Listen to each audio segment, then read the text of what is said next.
anybody in who wants to sit in the gallery.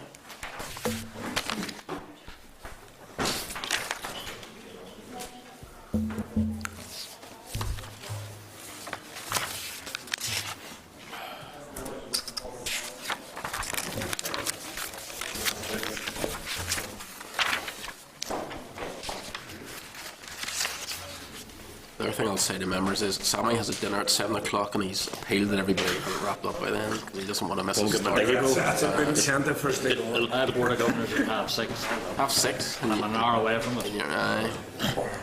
I'm sure I think you'll have to either miss the end of the meeting or you'll be late. And your dad that nobody's invited. Nobody's invited, that's right. Sammy's having dinner, nobody else is. Okay, just as a new regular feature until the end of the mandate, I have to tell people in the gallery that if they are using their phones, now that it's permitted, that they have to be on airplane mode. And if there's any disruption, Marianne will forcibly remove people from the gallery. Here. So now that that has been made clear, we'll move on through the agenda. Apologies from Stuart, Dixon and Alban will be hoping to join us towards the end of the meeting, but he was on another committee visit this morning, so may be late. Any other apologies from anyone? No? Okay, then item 2 then, the minutes from the meeting on the 15th of February and the 18th of February. If I refer members to page 5 through 15 of the meeting folders, and if members want to quickly glance their eye over the minutes and indicate if you're happy enough for me to sign off. Content. Everyone happy enough? Thank you very much. Okay, agenda item 3 then, matters arising. The first one was an issue that Sammy had raised last week around the Supreme Court judgment and joint enterprise. There's a copy of the judgment from the 18th of February at pages 17 through to 58 of the meeting folder. We have asked for further information on that as well. That'll be made available to members in due course. Item 2 is correspondence from the Department around amendments to the further consideration stage of the Justice No. 2 bill. They've written providing information and the text of a number of amendments they're bringing forward at further consideration stage, and a copy of that correspondence is at page 4 to 11 of the tabled papers. In addition to minor technical amendments and tidy-up amendments, the tabled amendments to our committee clause on the revenge porn stuff, adjusting the penalty under clause 51(9)(b) from 12 months to 6 months to make it consistent with other Northern Ireland hybrid offences. And a response to advice from the Office of the Attorney General, insert a new Schedule 3A to make provision for providers of information society services which are needed to give effect to clauses 51 through to 53. Now, Karen Pearson had spoken to me during the week about it, and I indicated that I thought it was no problem with anybody, but if anybody has any further information they require, just let me know. If not, item 3 then is the forward work programme. The Department has indicated the written briefing paper on a proposed consultation on the joint healthcare and justice strategy and action plan, which is scheduled for the meeting on the 3rd of March. That will have to be postponed. They're waiting on the Health Department to approve the draft strategy, and it's hoped that that can be rescheduled for the meeting on the 10th of March. Agenda item 4 then is our briefing on the PSNI budget and funding issues. So come forward to the table. I want to welcome the Chief Constable, Andrew Harris, Deputy Chief Constable, and Mark McNaughton, the Temporary Director of HR, to the meeting. We'll be hand-sorting the session, and then once you've made some opening comments, we'll open up to questions. So, Chief Constable, whenever you're ready, if you want to make some opening comments. Well, thank you, Chair, and thank you for the opportunity to attend the committee this afternoon. We have shared in advance various documents with the committee in relation to finance and some related issues, including an overview report, so I don't plan on just simply reading that to you. Rather, I was going to give a few headlines that we think are pertinent pieces of information that the committee should certainly know about, and from those headlines and from the papers we've presented, then be useful to take questions that might be a more decisive way of getting to the issues. So the headlines would be that over the last 4 years, from 2011 through to 2015, the police budget has been reduced by £217.3 million. Between 2010 and 2014, we reduced police officer headcount by almost 1,000, by 933 officers. That's a 12% reduction in those 4 years. That mirrors reductions in police headcount across the UK, and it is very similar to what happened with Garda Síochána as well due to austerity. The police resource DEL budget is approximately £735 million. That includes £52 million of additional security funding. And you'll not be surprised to hear that almost 80% of the costs are salary related. The capital budget is around 30 million, and of that 30 million, 9 million is additional security funding. In addition to the 40 million taken off the opening budget this year in 2015-16, we also had to achieve an in-year cut or contribution to other pressures within the system of an extra 26.2 million, and that equates therefore to a total of 66.6 million of the budget, an 8.4% reduction on the 2014-15 baseline. And as we look forward into the year that we're about to commence, 16-17, we can only achieve a balanced budget in 2016-17 by applying a cut in the region of 10% to non-pay costs. That is, we're trying to retain our capacity and our capability of police officers and police staff as far as possible, and to do that we need to cut even deeper into non-staff budgets. Some of the pressures or the demands that we face as we move forward, reducing resources will be prioritised in a way that we haven't done as sharply in the past around the issues of threat, harm, risk and vulnerability. So we're really moving towards policing the absolute essentials based on those principles of threat, harm, risk and vulnerability. We will be using a model of priority-based resourcing to help align resource to service delivery.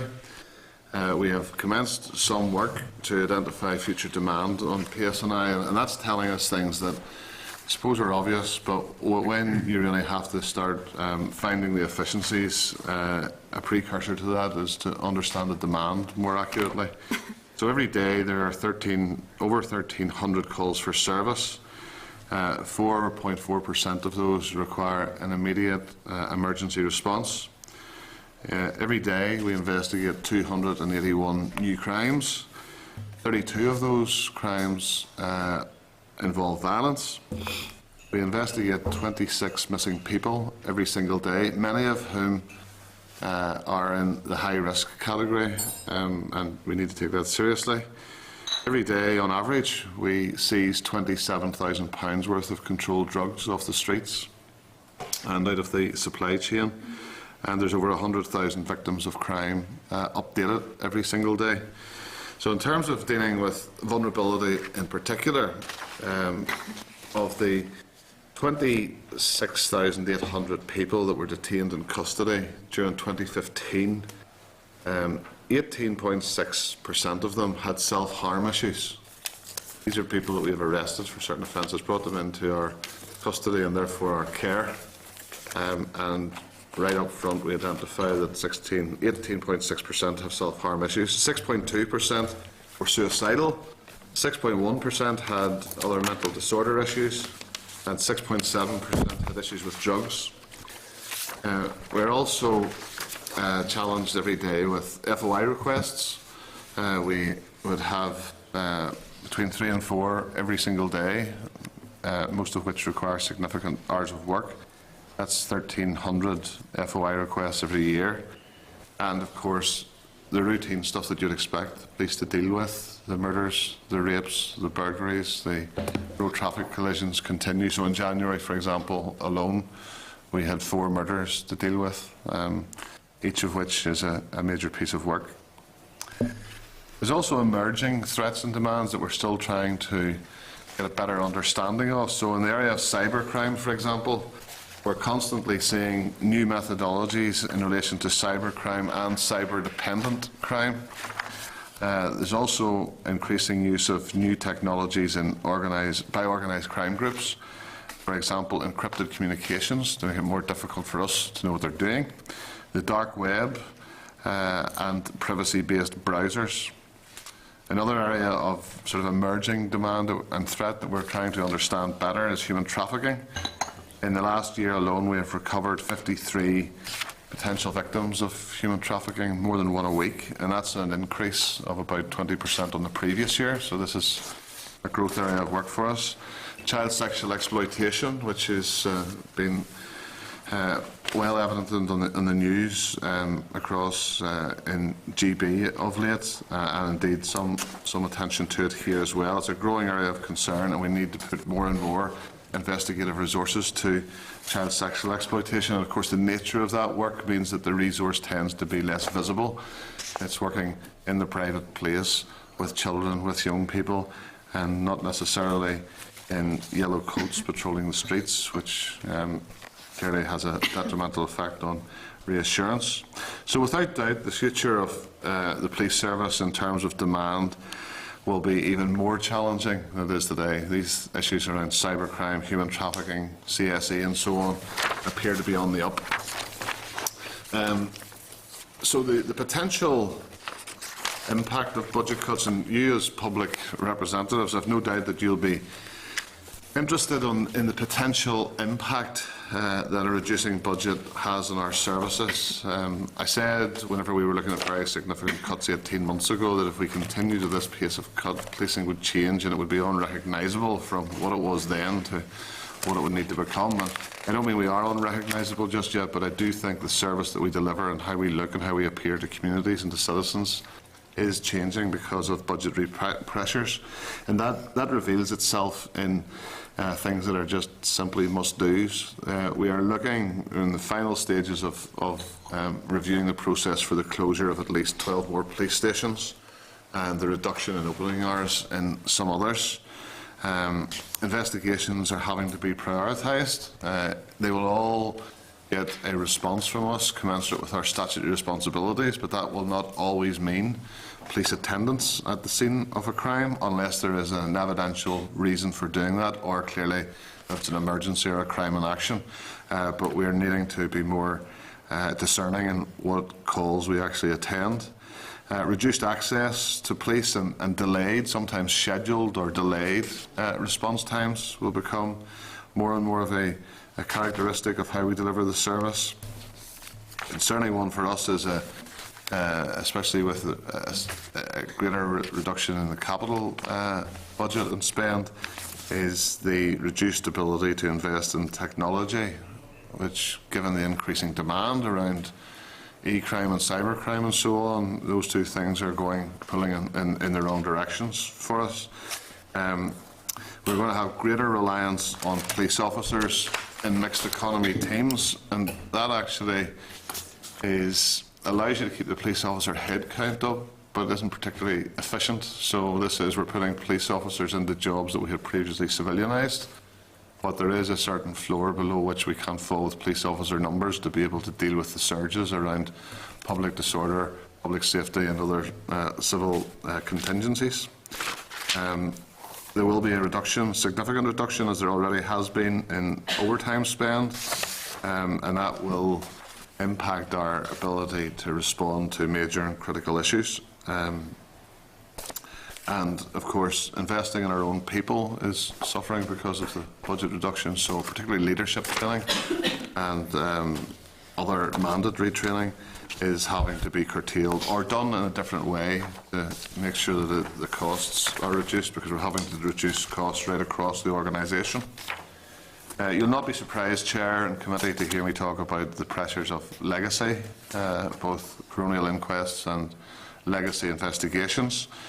The Legacy Investigations branch has a heavy workload currently into the Bloody Sunday investigation, for example, the Military Reaction Force investigation, investigations emanating from the Boston College tapes, the review from Lady Justice Hallett into the so-called On the Run scheme, and us having to go through hundreds of cases and review them to make sure that that is properly addressed and that we don't get a mistake, as we did last summer with the Hyde Park bomb outcome that was not desirable for us. And of course, on top of that, the historical inquiries team that I closed for reasons that have been well articulated. I'm happy to discuss if members want to go there. But actually, HET have left behind 937 cases that still have not been reviewed. So we currently have 48 investigators working in the Legacy Investigations branch. 48 is a significant number, but given the scale of the work, it's actually quite small. Worryingly for us, it compares against people in the Human Trafficking Unit, where the number of people dealing with human trafficking is 7, and we've got 16 police officers working in the Cyber Crime Unit. Operation Canova is probably a very novel and contentious issue. We have shared with the committee a restricted paper that outlines some of the challenges, the background and the statutory obligations that fall on us to actually get on and do that, along with some indication of the costs. And these are additional costs, of course, that have come forward, haven't been part of our integrated financial planning process, so we are in a challenging place around that. It's not currently budgeted for, and in discussions that we have had with the Secretary of State and the Department of Justice, it's clear that no additional money will be made available for that investigation, and that the financial risk attendant to it rests with the police service. I think in concluding, just to flag up, given that I think the focus of this hearing is around the finances, there are some things that really limit our ability to do proper strategic financial planning in a way that we would want to. I'm not sure what can be done about those, given Treasury rules and accounting rules for government and so on, but there are challenges that don't apply to other police forces, certainly in the United Kingdom. And it's things like the need for a longer term budgetary settlement rather than sort of 12-month or maybe at a push 2 to 3 years. We're hopeful that after the Assembly elections are out of the way that we will get a longer term settlement, but that is a real challenge for us because we've got a very significant budget, lots of complexity around it, and as a accounting officer I cannot overspend, and getting it as close to that budget as possible is a real challenge. And of course, a small underspend in percentage terms turns into a horrible headline of very quickly £7 or £10 million, even though it's maybe only 1 or 1.2% of the budget. But I can't go the other way at the cost of my job. Another big issue, and I think this is one that maybe there could be a way through, is that we don't have any ability to carry over or to build up any sort of reserve, even though we can see pressures coming, and through prudence and careful stewardship of the money that has been allocated to us, we can't create any sort of reserve for carryover. And in England, Wales and Scotland, the policing organisations through the police authorities, police and crime commissioners and so on, and the police services have the opportunity to negotiate precepting, which is a local levy through council tax specific to policing, normally to deal with specific issues. Ironically, it was a recommendation in the Patton report, and one that wasn't accepted politically at the time. It is, as budgets continue to shrink, it's something that we would find very useful, but it doesn't currently stand for us.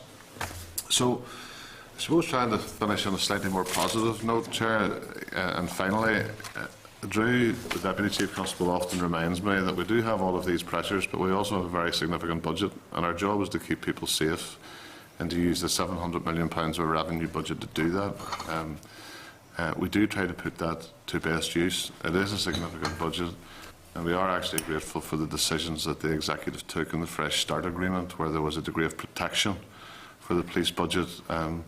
And whilst I was never going to put my hand up for a 2% reduction, it was certainly much better than some of the figures that were being quoted. So I think it is important to put on the record that We appreciate that acknowledgement of the importance of policing and the stresses that the police budget has been under over the last number of years. Thank you. Happy to take questions. Thank you very much. Just first of all, in relation to the confidential documents, I know that you supplied those on Monday. Members have only got them when they arrived today because we wanted to make sure that they weren't leaked out, and we take every precaution. So if any member wants to ask around that, we'll need to go into closed session, so we'll do that after we have a discussion around the budget issues.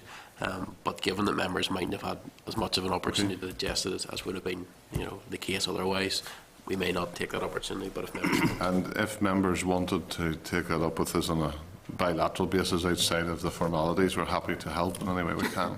I appreciate that. Just a couple of issues before I open up the questions, because I want to keep things moving because of a heavy schedule today. You mentioned the changing sort of landscape of crime, and it was a piece of work that this committee did last year around our conference on justice in a digital age, and we identified how much cybercrime is now part of the work that law enforcement agencies are doing.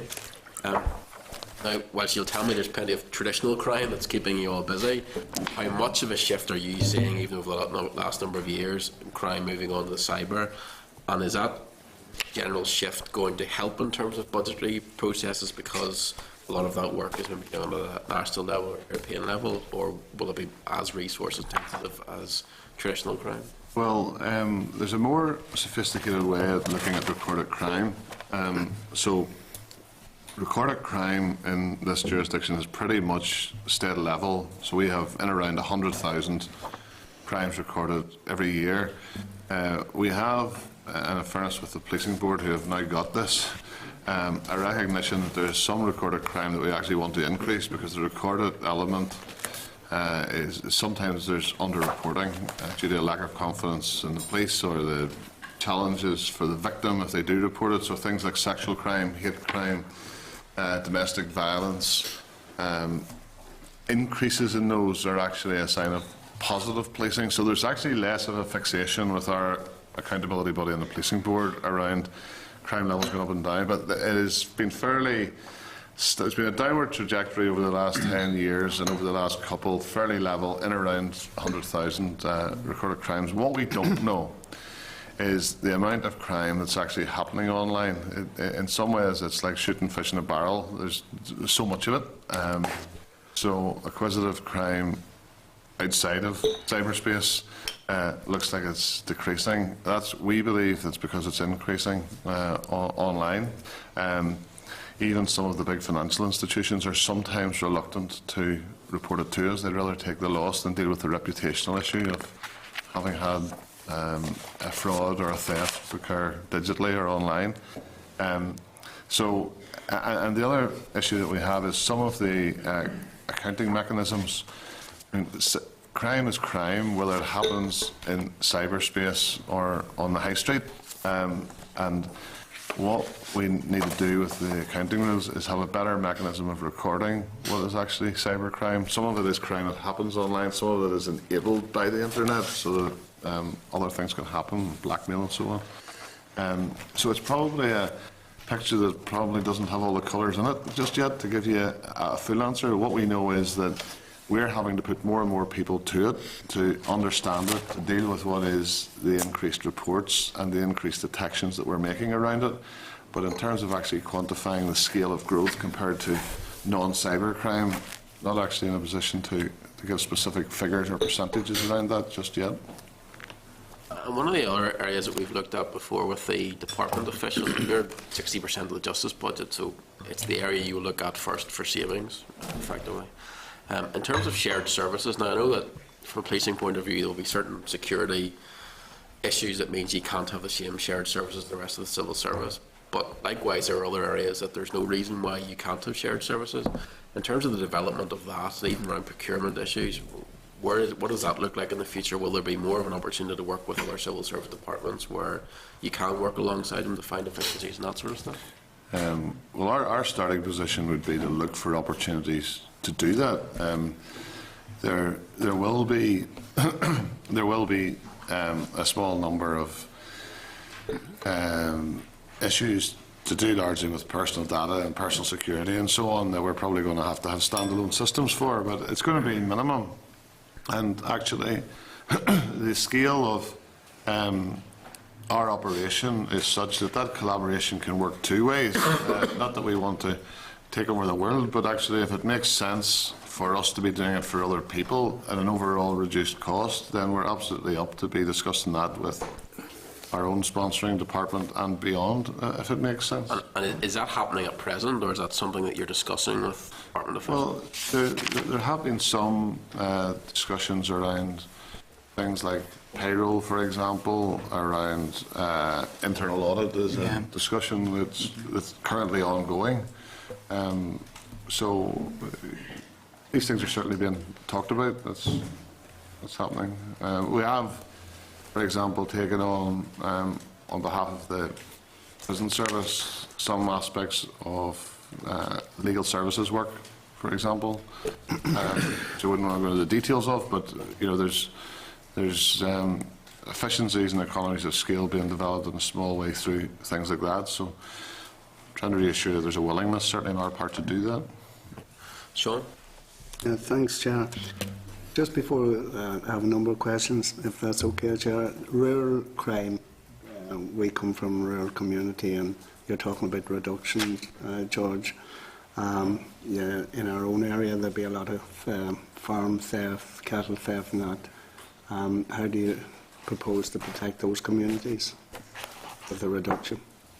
Yeah, well, I mean, I think there's not going to be any area of crime or criminality that is going to be ring-fenced from these budget cuts, but at the same time what we are trying to do is identify the points that I made earlier around what creates the most risk and threat to communities and vulnerability. Now, in rural areas, by virtue of people's isolated existence sometimes, that increases their vulnerability. So as we prioritise how we use our resources, then things like that will come to the fore. But it is a challenge for us. We have worked actually collaboratively with the Ulster Farmers Union, for example, and have co-funded an analytical support mechanism so that we can be better informed about where the rural crime is. And that has actually revealed really good results because it allows you to become more targeted in the police effort. Although I have to say a lot of rural crime is also very opportunistic. And we have had a big push on the preventative side of it, especially in Fermanagh, actually, and I've had some real successes with that, around encouraging people in rural communities to take responsibilities in some very basic crime prevention measures that can have a disproportionate impact on reducing rural crime. Yeah, and back to one of the pressures that you were talking about, legacy, and how much does legacy impact in overall terms on your budget? In the order of approximately £10 million, and that would be spread across both Legacy Investigation Branch, which is a branch investigating the incidents already set out by the Chief Constable, but also then Legacy Support Unit, which is the unit which supports the work both of the Coronial Service, but also then for other legal services work around civil actions, but also then there's an element which is paying for our legal fees, etc.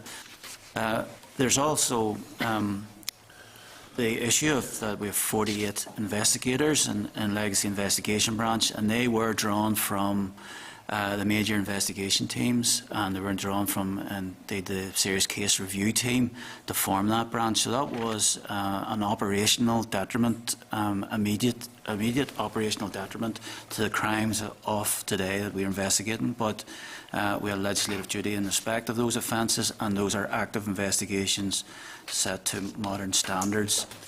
But there are then, as I said, 930 odd cases which were unfinished by HET, which are still be subject to full review and report. Yeah. Well, Drew, you mentioned civil actions and legal fees. There seems to be a huge amount of money spent in challenging cases by yourselves, and the ordinary person out there, doesn't seem to be anything other than trying to prevent disclosure. Sticking to the budget aspect of this. Well, There's always a decision to be taken about whether to advance a case or not. And in large part it comes down to our responsibilities to individuals, both in terms of our Article 2 responsibilities and Article 8 responsibilities. But the Article 2 responsibilities we have around individuals do weigh heavily on us and do place, in effect, an obligation at times to engage in, in effect, legal argument. And then that sets principle by which then we can move forward. But the overall principle is that we are there very much to assist the courts, to do all in our power to assist the various processes. And I know we get a lot of bad media, and it has sapped public confidence in certain areas around the coronial process, but we are there as agents of the coroner and working for the coroner and delivering an ECHR compliant inquest, and that is our overall and general right and purpose in this. Just to finish off, Chair, but before you take a case, you look at it whether you had a chance of succeeding in it. You seem to have most of the cases going against you, so lost in quite a number, and that would seem to be the reason that negative publicity would be coming back towards you. Certainly the reporting, the journalistic reporting of it goes against us, but actually the judgments we find are a good deal more balanced, and that isn't being reported. And we do not engage in fruitless legal exercises. It would be a complete waste of public funds to do that, and we just would never engage in that. Finally, Just on that point as well from me, Sean, the benefit that comes from judicial clarity, because we don't keep taking the same cases. If there is a dilemma or competing perspectives between ourselves and another party or whatever, generally there's principles that will fall out of those cases that will allow us then to, whether they go for us or against us, well, the judicial clarity helps to steer better practice in the future. and just finally, do you see the funding of future legacy through the British government? Well, I have made clear that funding of policing is actually a political decision, and whether that money comes from Whitehall and the Treasury and the NIO, or whether it comes through the devolved space, DFP, and into DOJ, is there for others to agree upon. I haven't been drawn on that previously. What I do know, and I made reference to it in this case that up Canova that you've had the briefing document on, and to the person who's been known as Steak Knife. That's additionality. It's a significant amount of money, somewhere when it gets up and running properly between £5 and £7 million a year. That translates into police officer recruitment of between 100 and 140 police officers a year. So, you know, we either need to turn the recruitment tap off to pay for that, or else the money needs to be made available from either London or Belfast, frankly. So, all I can do is outline the risk in a respectful way, show that we're using the money that we have been given as efficiently and as effectively as possible. But actually, when these additional pressures come in, if I can't, or if we can't find the easements and the savings within the existing budget, I do need some sort of political top cover or underwriting to pay for these, because they're non-negotiable. Most of these cases are actually got a statutory obligation on us to do it because of a referral from the Director of Public Prosecutions. Okay, Danny. Thank you very much, Chair. Thank you and welcome. A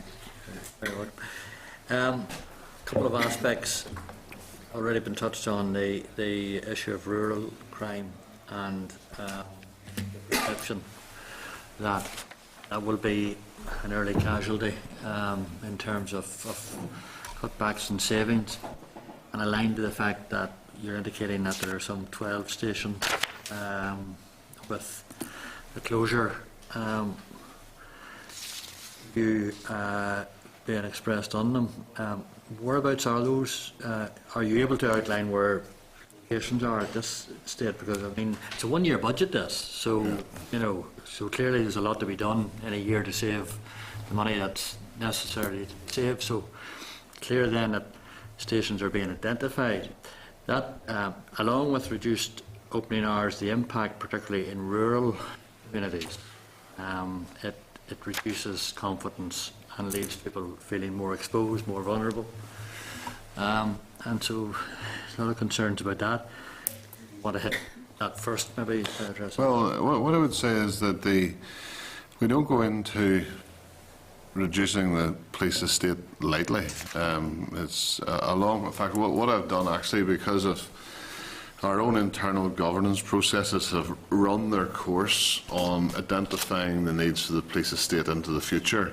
And I have asked for a personal briefing now to assure myself both of the process and of the management of the consequences at community level on these closures. So regardless of what savings we need to make, or as well as making the savings, we also need a very specific plan around managing the consequences and the confidence deficit that you've identified.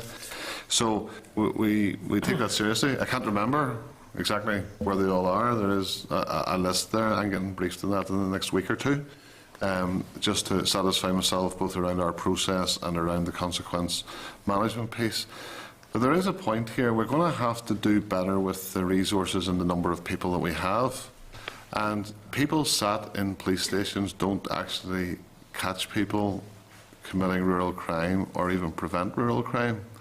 That is, and I know in the public's mind it's reassuring to have a local police station. What they actually need to see is local police.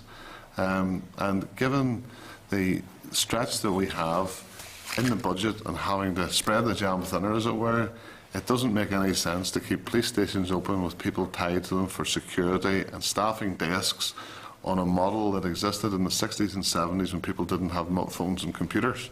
So we're trying to invest in the technology. In fact, just this week we're launching a new website which will allow people to report crime online and do all the things that you would do if you were applying for a passport or a driving licence online instead of coming to a police station, because actually members of the public may well like the idea and the security of a police station in their locality, but do they ever go into it? Very, very rarely. And actually, what they need is an agile police service and a workforce that's able to move to where the threat, risk and harm is. And that's why, and I should say as well, of course, that the actual final decision around dealing with the police estate is for the policing board, but, you know, nor can we be compelled to have police officers go and sat in buildings that aren't adding any value to keeping people safe. So we do try to do this in partnership with the board, but it's a thorny issue, and it's one of these where perception and reality are sometimes in different places, Danny. Yeah. And whilst I accept that, I think it's also fair to say that closures are generally a fairly long and torturous process. So I think we would be interested in further information confirming where those locations are. But I mean, I do take the point that a lot of people don't use police stations, but it's the old argument that Dock Green was more popular than Z cars. People want to see the bobby on the beat rather than a car drive past them, you know? And it's that presence, particularly in rural areas, that a lot of rural communities do feel goes by. I accept that, and I think through the various accountability bodies, this one included, and the policing board, and localised at PCSP level, it's absolutely right that people should be asking us and challenging around the best use of resources. But let's not forget that we've taken nearly 1,000 police officers out of the headcount in the last 4 years, 12%. That has to show somewhere. I can't pretend that we can magic some strategy up that will make the policing profile look and feel the same as what it did when 4 years ago we had 933 more officers, or 14 years ago whenever we had twice as many officers as we have now, albeit policing a different style and with different threats. So there's part of our approach in this needs to be one of openness and authenticity, and not pretending that everything's going to be the same as it was, because it's not. We can't keep taking this money out of the budget, reducing the headcount, and pretending that to be the same policing footprint. It can't happen. I think we can be stretched and pushed and called to account for best use of the resources that we have, and there's lots of that goes on. But actually, at some point, there's only so much you can do around reconfiguration and changing shift patterns and moving officers. There's a certain floor that when we move beneath, then the public will notice it. Thanks, Chairman. Just a couple of hopefully very quick points. You've touched on the issue of human trafficking and the resources that you currently deploy, which seem to be fairly minimal, and a total of 7, I think, members of staff. Given the current events in Europe and other places, including Syria, given the international threats that are very apparent, and given the fact that Northern Ireland could be used as a backdoor entrance to the rest of the UK, are there going to be further savings made, or would you find yourself in a position where you may have to enhance that service as opposed to actually reduce it? I think it's inevitable that we will need to increase the numbers there, but the police numbers overall are at best going to remain static, and more likely have to reduce just on the basis of affordability. So if that happens, we're taking resources from somewhere else to put it into the human trafficking unit. Now, at the moment, what we're doing is we've got improved coordination mechanisms whereby we can surge resources across lines that were previously big silos. So, the Public Protection Unit, the Serious Crime Branch, the Organised Crime Branch, the Legacy Investigations Branch, all benefit from each other's resources at times. And that Human Trafficking Unit sits within the Organised Crime Branch. It's one set of it. So, we can take people off other organised crime activities, for example, and put them towards the Human Trafficking Unit. As long as it's generalist skills, there's obviously a specific skill set as well that needs to be built up. So I don't want you to think that, out of an organisation of 6,800 police officers, we've got 7 in human trafficking and never deploy any more to that. What I'm saying is that is the size of the team, and that's their day job. It's incumbent on us to have the organisational agility and flexibility to surge when we need to, and we do that. And also on the human trafficking issue, the support that we can now have on a legislative footing from NCA is significant, both in terms of capacity and knowledge and experience and international reach. With their international liaison officer network right across 170 countries, it means that we don't have to be deploying people to do that. We can now, on the basis of the legislation, engage through that network that saves everybody money. And it's not even just saving money, it's actually people who are deployed to those countries that understand it, and they're better at doing it than us doing it on an ad hoc basis. One final point, Chairman, and that is on the issue of legacies, and you are on public record recently as having wished to initiate a public debate of some kind on that, and the initial reactions to that, I have to say, there is quite a bit of concern from victims and families of victims for whom there has been no investigation, little inquiry, no news conferences or events planned around, and I know that you do appreciate the raw emotions that flow from here, but there is still a sense that I get that people want that they may not ultimately get full justice, but they are entitled to pursue maximum justice and certainly maximum truth. Yes, well, I just want to put the record straight. I haven't tried to launch public debate. In an hour-long media interview, I was asked one question about did I think a line should be drawn under the past, and I said that was a political decision. I thought it was a debate that needed to be had in terms of nobody was fully satisfied with the current arrangements and outcomes and closure that was getting brought to legacy issues. So all I was doing was answering a question rather than trying to launch some sort of a national debate on the issue, although I accept that my utterances may well have resulted in that. Well, I think it certainly led to speculation Yes, around that, yeah. if So not itself. I don't think it's for me or for us to actually be expressing a view in that one way or other. What I do know is, I spent an hour and a half last evening with 7 victims of one of the most horrific atrocities that we had. I will spend tomorrow night at a function with over 100 police widows. I will spend Saturday afternoon with a victims group in Fermanagh. The victims, the pain, the trauma, the suffering that they are still living with today, I maybe don't understand it because I maybe haven't experienced it as first-hand as they have, but I have some level of understanding. I have carried enough police coffins and lost enough colleagues to understand that there's no straight answer to these things, that there's no one-size-fits-all, and that was the point that I was making in that comment. I was asked one question about whether I thought that was an option, and I said that was the politicians to decide about how to deal with the past, and I thought that option needed to form part of the debate. That's as far as I went on that, and I'm grateful for the opportunity to put that straight. Thank you. Thank you. Sammy?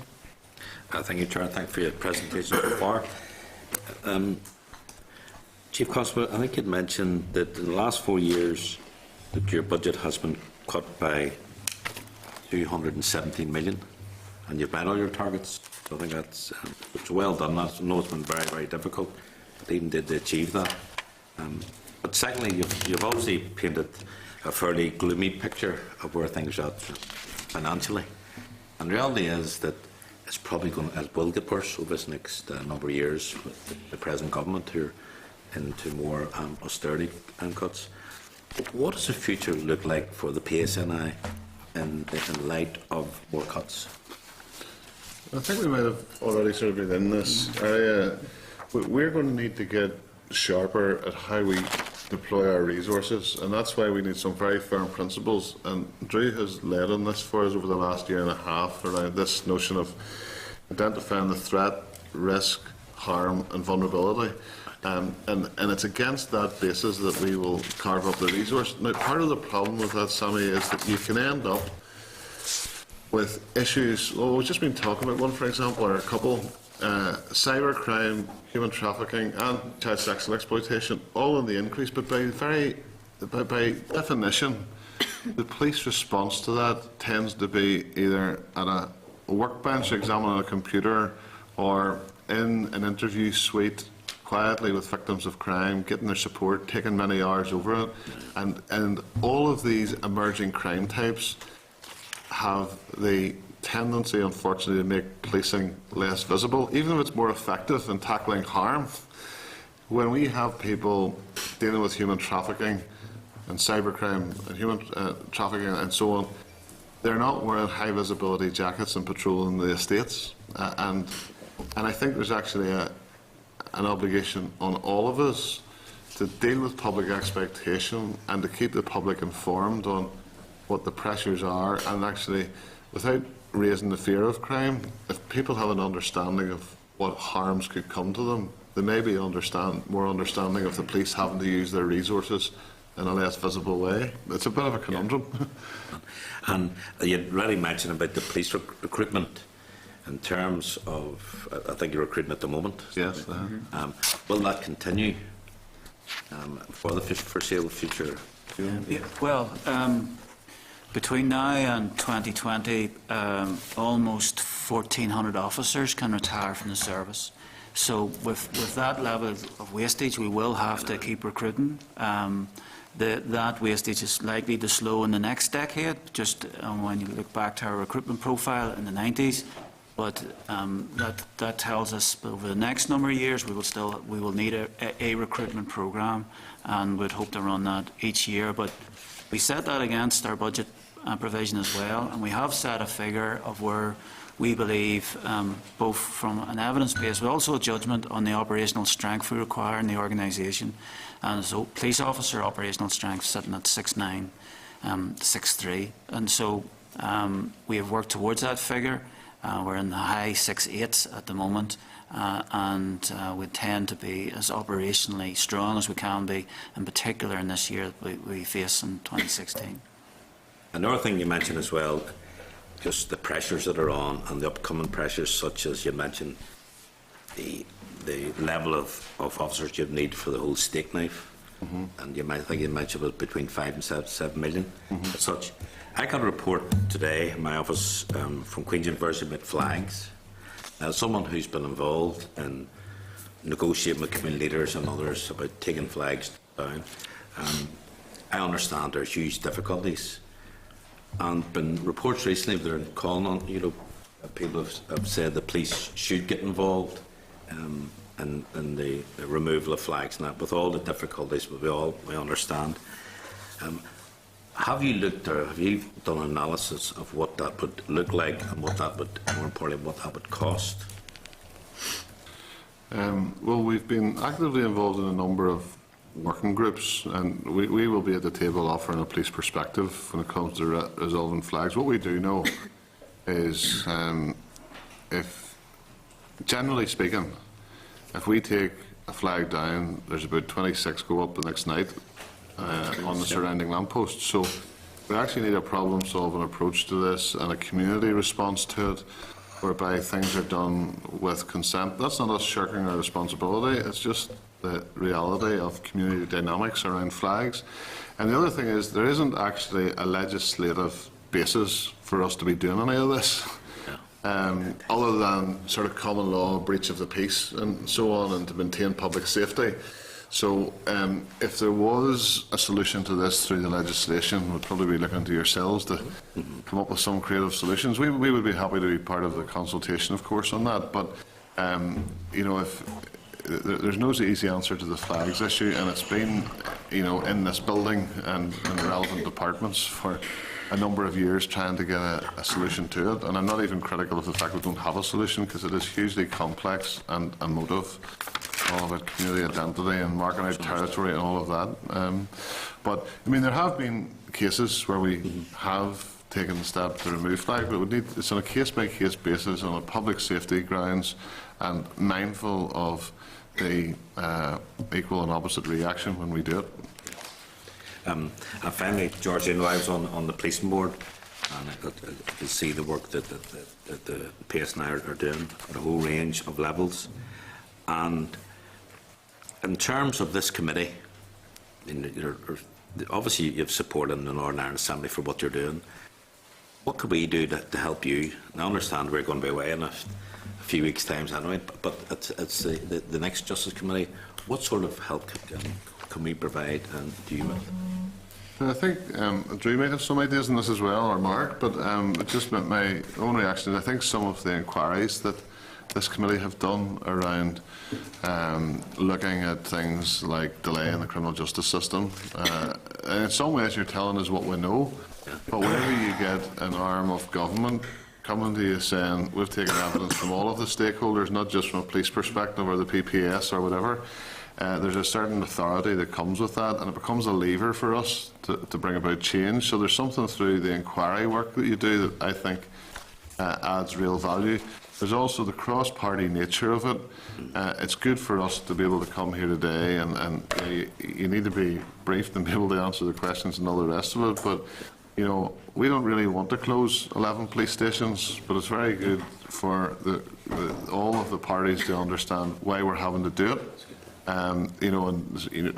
The fact that we've got no police in 10 of them says something anyway. But I think there's just something about the cross-party nature of it as well, and even the funding pressures. I mean, I'm not abdicating or trying to be smart when I say funding of policing is a political decision. That's me being respectful to you, and I accept that there's less money to go around than there was and all the rest of it, but I also see this as a forum for me to explain to you that there are consequences with budget cuts, and we'll always try to do our best with what we've got, but actually we can't pretend that we can still run the same initiatives and keep the same police estate that we did whenever we were better off financially.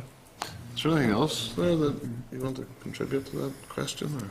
Well, I think just one area, and it's probably a bit more, if it were a more cross-cutting view of just some of the areas where the executive and voluntary agencies as well spend a lot of effort. So with people who are vulnerable, and they create demand for us, but they also create demand across education, health of the council, and there's a pilot starting in Derry Strabane around individuals where there's real sort of concerns about their safety and well-being, and what all the agencies can do to help, because we can share information, identify people, and perhaps be able to come to solutions which reduces demand across all the services, and in effect we all get a win from it. I know the Chief Constable tells me from Scotland this was the approach that was adopted in austere times, is how best can we work together to effective outcomes and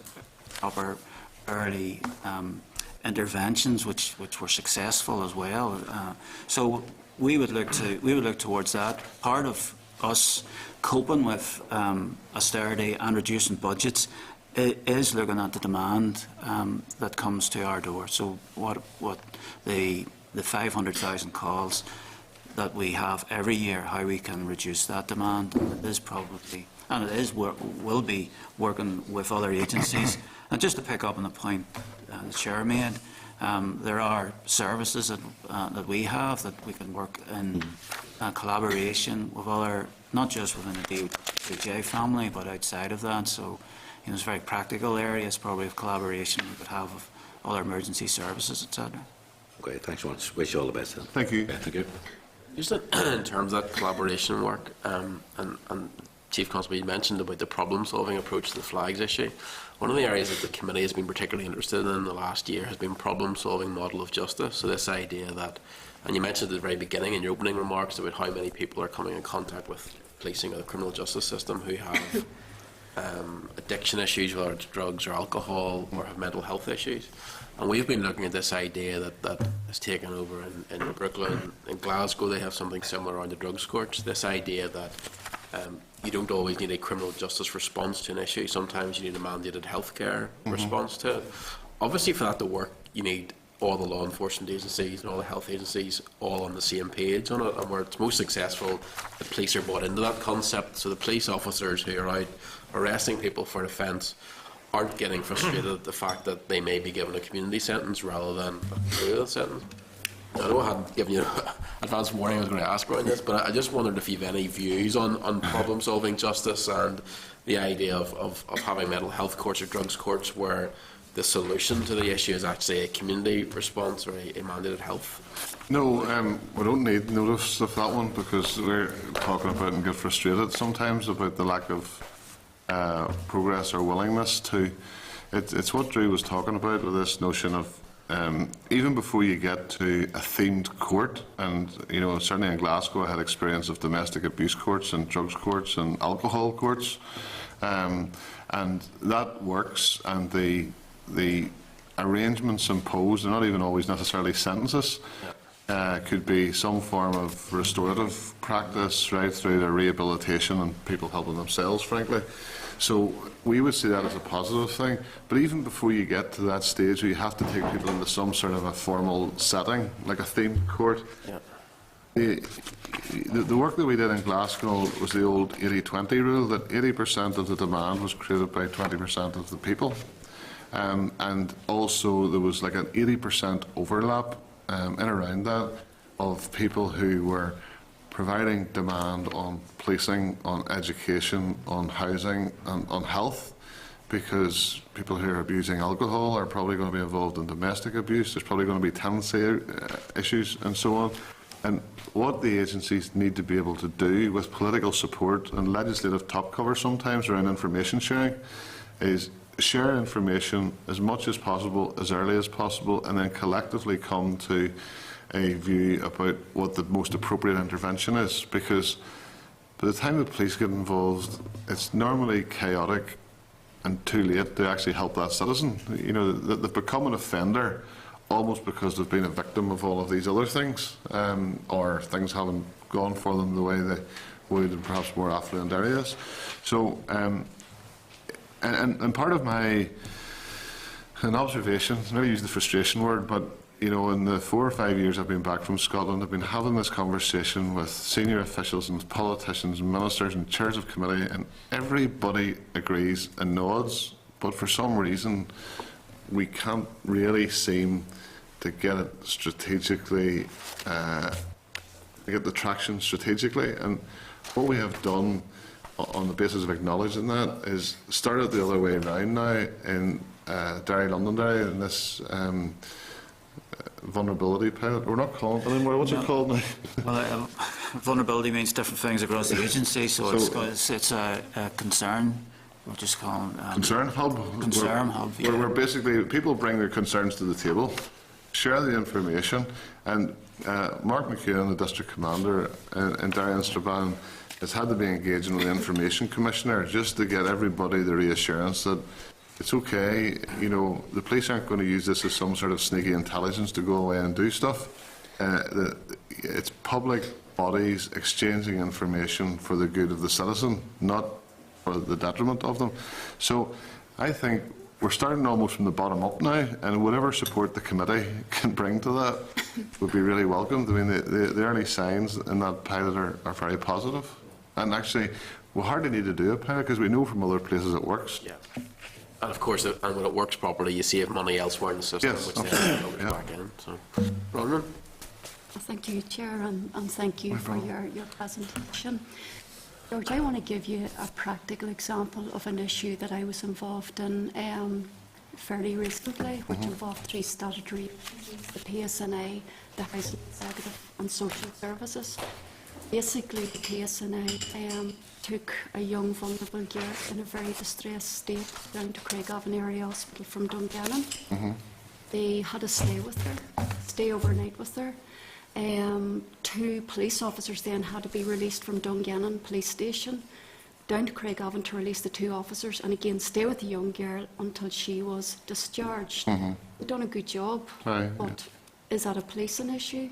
Does that fall within your statutory duty? And is that the best use of your resource? Because I felt another agency got off the hook. And I'm just wondering, how often does that happen?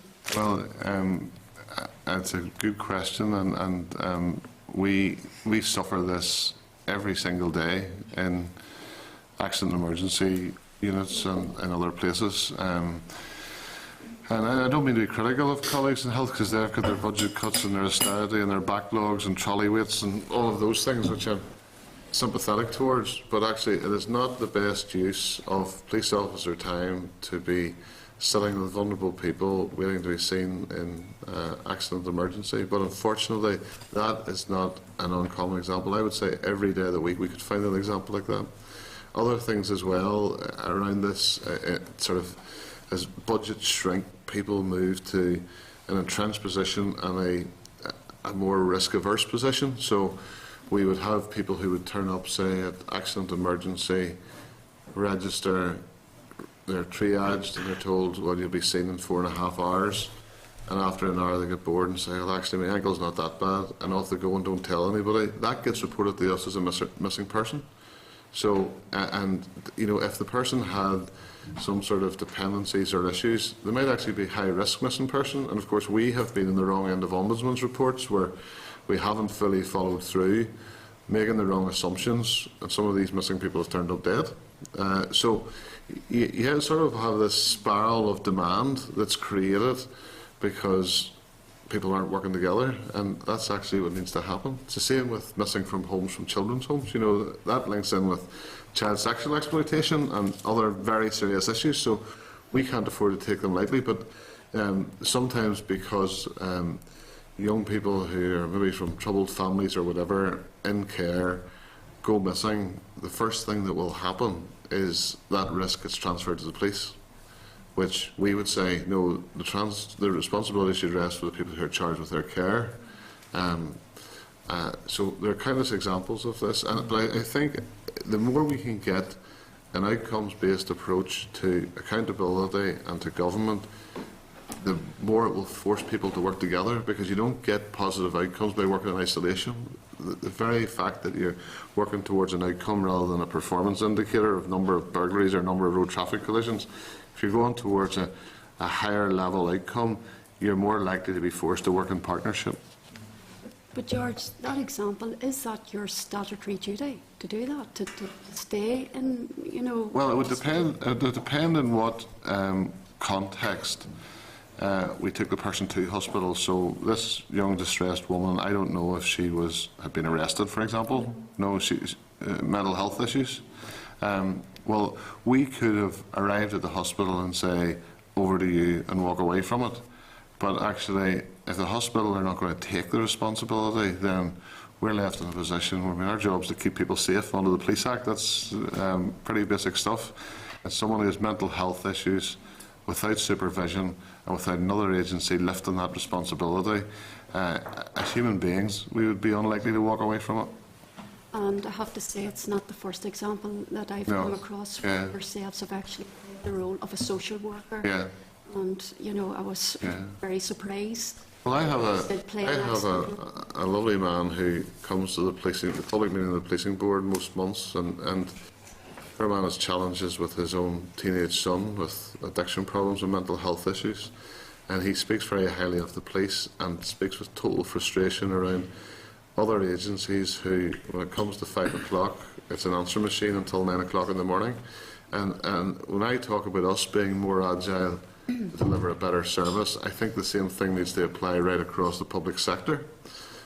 You know, demand for social work, demand in health, the service delivery model needs to map where the demand is in the same way that policing. Now, it's easy for policing because we're an emergency service, we're expected to be there 24/7, but there are other services that need to be in that place as well and need to have the agility, because when they're not there, we as the service of last resort end up getting pulled into it, and then we're not doing the things that we should be doing, like rural crime, for example. You can't sit in A&E and catch people stealing plant. It doesn't work. So. Okay, my second question would refer to the model of policing being based on threat, risk, harm and vulnerability. Where does policing with the community fit in? Policing with the community, I have said this for a long time, and as an executive team we're in agreement. Policing with the community is actually an ethos. We've had too many glossy brochures and initiatives that we've called policing with the community. Policing with the community should be exactly what it says in the tin. So when we are dealing with an issue of threat or risk or vulnerability, we should be doing it with the community. It's a way of thinking, and that's why I've said, you know, the policing board and to our own people, it doesn't matter how big the budget cut is, policing with the community is our way of thinking. And I don't think we've got there yet, by the way, completely. No, but I know where we need to get to, and we have a serious piece of work going on, and big scrutiny from the policing board around this, around what that actually means. So it's actually values and behaviours, things like fairness, courtesy, respect, accountability, collaborative decision making, working in partnership, those sorts of things that, and we don't want policing with the community to be read as neighbourhood officers only. I want TSG officers that do searches to be thinking in terms of fairness, courtesy, respect, accountability. I want people dealing with child sexual exploitation to be thinking that way, and that way of engaging with communities and policing alongside them. So I don't see austerity jeopardising the policing with the community ethos. I think it's more a cultural issue that we, 15 years after Patton, need to keep driving at, because I don't think we've nailed it yet. I think policing with the community, is absolutely vital in crime prevention. Yes, because you are networking and engaging with the community, to get information on key issues within the community. And I know, as you know, I sat on the District Policing Partnership in Dungannon, and I remember up at a DPP meeting in 5 Mile Town. And I know the police were frustrated because they felt that they weren't getting any information from people, but someone from the public had said, well, there's no community response because there's no police response. So I think that engagement with the community is absolutely vital. Yeah. And it'll help your roles as well. Yeah, I mean, what we have done is, excuse me for oversimplifying this, but we used to have a model of neighbourhood policing teams and response policing, and then you had specialisms in the TSG who did search and public order and all that, and then the crime ops people who did big investigations, organised serious crime and so on, and intelligence.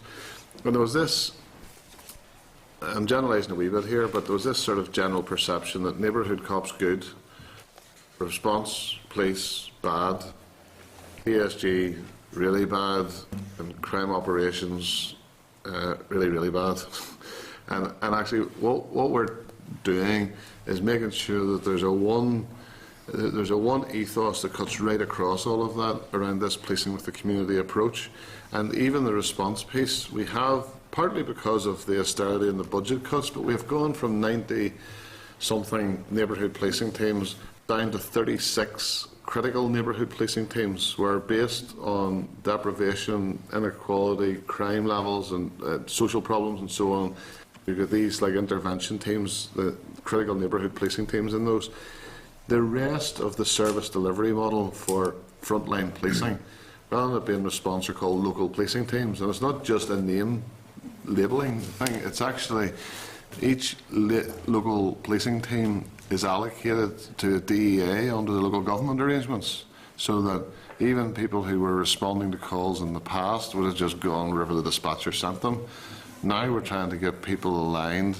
Yeah, we'll go where the emergency is, clearly. We're trying to get people aligned to that local ownership, building relationships, engaging with people, finding out the needs, the priorities, the perceptions, and working to address those. Okay. Alex? Thank you, Chair, and thank you for both the written information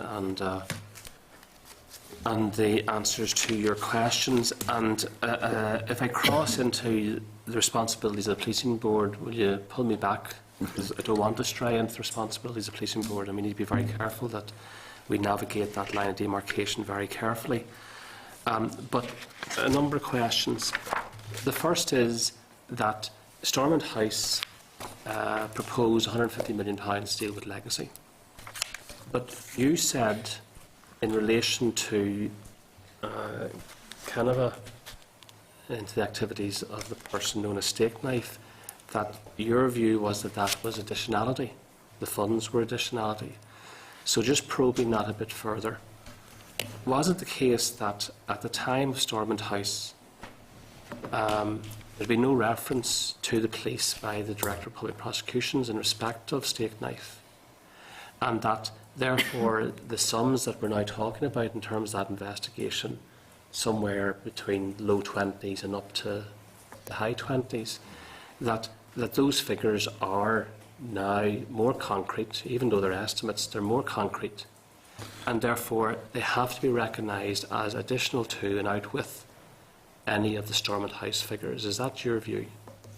Well, the Canova referral came from the Director to me at the end of August. So it sort of, now you get a 3-page letter, and then you have to go away and understand what that means and see the breadth and scope of this. So basically, while you were all in Stormont House doing the Fresh Start piece and all of that, the second time round, I mean, we had this referral from the Director that we were working out what it would cost. So it was really only, I had to have for the court actually, for the end of January, a clear plan about what the cost was going to be and how I was going to resource it. By then. Very important approach, especially if I suspect that people are warming up for a legacy outcome immediately after the May elections, and the British government don't seem to be recognising that the circumstances are different than 18 months ago, and that means the financial proposals have to be different as well. Could I then ask you a second question?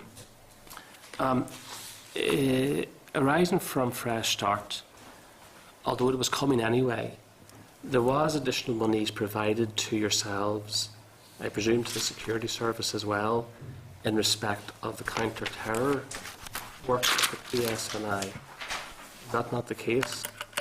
This uplift in terms of your Well, finances? the additional security funding that has been running for a number of years, which is largely matched by the Northern Ireland Executive and the Treasury. My understanding is that the Stormont House Agreement, and it may have been presented in a certain way, was effectively an agreement to continue with that arrangement. In other words, it was the parties, the Executive, agreeing to continue with the additional security funding, which is about £30 million a year from Belfast and £30 million a year from London. And you're in receipt of those monies? Are we? Yes, yes.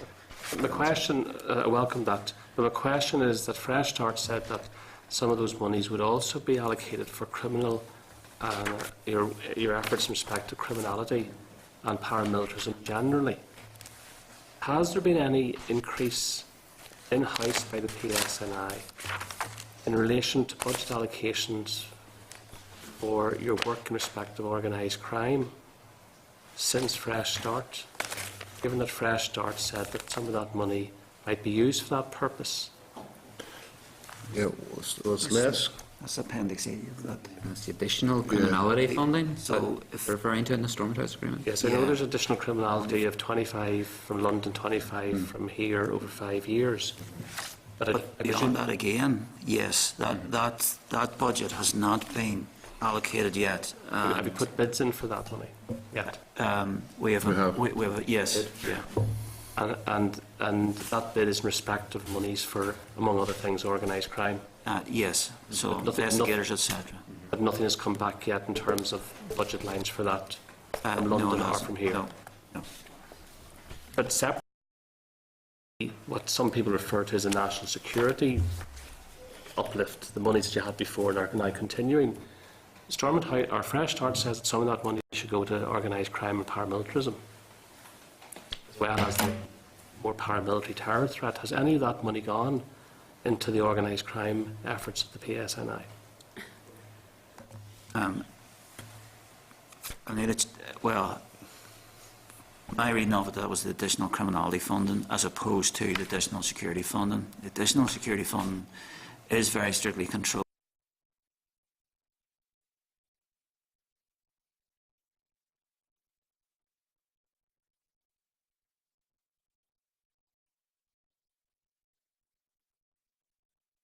Extend then to organised crime work. Now, the additional criminality funding was around the organised crime, and then there's this other money then, which is yet to be allotted, around paramilitaries. Now, what we would view is the line between some of these paramilitary groups and organised crime is a pretty shallow one, and one would think would require that funding to be applied, but additional security fund is very strictly controlled against the threats of the day. Like, the point I'm making is that some of your colleagues were here last week. They confirmed there's 88 drug gangs in the north, that most of the drugs that come into the north come from the south. As we know, there's a greater profile around drug families in the south. The sooner that money is made available to you and to the NCA, because the NCA confirmed to us at a meeting last Friday, an SDLP meeting with the NCA, that they haven't yet got any of that extra money. The sooner that money is available to be deployed to deal with the threat of organised crime, the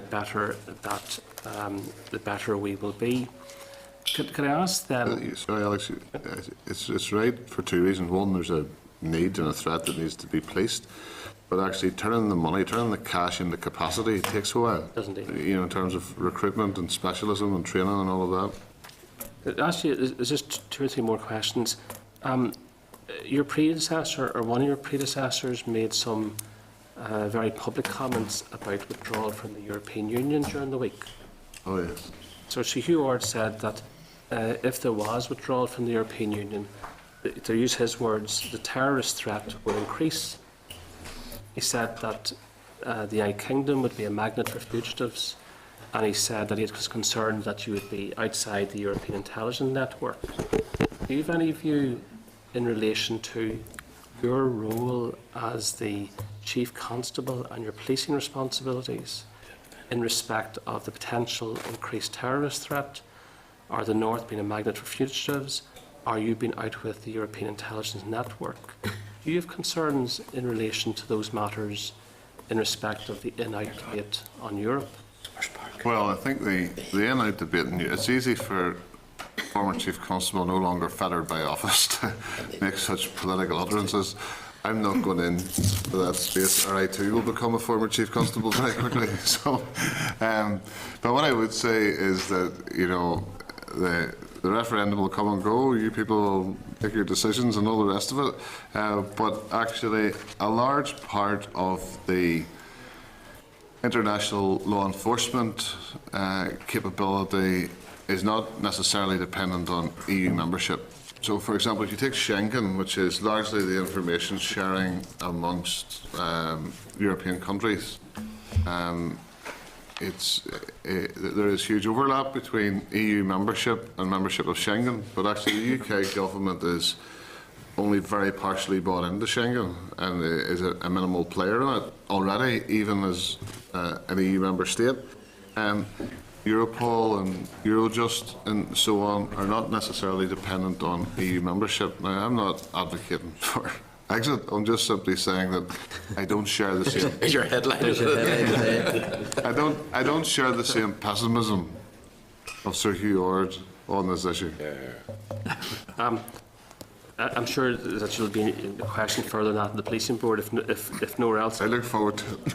I do think that, without going into the details today, I do think that the comments of Lord Justice Weir in relation to the issue of disclosure generally by the MOD, the British Army, the Security Service and the PSNI was at least not good and at times withering. And that I hope that the police and people in Britain fully, or the agencies in Britain, not least the Prime Minister, fully recognise all of that. I do think there's things that the committee might want to look at in answer to the question that was raised previously. You named 3 issues. The issue of long-term budgetary settlements, the issue of carryovers and the issue of the policing precept. There is a capacity for the Northern Ireland Executive to have a carryover. There doesn't seem to be therefore, I would think, an issue of principle about enabling its agencies to have a carryover. And I could look at the precept just with the caution, though the reason why there was caution about the precept the way back after Patton was the concern that it could lead to undue community control or input and influence over policing, and that issue might still endure. Can I also just welcome the comments made, Chief Constable, in respect of your recent comments about dealing with the past, because they were, I fully appreciate what you've said, but they were open to interpretation, because I do remember on a previous occasion a senior person in Northern Ireland saying that for example, dealing with the past would reveal things that were evil, and that our society couldn't take it. I hope that we're not going back to that sort of thinking or that sort of approach, and that's why I'm reassured by the comments that you.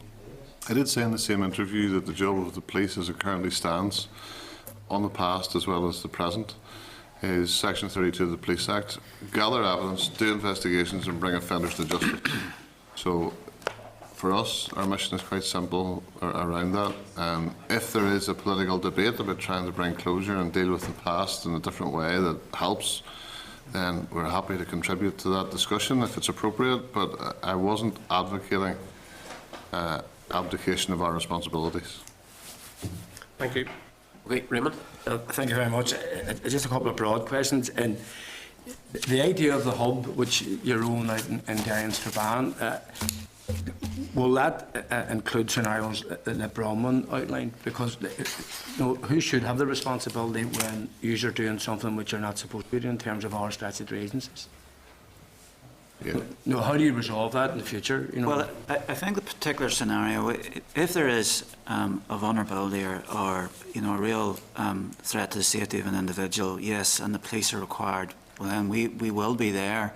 I think what we want to deal with is some of the volume of demand that is coming around missing persons, for instance. So we get 26 reports per day, and about half of those will be either from hospitals or children's homes, but not all 13 per day will be really critical missing persons. And in effect, it's going to be hospital staff following through on guidance issued by the Trust.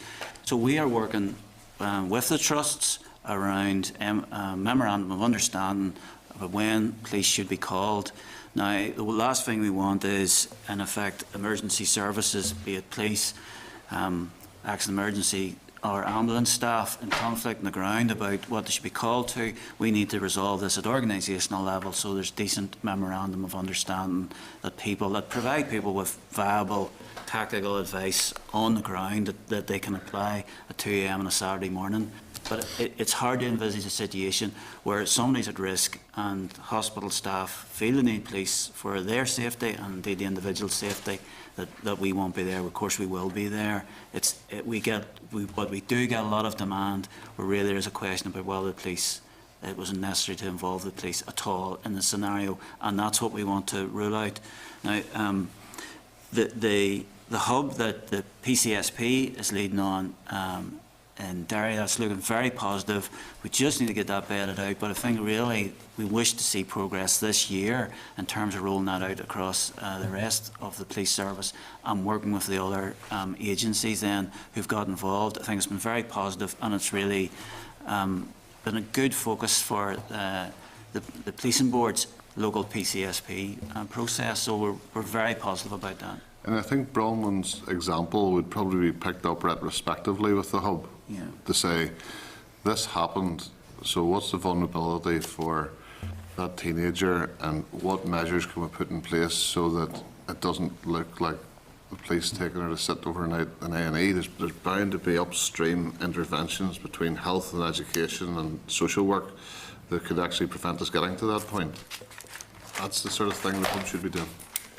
You see, one of the reasons, because I think at times, I don't want to use the word waste because it isn't a waste of resource, because obviously a valuable thing was carried out. But when the people from the finance end of the department was here, I asked the questions about when budgets are being struck, what's the conversations that take place between the various agencies in relation to looking at budgets. It's understandable from a policing point of view, you want to protect your budget. But if other parts of the system, or even other parts within your system, like say community policing, you take away from community policing and you reduce the numbers of community police officers, then that might have an impact on crime, which then brings in investigators, which are there, investigations there. So is there any review set in place where you're watching changes which you make to ensure that you're not, by obviously controlling your budget, you're not putting that pressure, which is a bigger resource than if you kept the community police officers in, and that's one example. So we moved with the Review of Public Administration to we now have the 11 districts co-terminus with the district councils, but part of that was we introduced neighbourhood policing teams, but we also introduced the local policing teams, and all of them have a particular geographic and local focus as well. So it's very much then their responsibility as well to take ownership and deal with problems and problem solve together with other partners. But that is in place. 1st of April and fully live 1st of October. It's in a review process at the moment, and that review will take place throughout the year, because we do want to make sure the resources is in the right place, and our overarching processes and structures which would allow resources to flex. The Chief Constable's already touched upon that. We want to review just how that is working, so we see a risk or a demand that we're responding to it quickly and in an agile fashion. So we've only RPA introduced 1st of April. That's when we introduced our changes. So it's still early days and the evaluation's ongoing. Because I attended a meeting last Friday around car crime, and you could see, the community safety partnership hadn't got the concept between community policing and the local, the new structure, and they thought it was nearly like a gap. That's just a broad point. You see, it's the same too in terms of, and you talked about it about, delay in cases. Is there an overall manager of that? Because the longer a case takes, obviously, the more costly it is. That somewhere along the line you have maybe a long case and then it collapses even before it comes to trial. Obviously, that puts a strain on your budget, but it also puts a strain on the legal aid budget. Whereas if there was better management, better oversight, and sometimes, I mean, without knowing, but certainly better decision making, so understandable, so a case they run until they've exhausted every avenue and then collapse it. But somewhere along the line, somebody might say, look, this is going nowhere. Better to stop it now than waste another 6 months of resource, and then obviously the pressure puts in there. So whose responsibility of that between the PSNI and the PPS? Well, the PPS obviously take forward prosecutions, and ultimate decisions around prosecution are there, but we are working in a very collaborative sense with them on the back of Criminal Justice Inspection Northern Ireland report around improving the quality and the timeliness of our work and improve the decision making with the PPS. So it's becoming less just fire the files over and let them sort it out, and we want to be far more collaborative and responsive to their feedback and make sure that we're giving them a timely quality product. So a series of recommendations that we're working through with them, and it is very much a joint approach. And would there be any part of that process where a case has collapsed, that someone will go and examine it and say, look, you listen, we let that run 6 months too long, or we wasted resource there. Yeah. You know, how to make sure that doesn't happen the next time, and you know that's part of your management process. And a few years ago, we professionalised the whole occurrence case management system. That took out a lot of bureaucracy that wasn't necessary and so on. So that is a significant improvement. We also, in partnership with the PPS, created mechanisms for them continuing to oversee and agree decisions about outcomes, about the disposals, but actually giving us some discretion around discretionary disposals and use of penalty notices for disorder, for example, or even non sort of criminal restorative justice outcomes and approaches. So there's been huge progress made in the last 6 or 7 years around all of this. Probably still some way to go, and the bit that you're getting to, I think, Raymond, is the file quality and file timeliness, which has always been a challenge. I think it's getting better. The benefit of the Criminal Justice Inspectorate report is working its way through with us, and there's a number of join-up initiatives around speedier justice with the Court Service, the Lord Chief Justice's Office, ourselves and the PPS. Everybody within the criminal justice system used to guard their own independence so preciously it almost became dysfunctional. So now there is a recognition of interdependency without compromising people's independence, especially the prosecutors and the courts. You see, because this will inform, there's obviously a consultation around statutory time limits.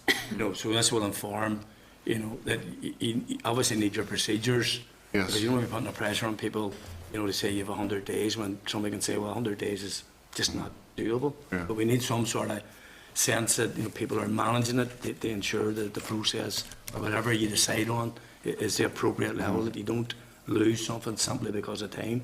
Yeah. But the other side of it is that something just doesn't run on because somebody says, well, you have as long as it ticks. Yeah. So the final, and certainly in relation to the document we got today, we prefer the policing board, and if there has to be a bilateral in relation to that would be the best way to deal with the confidential document today. All right, okay. Okay, Yeah. so that's a check. Okay, no other questions from members? Okay, great. Thank you all very much. Appreciate that. Thank you. Thank you.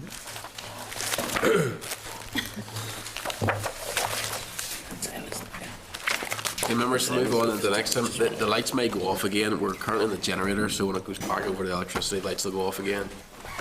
Paul's here to give any technical advice on exactly what that means. Ironic, the power failures. I'm more worried about the cost of it, Yes, energy costs. Very good. Very good. We're getting a time where our electricity's cut off. Okay, agenda item 5 then. So Brendan, if you want to come forward. Members will be well CG the Sagini follow-up report on McGabbery that was published yesterday.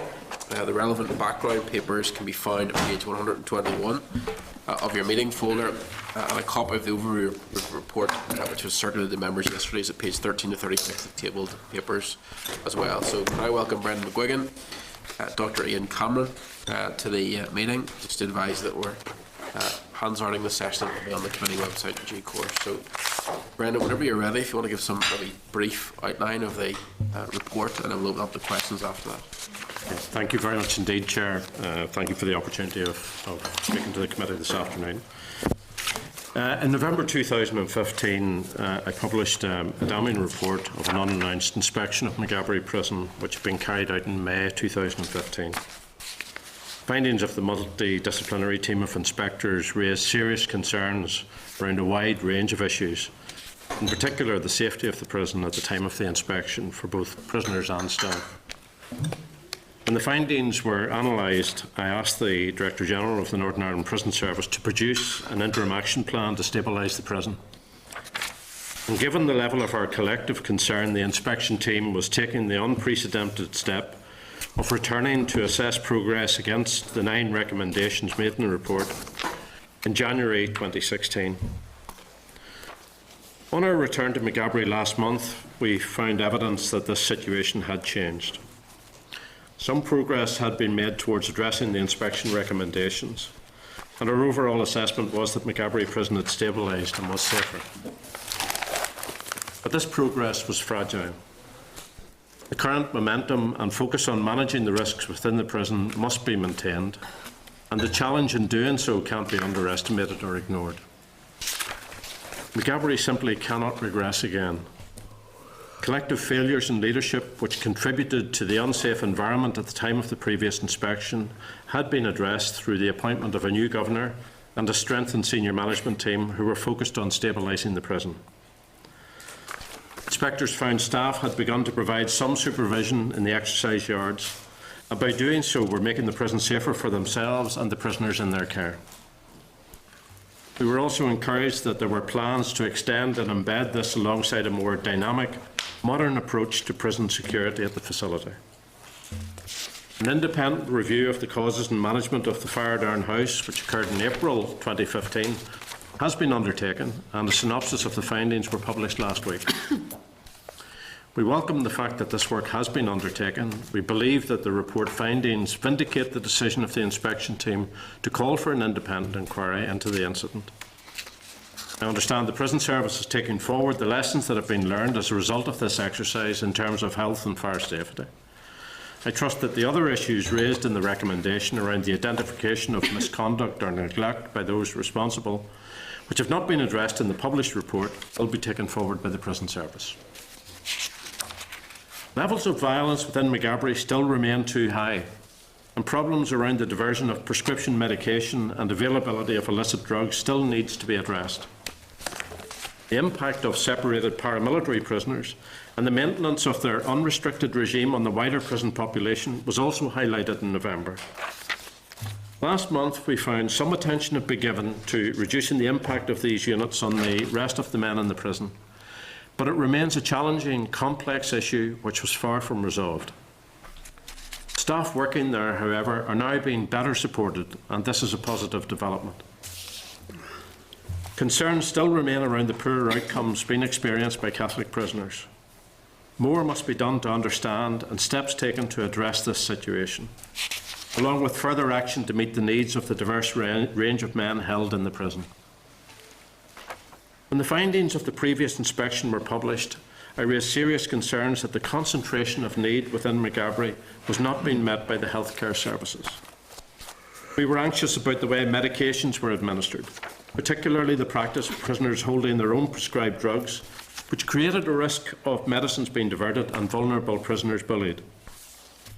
In January, we found some aspects of primary health care had improved, but it was worrying that staff shortages had led to a deterioration in mental health provision.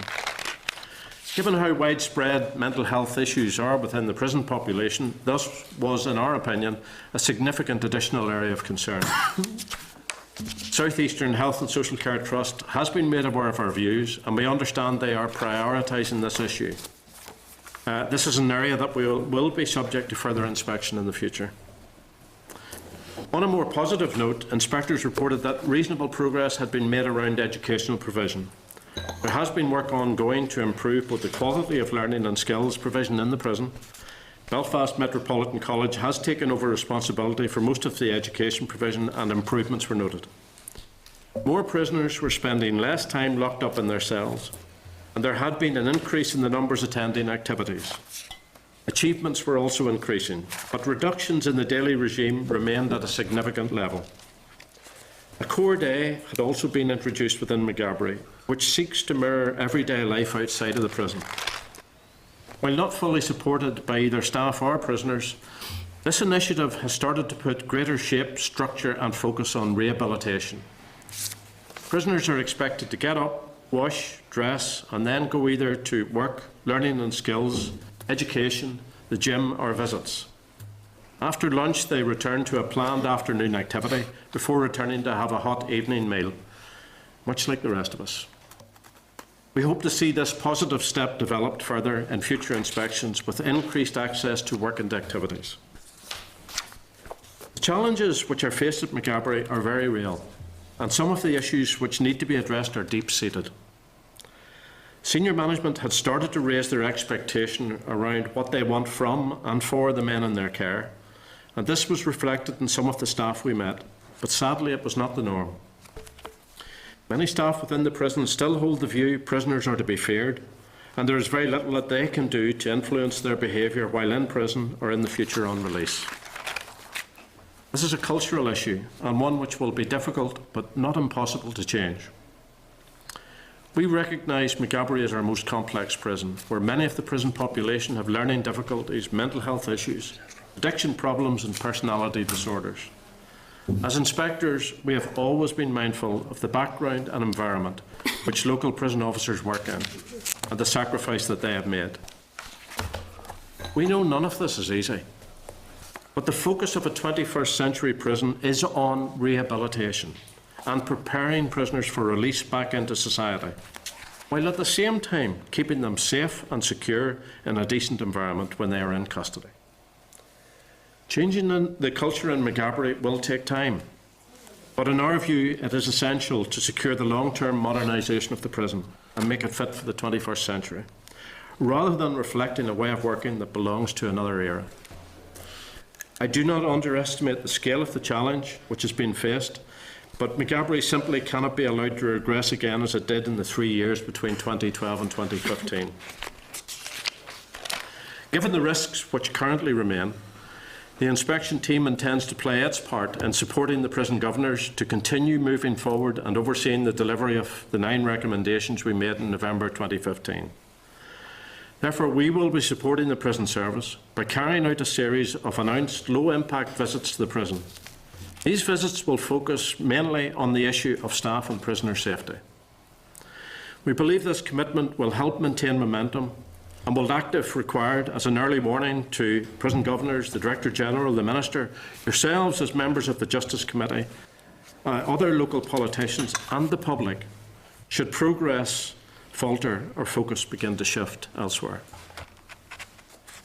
Thank you. Thank you much, Brennan. Brennan, yesterday you mentioned in your press release that prison, in your view, had stabilised, but the progress was fragile. What does that mean in terms of stabilised and fragile? Okay. Well, our sense was that it was safer. But when we talked about that fragility, we understood the context in which we were visiting the prison. There was a new governor. There was a strengthened senior management team in the prison. Additional resources had been allocated to the prison, and we knew that you know, many of the additional staff were those staff that had been functioning particularly well in other prisons. So there's a deficit being taken out of the other 2 prisons to support what was required in Maghaberry. In addition to that, the prison population was well down on what it had been before when we inspected. There was over 100 less prisoners. And those two things actually create the conditions whereby you can make progress. And so we know that the numbers in the prison aren't really at the gift of the Northern Ireland Prison Service. We know, for instance, that there was a logjam in the courts process as a result of disputes between the legal fraternity and the Department of Justice. We know that that has now been resolved. And, you know, it could well be that the prison population will start to rise again. So the things that we do know are that, you know, reducing the numbers in the prison, increasing the staff levels, putting a good structure around what a rehabilitative regime in the prison would look like actually does make it safer. But it is fragile. And our sense of it was, you know, between 2012, when we looked at the prison, and we thought that there were green shoots and that actually the prison could move forward, that momentum could be built, and when we went back in 2015 to have found that regressed. So in many ways, you know, we're not immune to that experience of seeing how progress can be lost. And so my commitment was that we had to find a mechanism to support Maghaberry in ensuring that there is continued momentum. And indeed, if it does begin to falter, or if the focus begins to shift to other problems in either of the other two prisons, that I can bring that to public awareness and political awareness. When you were asked yesterday how you would rate Maghaberry out of 10 at the moment, I think you said 3 or 4, is that right? That's right. What would your expectation have been going in for the follow-up report? I mean, is that somewhere, would you have expected that level of progress? Is that something that you think is on the right track, or is there less progress made than you would have anticipated? To be fair, that's what I anticipated. That given the resources, given a strengthened leadership team, and given the fact that there were reducing numbers, I was expecting progress to have been made, and that's what we found. Progress had been made. However, the judgments that we made in 2015 still stand. We didn't actually revisit the healthy prison tests per se, because that would have been unfair. Because we believe that to make those transitional changes from the poor to not sufficiently good actually is quite a step. And so in many ways it was predictable that we would find some progress having been made, and I was encouraged by that. And I suppose again, we've got to measure it in terms of prisons UK-wide, and there's been quite a lot of critical reports about prisons in England and Wales within the last month or two as well, so it's, you know, it's how you measure up against that. Can I just ask about whether or not the follow-up report was an accurate view of what is actually going on within the prison? I mean, the first prison that was a damning verdict was an unannounced inspection. This one was an announced inspection, so some prison officers are telling us, like, the place was power hosed, they had additional staff in because they knew this follow-up inspection was going on. Is it actually a realistic reflection of how Maghaberry is operating today versus back in May, or are you getting a sort of rose-tinted version of it because they knew it was happening? Well, I don't believe I'm getting a rose-tinted version. I mean, when at the end of the inspection in 2015, in May 2015, I sought an interim action plan to start addressing what I saw as the significant failings at Maghaberry. I mean, such was our level of concern. So, in many ways, although the report was published in November 2015, the Prison Service had been working, developing an action plan in response to the recommendations that we were making. I suppose there's always a risk of saying, well, are you getting the best possible projection of the prison? And given that it's on an announced basis, yeah, but you know, but we're citizens in this place, and to be fair, Ian and I spend a lot of our time looking at the prison service. It is our area of greatest risk in the criminal justice system in Northern Ireland. And our work in monitoring the prison reform programme, Ian has been spending an extensive amount of his time within each of the prison establishments, and we have a real sense of progress being made. sitting in on internal meetings, operational meetings within the prison environment itself, and indeed the linkages and connections that I would have with the prisoner ombudsman and with the other organisations that work within the prison environment. So we're not immune to picking up, I suppose, those nuggets of intelligence that tell us how the prison is actually functioning. So it doesn't just come down to the actual visits to the and inspection visits to the prison. Ian, is there anything I that you- suppose another thing probably worth pointing out is that the inspections are pretty detailed affairs. We interview lots of prisoners, we interview lots of staff, we interview management, we look at stats over long periods of time, we select cases to look at over long periods of time. So yes, you can, there's always the possibility that things can be made better for the actual day of the inspection, but we are actually looking at the establishment over a longer period of time. And in terms of the engagement that you're going to have over the next 18 months, and I welcome that, because at the time when you had your first report, I'd suggested that actually we need regular monitoring of the situation to make sure that there's an increase over a longer period of time. What does that engagement look like over the next 18 months? Well, I believe it will look something very akin to the work that we did on the reform programme, which I felt was particularly successful in terms of the prison service will be providing us with assessments of the progress that they feel that they're making. We then go in and inspect and dip sample to ensure that actually the progress has been made. It will be ourselves, the Regulation Quality Improvement Authority and the Inspectorate of Prisons that will be conducting this work. The reason why we wanted them to be low impact was that we understand that full inspections can distract a lot of attention within the prison. In many ways, Ian's work on the reform programme was while at one level looked extremely low-key, but I think any of you who have read his reports in terms of the recommendations will realise the detail that we were able to bring to our overall assessments. And I believe it would be something akin to that this time. And just in terms of the areas where you said there's still, the mental health issue is one that you said has deteriorated since the last time. There's still violence in prison, still drugs are still much too easy to get hold of. How much of this is simply down, I mean, there's other issues there as well, lack of leadership, all that kind of stuff, relationships aren't great, there's a load of stuff there, but how much of this simply boils down to the fact that the staff resource is not there, that the prison has been understaffed for far too long, and it means that prisoners are being locked up for too long in the day, which creates a tension, which creates more violence.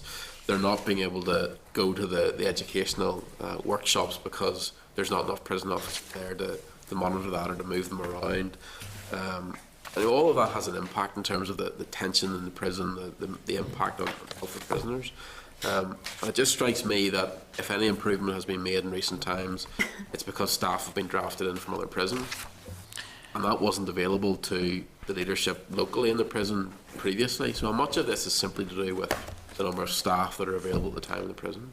Well, I wouldn't underestimate the fact that that increased numbers of staff helps, but clearly there was a strengthened leadership team, and my assessment this time round was, unlike the last time, that there was that level of problem solving, creativity, innovation.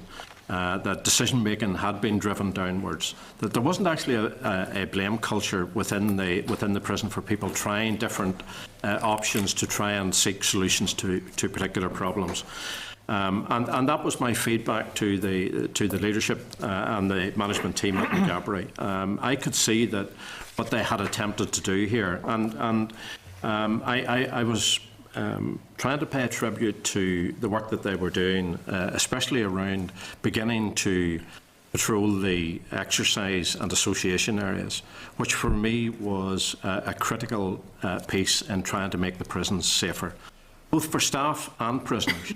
and creating this dynamic security rather than standing back off prisoners and believing that the walls and doors will somehow create the level of security that's required. Can I just, sorry for breaking in, but in terms of that change, so that I understand how a set day, bringing that sort of routine can be beneficial. Yeah. Resistance at the beginning, but I can see how it can be beneficial in the longer term. In terms of the changes around like monitoring of exercise yards, I mean, again, I have been contacted in recent weeks around prison officers who are concerned that they're still understaffed, and therefore the new system of going out into an exercise yard, you could have 2 prison officers to 100 prisoners. Is that not putting them under additional pressure, and is there not safety issues there as well? Because if you don't have all of the staff, full staffing complement, yes, the changes may be desirable, but are you not putting prison officers at additional risk by doing that if you don't have the full complement? Absolutely, and dynamic security is one based around an assessment of the risk and what the potential benefits are of taking some of those risks. But the reality of it is you cannot have no-go areas in a prison environment. That should not be happening. And in May 2015, when Nick Hardwick and I went out into the exercise yard, when we were cautioned by staff that they couldn't guarantee our safety, and going out into the exercise yards to talk to the 120 men that were out there, and for those men to look at us and to say, you shouldn't be here. And we're saying, but actually, what if something happens out here? Who's looking after you? Whose responsibility is that? So, you know, I believe this is the cultural issues that unfortunately have been allowed to develop that, in my view, need to be challenged within Maghaberry, and that's how you do it. And the thing about this is that these are issues that have been addressed in other jurisdictions. Simply standing back off prisoners doesn't work. You have to engage with them. You have to find out what's going on for them. You have to understand if they are developing suicidal ideations.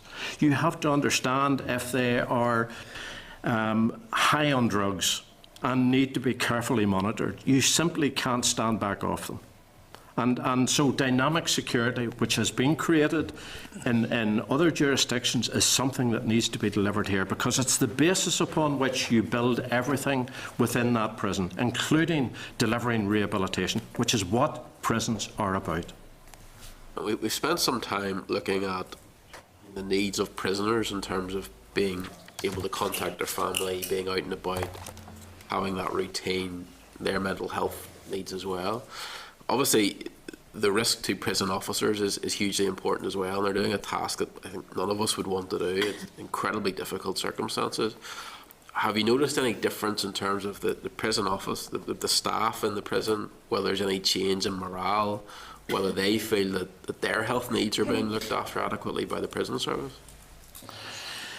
Ian, you did some of the staff surveys. Well, certainly in terms of the staff who were working in the separated houses, they were starting to introduce a staff rotation policy, and that was the staff there certainly did feel that was a big improvement. And I think, you know, the other thing I would say is, once again, when you spend time, and there were over 30 inspectors in the prison for the second week. There was a research team during the first week and a few of the inspectors. And you get a sense in terms of how staff feel.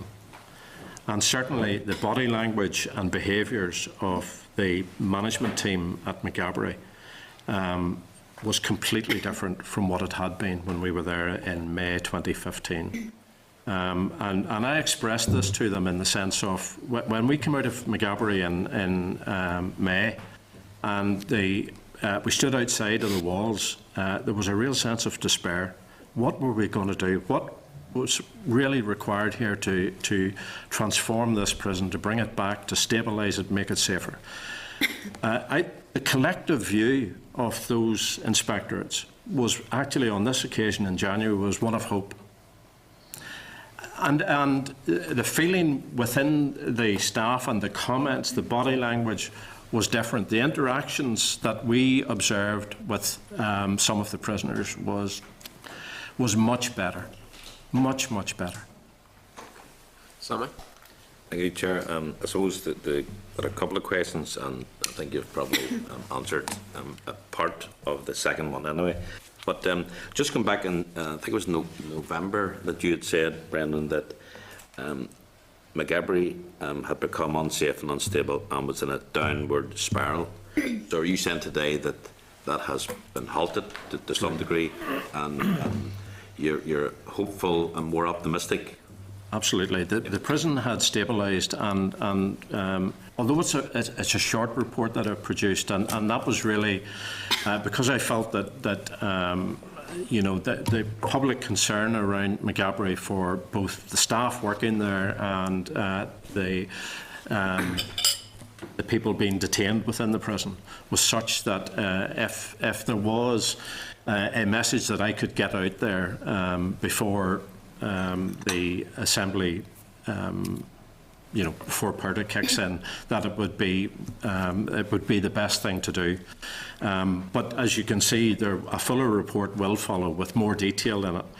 But our sense of it was here that it had stabilised and that progress had been made. Not sufficient to change the overall gradings, because that would, you know, for some of those things to have changed, it would have to have been embedded. And some of the stuff that I've even talked here about, the patrolling in the exercise and association areas, that's only just beginning. And indeed, the structure around the core day. I mean, when you go inside that prison, you will see some prisoners engaging all the time. But actually, when you go on those wings, on those landings, you'll find prisoners doing nothing. And not wanting to do anything. And, you know, so hundreds of them who make that choice, who want to do nothing. The challenge for the prison service is to engage in a different way and ensure that actually, you know, rehabilitation is foremost to their objective in terms of making it safer in the community when these people are returned. I think you'd also mentioned about in terms of mental health, and obviously dealing with mental health can be a much long-term situation. I've seen it in my own family, but with others it can be short-term in terms maybe intervention for a period maybe of a number of months, and with all the difficulties that depression and mental health has. So are you, again, did you find a sense that things are changing? Maybe not as much as you wanted, but there are improvements in terms of mental health? Well, I mean, what we saw actually during the inspection week was, you know, an incident, for instance, where a couple of prisoners who had been segregated for their own safety, but were clearly suffering from mental illness. I'm not clinically qualified, but it wouldn't have taken a genius to have worked out what was wrong with these particular individuals.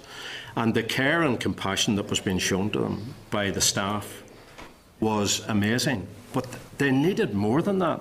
And the reality of it was actually when we went in this time, our assessment was that the mental health needs had become actually quite acute within the prison. It was actually worse even than what it was in 2015. Despite the fact that there were smaller numbers within the prison, actually the needs were more acute of some of those who were actually there.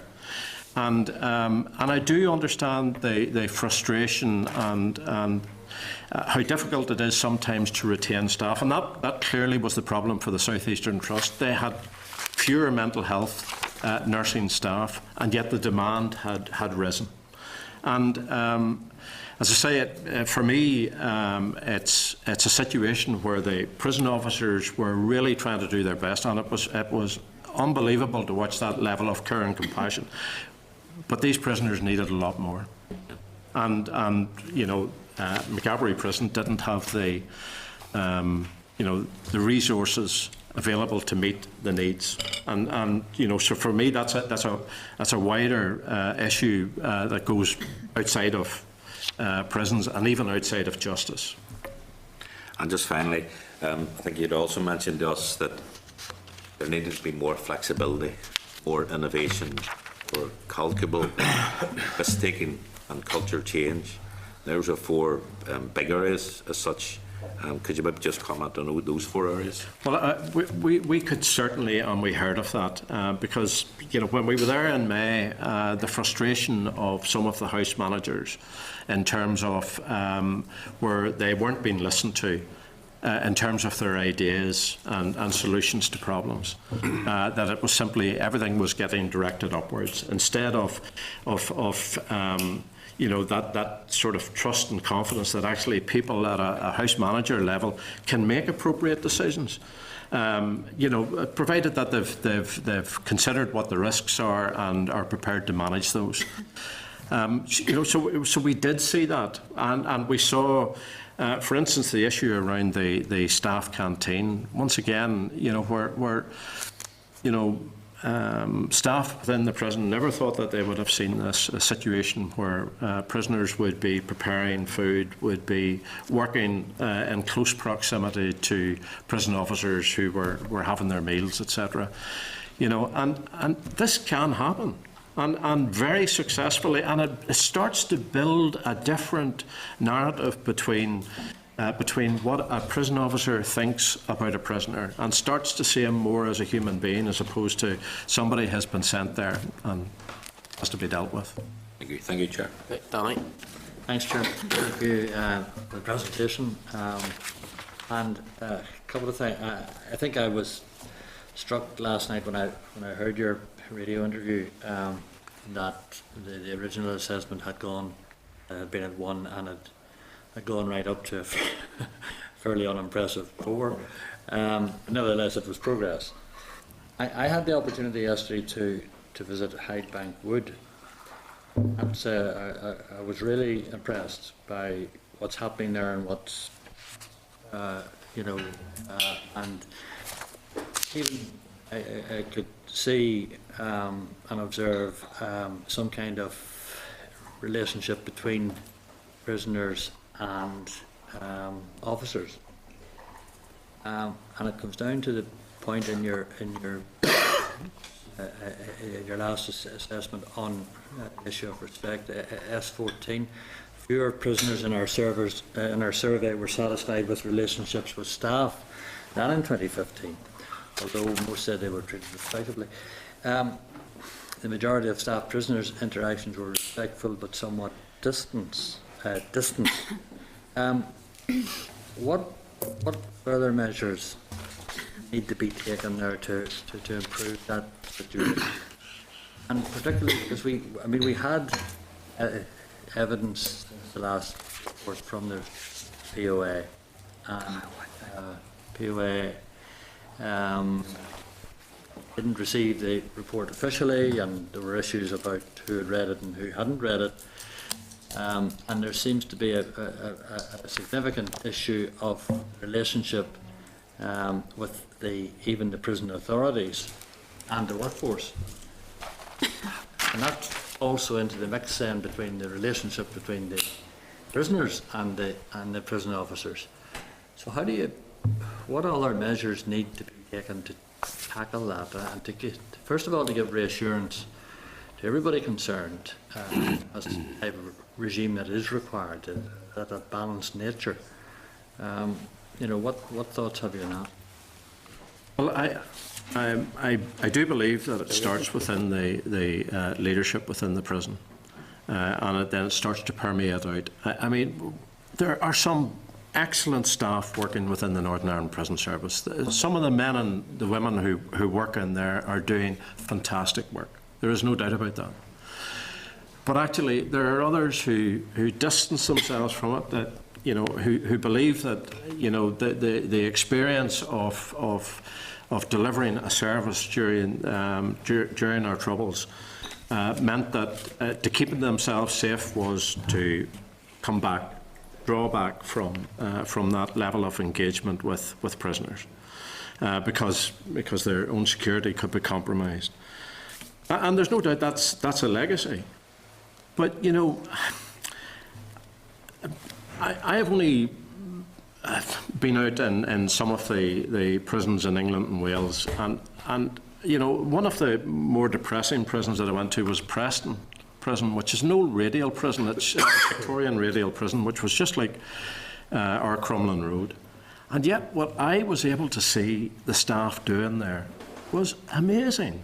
You know, where staff were working with prisoners, sorting out the issues that the prisoner was having at home sometimes, being able to convey messages, helping the prisoner in terms of preparing for bail applications, sorting out, you know, and I'm going, what a wonderful way that level of engagement between prison officer and the prisoner, that actually, you know, it creates that opportunity that there's role modelling going on, and there's actually very creative work that actually is starting to help support the whole concept of rehabilitation.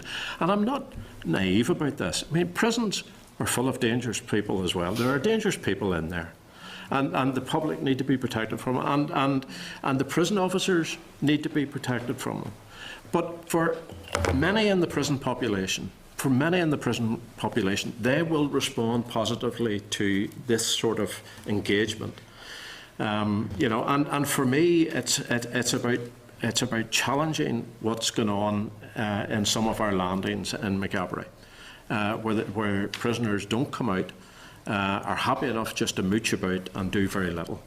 And actually, if we look at how much it costs to keep a prisoner in prison, then the taxpayer is getting a very poor return, in my view. But surely what's different from Preston is the ingredient of the backcloth of the conflict, and that you still have paramilitary structures, effectively, within prisons, such as Maghaberry. And that will never, until that ends or in some way is addressed, that will never be able to recreate a Preston-type scenario, because the level of suspicion, the level of... So it's not just a matter of violence and criminality that you're dealing with. There is another ingredient to our prisons here that needs to be tackled and squared up to. And I don't disagree with some of that, but I think you paid testament to what you saw at Hydebank Wood, and the committee here have been at McGilligan, and you've seen what can be achieved in other prisons. The challenge now is to make that happen at Maghaberry. And you know, there is no doubt that, in my mind, that now is the opportunity. You know, with you know, reduced numbers of prisoners within the environment, with the staff available to do this, if you're going to make real progress, now's the time to do it. Okay, Raymond. Thank you very much, Chair. Thank you very much for your presentation. In the last time you were here, in terms of the May report, I was struck very much by, you know, the fact that you identified the failure, I think you called it significant failure in leadership, the relationship between Maghaberry and headquarters, for want of better words, and the culture of opposing, blaming other people rather than seeking problems, right? But I was also struck by the fact that you called for an investigation into the fire, and then subsequently we have now seen a synopsis of the fire, and I think you get a sense of why. Would you like to say why you felt an investigation into what seemed to be a fire in Maghaberry, but what it made you feel that there needed to be an independent investigation? It came to us from every direction, from staff in the prison, from prisoners, and when a cursory review of it suggested to us that this needed an independent inquiry, and I believe we've been vindicated in making that recommendation. And it, you know, in some ways it reinforced that, you know, that dysfunctional relationship that had developed between headquarters and the senior leaders within the prison. I mean, it's the assessment that it was foreseeable and wholly preventable, I think, are damning in themselves, damning assessments. And, you know, it was clear to me that, in looking at it, that the situation that had developed that day was one that must happen on a daily basis in prisons everywhere. You know, where some prisoners rein against the instructions, the lawful instructions that they've been given. And there has to be a mechanism for dealing with that, and dealing with it quite quickly. And so for me, to allow the situation to exacerbate when operational staff were standing there ready and able to go and deal with the situation, for me is unforgivable. And, you know, it just made terrible reading, to be honest with you. And I hope that the recommendation in full is followed through with. But in terms of, you know, any organisation, never mind, you know, the sort of organisation in Maghaberry, but if there's significant failure in leadership, then how's it going to work?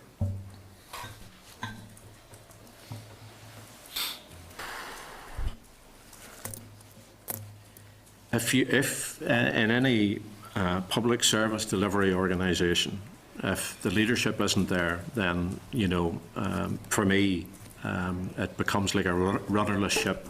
It might stay afloat, but it's going to be subject to all sorts of perils. And you know, genuinely, I think the staff at Maghaberry were looking towards their leaders to support them and point the way, point the path that they needed to follow. And I mean, you know, just 2 weeks ago you were here as part of the review team in terms of oversight of, and it was very noticeable that, you know, most of the recommendations have been followed. And if you look at the progress, and, you know, we talk about Highbank Wood and we talk about McGilligan, you can see a clear pathway that people followed the OARS report. But in Maghaberry, if you look at Maghaberry, it's the complete opposite. And when it's the complete opposite, then the outcome is what we're dealing with. And again, one of the things that, you know, struck me about the OARS report, and she obviously had been around prisons and around prison systems and around that whole backdrop of culture and custom and practice. You know, both in the interim report and her final report, she said if this isn't implemented within 6 to 12 months, then the opportunity will be lost. And if you're in around the system long enough and know if you ride out for 6 or 12 months, then nothing changes. Is that what is unfolded in Maghaberry? Well, I don't underestimate the fact that, you know, there is a culture within the prison service that, to some degree, has resisted some of the change because they don't accept it. They don't believe that it's going to improve things. And all we can do is continue to reflect what we see as some of the best practice in other establishments. We can point to the fact that other jurisdictions have faced these issues and actually come out the other side. And, you know, we were hoping that the successes that had been achieved at both Highbank Wood and McGilligan would start to spread within Maghaberry. Having said all that, Maghaberry, I don't underestimate the scale of the challenges there and the fact that it is a really complex prison. It's spread out all over the place. You have a prisoner mix in there that is extremely difficult and which can become extremely volatile. And the reality of it is that McGilligan benefits from the fact that you can select the people that are going to go there. Maghaberry has no such choices. It has to take whatever it comes. And that's, you know, part of this issue for me around the fragility of it is that this is a great start, but it could be derailed. Could be derailed by factors outside of the control of the governors and indeed of the wider prison service. But again, because, I mean, I've said this, I think, from the beginning of the Justice Committee, and we have visited Maghaberry on numerous occasions, and I know the committee's been at least maybe twice. You know, the complexity. But Ann Orrs, in my opinion, pointed up a mechanism to try and ease that complexity, and that's the theme in prisons. And I've said it at the committee, and I've said it to the senior managers, both in the prison and at headquarters, that I find that there's nearly a resistance to that. There's no evidence of that taking place, and it's long-fingered because of resource. And I have no doubt resource would add to the ability to do it. But McGabry is designed in such a way that you could turn into 3 money prisons with a degree of intent, and I don't think the intent's there. And while the intent isn't there, complexity remains. Ineffective leadership will lead to the outcome that we have. That you're coming in to say progress to 4 out of 10, which 2 years on the reform programme isn't good enough. In relation to the prison estate, and and you have visited, you've seen the newer accommodation where you design out a lot of the issues. The square houses are not fit for purpose. There is no doubt about that, and extremely difficult to even manage from a prison officer perspective. So there is a requirement here for investment. My sense of it was, and certainly in the oversight group, and we did have access to the plans, as I'm sure they were shared with yourselves. I mean, but it's about bidding for capital investment. I mean, McGabry needs capital investment. The 360 that is planned, that hopefully will commence work this year, will take a lot of pressure off and will be easier. It'll be much easier for the staff to manage the prisoners who are housed in there simply by the design. Because again, and even in this report, categories of prisoners, the disparity in outcomes for Catholic prisoners across many areas remain unchanged. And that's as far back as the first report that you ever submitted this.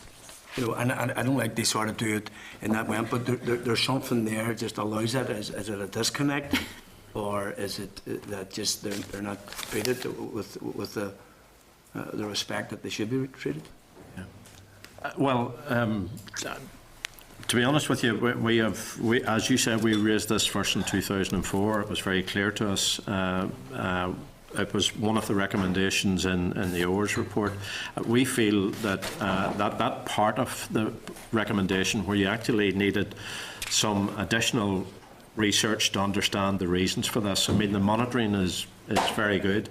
And to some degree, the prison service is hoised by its own petard.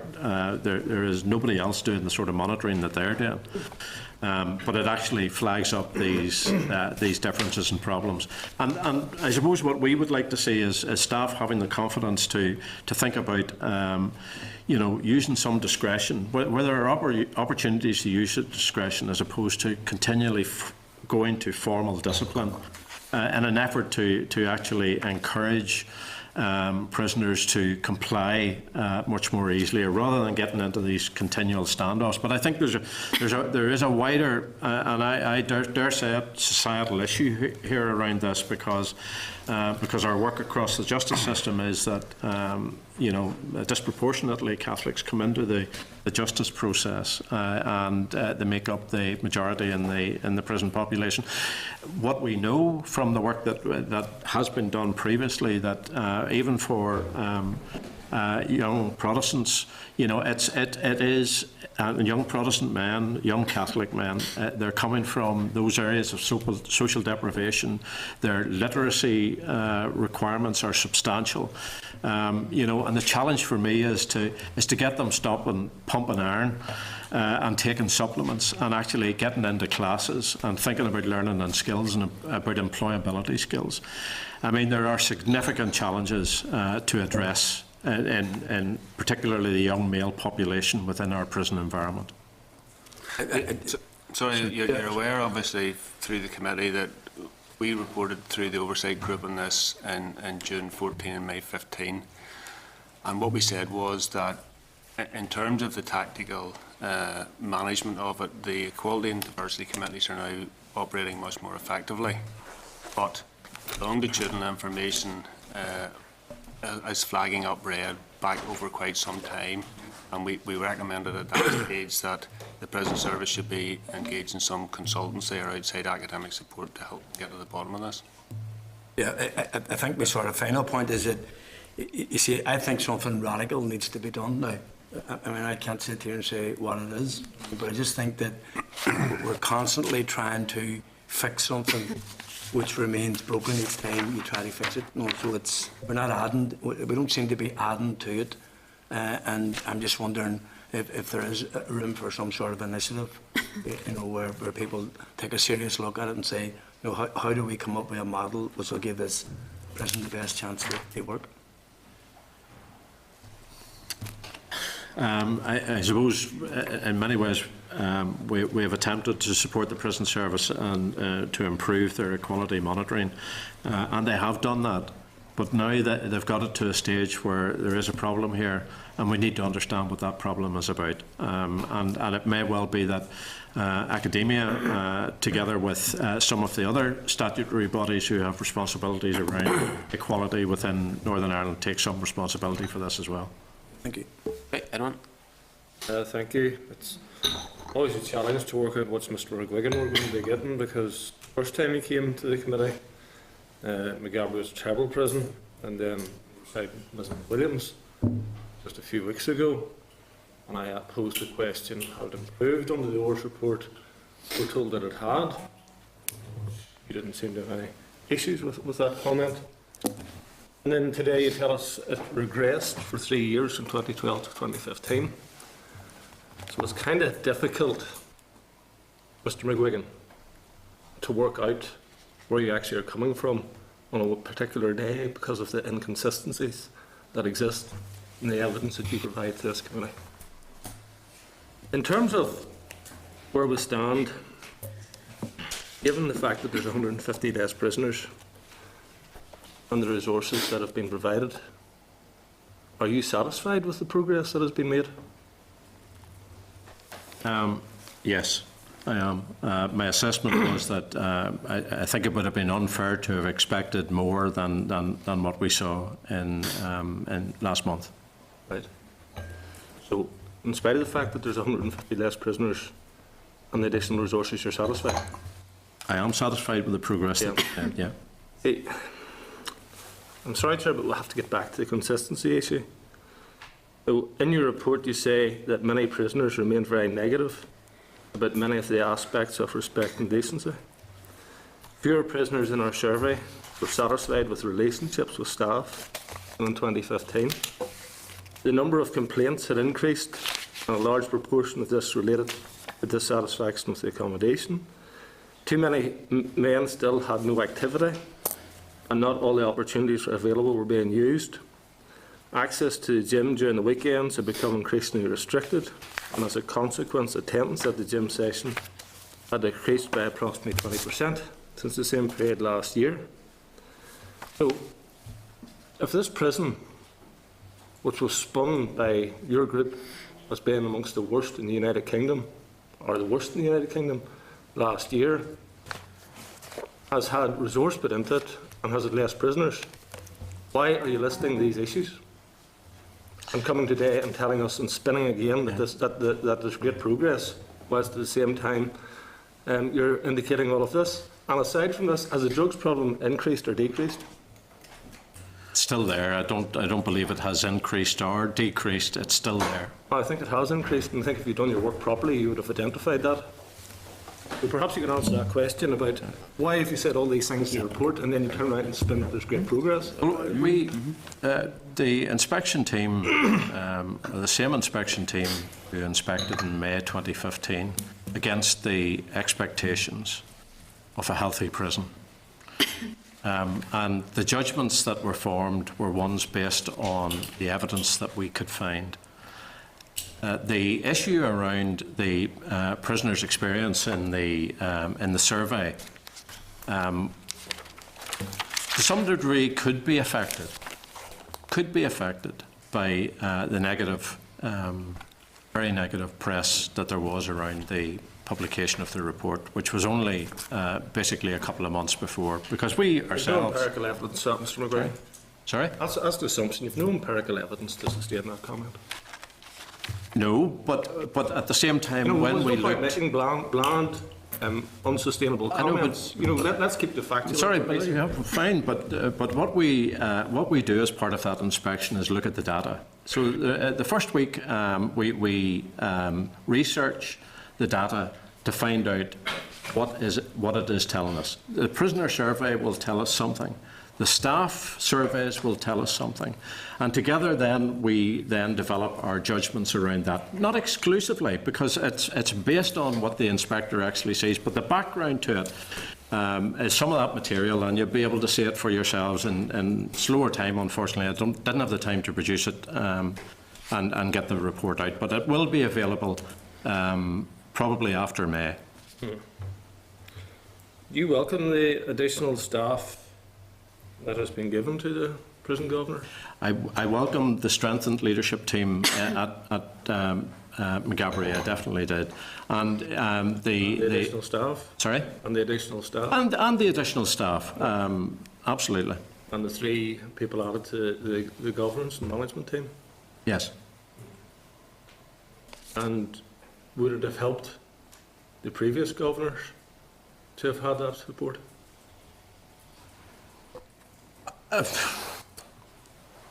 I'm not sure. I could only hypothesise on that, and I'm just not sure, to be honest with you, because there were things that we saw in May 2015 that deeply concerned us, and not least around, for instance, the Erne House fire, which was symptomatic of a wider issue. And was one of your deep concerns that, despite if there being requests for additional staff from the previous governor who had left, that there hadn't been a sustained effort by headquarters to provide those staff? I was aware that the prison had requested additional staff, but I was also aware that the numbers of staff on the sick had increased substantially, and there was no sense of sort of action being taken to deal with that particular issue. That's very much the headquarters line, isn't it? What was our observation at the time? That's very much the headquarters line. And just when you mentioned sickness, I think 60 of the long-term sick have now left and moved on. I'm not quite sure what the actual levels today are. At the time that we were there, We haven't been back since the inspection, so but I couldn't honestly tell you. Someone who's actually participated in a lot of interviews always find it's more useful to know more than the person that's interviewing you. And it would appear that you're not in that position today. Is there currently around 60 or 70 staff off sick? I really don't know. I think you really should know. You've just made comment about the outgoing leadership or the past leadership and about the problems that they had and the suggestion almost that they hadn't adequately dealt with sickness, so therefore prison headquarters was quite right to withhold support from them. But yet you don't seem to know what's going on today, and I'm identifying to you that there still is a considerable problem with sickness, but you don't seem to have an issue with headquarters support for the current governor. The issue around sickness was during the time of the inspection. I come here today to talk about what we found in a 2-week period in January. I realise that the situation can change on a daily basis. Yeah. So what I'm trying to give you is the information that I can guarantee at this stage. Yeah. That was the situation in January. Just the same as what the situation had been in May 2015 when we inspected. So, no, So the situation is that there's a greater level of drug incidents, that prisoners are less satisfied with the service they're getting, that sickness levels are still high, prisoners are concerned about their safety and well-being, and you spin us something and expect us to swallow it. And frankly, Mr. McGuigan, the facts don't stack up with the spin. Okay. Well, Operating substance. Actually, don't engage in spin. What I do is give you a factual assessment of what the inspection actually Yeah, found. and I read it back to you. I read back your report to you. Yeah. And you still tell us that there's great progress has been made, but it's hard to identify it. What I said was that progress has been made, but it's fragile. And you asked me, what do I think about that? I think Maghaberry has stabilised. It is safer. And certainly for the combined inspectorates, the assessment was exactly that. Yeah, the prisoners don't feel safer. Is there less or more attacks on the prison staff now? Don't tell us you don't know. Well, at the time, can you remember the background of that? The figures, yeah. I certainly won't be able to come back to it. I mean, Can assist you in giving us some substance here? I suppose that's one of the with the problems of trying to come with a kind of an executive summary. But certainly that will be available to the committee should you want. And I ask you a question, there are more or less attacks on staff and you don't know. So how can you turn around and tell us that the prison's safer? Well, and then you're asked to back it up with a little evidence, you don't have it. Part of the factors that we highlighted in the earlier report around safety was around the issues of the inadequate supervision in the yard areas, around the resourcing issues and the regime predictability. And the other major issue which we highlighted in the previous report was that certain aspects of healthcare were graded by RQIA as unsafe. And when we returned in this year, there had been some improvement in those areas. Do you regret the role that you played in scapegoating the two senior officers? Do I regret the I absolutely do not regret producing a report based on the findings of the inspection. Okay, well, do you regret that the two officers were scapegoated? I don't personalise the inspection. What I said was that that there was a leadership team there at that stage that was seeking to transfer the blame onto others, rather than trying to find solutions locally. And the leadership team that the headquarters you're talking about? Sorry? That headquarters you're talking about? The leadership team? It was an inspection of Maghaberry Prison. I think we've been through this before. I wasn't inspecting headquarters. When we do an inspection of a prison, it is about what we find in front of us. But who is responsible for managing the sickness in the prison, for example? The prison governor would have responsibility. No, you're wrong. Headquarters and the director of personnel in headquarters had responsibility for sickness. I am absolutely aghast, Mr. McGuigan. Well, I bear out the facts. If I am wrong, come back and write to this committee. The director of personnel at headquarters was responsible for sickness. Were you not aware of that? They may have ultimate responsibility, but surely first-line supervisors in any organisation would have responsibility for monitoring and ensuring the sickness. Management of sickness. Lay with the director of personnel at headquarters. And that would be then delegated. It's the same in any organisation. In the policing organisation, you had George Hamilton here, and if you asked him around the sickness levels, he would be saying, excuse me, I have HR managers in every district in Northern Ireland. They're supposed to be managing it. I take ultimate responsibility for it, but they're supposed to be managing it. So Who was responsible for the recruitment to Maghaberry Prison? That would be at a headquarter level, just the same way as it would rest with George Hamilton in terms of the recruitment of people into his organisation. Well, if you're not ashamed of the scapegoating of two individuals for a problem which extended well beyond them, then you should be. Because it was absolutely and totally wrong that happened. Headquarters have a huge responsibility for what happened at Maghaberry Prison. Danced on the head of a pin when Mr. Padlone was sitting over there the last meeting and trying to excuse headquarters. And frankly, your position is to independently monitor prisons, and I don't see that independence in the role that's being played. Thank you, Chair. Thank you very much, Chair, and thank you for your presentation today. And I know it's a sort of truncated report, but I accept that you're highlighting the situation as you saw it in January. Now, you've said that the situation is stabilised. However, the situation is still fragile. Some progress is made. You would characterise that as 4 out of 10, the current situation. But someone like myself has been fully supportive of efforts to try and transform the prison regime, particularly in Maghaberry. It's very disappointing, extremely disappointing.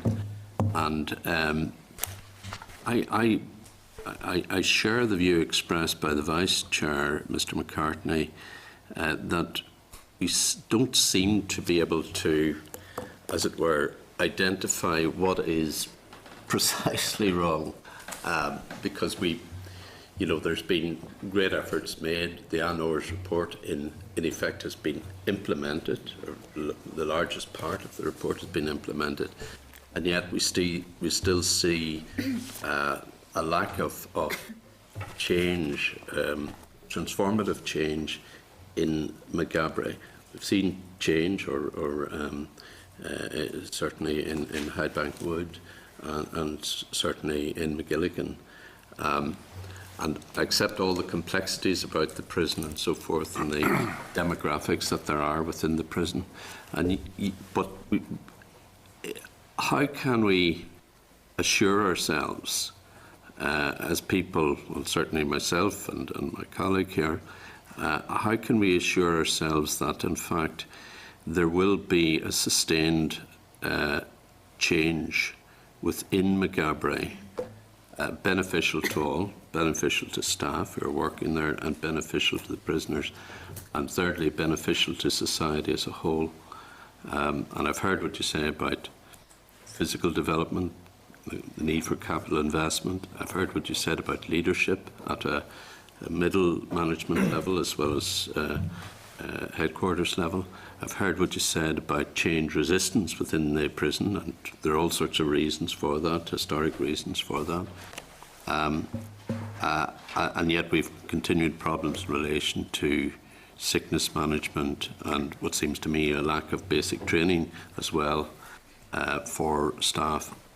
So can you identify those areas where we as a society can invest so as to guarantee that transformative change? Well, Ian and I both come from a policing background, and I have said to the committee here that in terms of the reform programme, that it was, I think it's unrealistic to expect a large organisation to reform in a 3-year period, and that reform programme to try and do it on the cheap.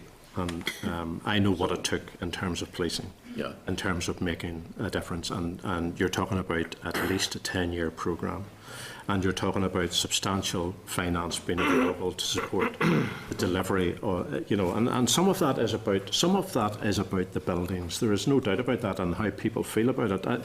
But the other part of it is that with smaller numbers and with good leadership in somewhere like Highbank Wood, or indeed at Magilligan, you can get results. It's the concentration in Maghaberry which is actually to some degree working against the reform programme, and it is because it's they build many of the buildings that house the prisoners. It's configuration of the prison all conspire against actually trying to move the issue forward, and Raymond raised that very point about the 3 mini prisons could be the enabler to really crack that nut. But we're not at that point. No, I know. Sure, we're not. No, we're not. I mean, in terms of the 3 mini prisons, I mean, I see that myself as the basic solution to this in terms of the physical layout and the management of the prison. But we're not really at that point at all. I mean, you haven't established those 3 sectors within the prison. And could I just, Chairman, with yourself, just one further point, and you're talking about money and so forth. Professor Monica McWilliams and her colleagues in relation to the oversight team were saying, look, you're not paying the staff properly. And if you're not paying the staff properly, although you will initially attract staff, you will not retain staff. Now, is that something that you would be in agreement with, or is that outside your remit? Well, I'm quite aware that that obviously the prison service lost some of their new staff when the police started to recruit again, Yes. because the police was seen as not only did it pay better, but obviously the career prospects in it. I suppose, Yes. to be fair to the prison service in identifying their top 50 people within the organisation to try and develop, and we talked about this. This inspectorate conducted inspections in the past of prison officer training and development. And the significant underinvestment that there's been in over the years, to develop the leadership skills that are required to take people through a reform programme of this nature. And policing, I can recall as early as 1996, 1997, when the organisation was investing in people and preparing them for what a transition would look like. By the time the Patton report came out, substantial work had already begun, and then that was able to be progressed through a system of ventilating the organisation, for creating opportunities, development opportunities, and for training people to meet what it was that you knew required of them. You can't do it any other way, to be honest with you. And so for me, to expect this to be delivered in 3 years, I think was overly optimistic. What I would hope for is that that when the Assembly reforms after the election, that somehow the prison reform issue is still on the table, and that it does get the continued attention of politicians to ensure that we can continue on that programme. For my part, I will do what I can here. I have a small organisation. I can draw in support from others, and we will continue to try and help the prison service as it moves forward. Well, I just want to agree with you. I think that should be a priority for the next Assembly. Unfortunately, I'll have to leave it to you. You're not here. But anyway, I wish you well. Inspired by your Become an inspector, Alban. You can lead the charge. Give you a son. Go soft on you, Alban. Alex? Thank you, Chair. Okay, Alban. To walk out, Alban. Yeah. He knows what I'm going to say anyway. So. You're in good hands.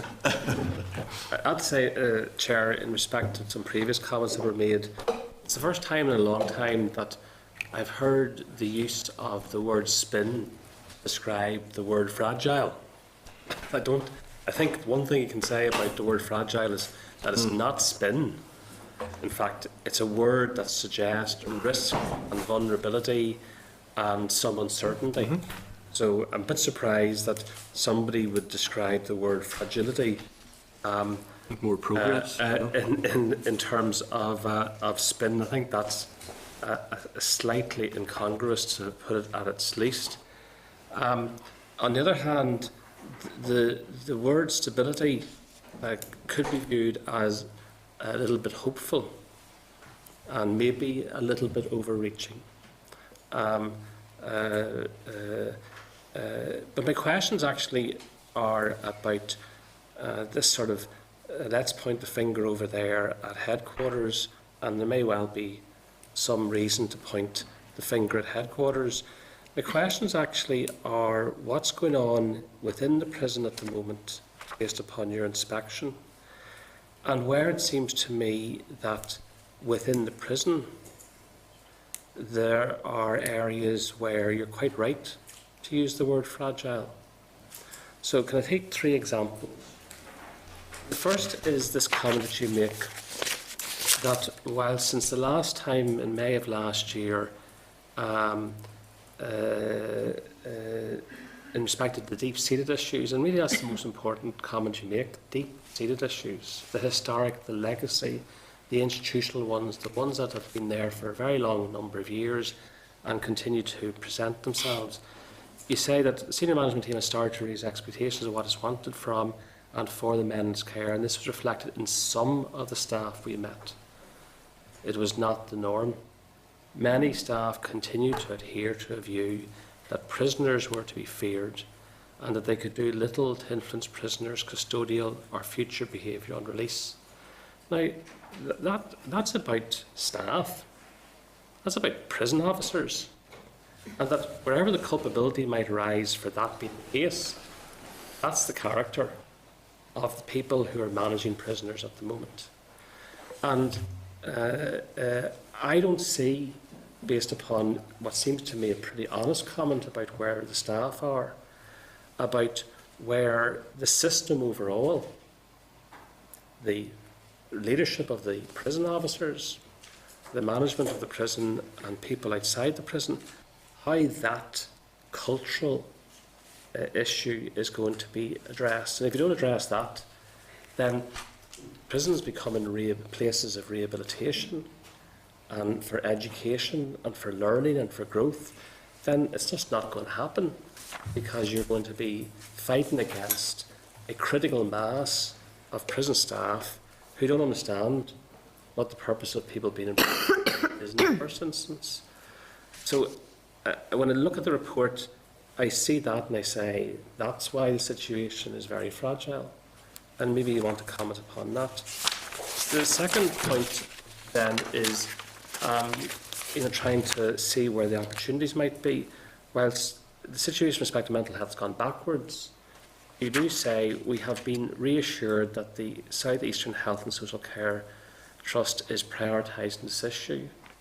So if you, on the basis of that comment, if you were to be back there in 6 months' time, on the basis of the reassurance that you've received, what will be different? And then my third question was touched upon earlier, and it's, if you like, a variation of my first question.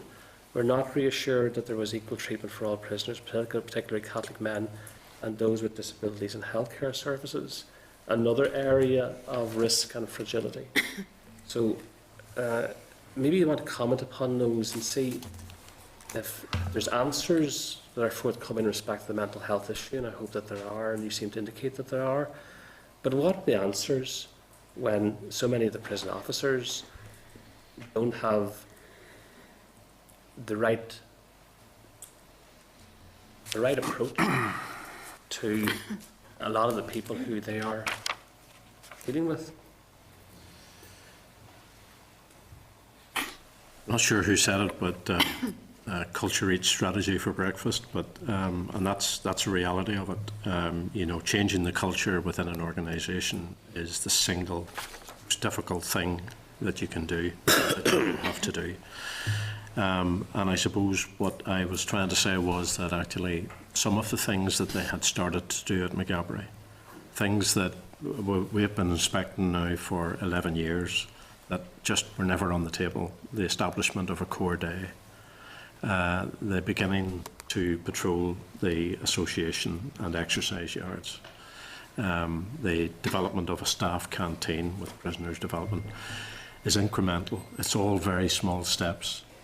But actually, that's the only way that I can see that you can build this, because it doesn't have the big bang approach that policing got. And in the absence of that, then the only thing that I can hope to is that the prison service develops inspirational leaderships, inspirational leadership, that it continues to develop people through the organisation who understand this, and it is about seeing those success stories. And I was trying to reflect some of that. When you see some wonderful things happening, but it's in isolation. It's not the norm. And you're saying, but actually this can happen. This can be done.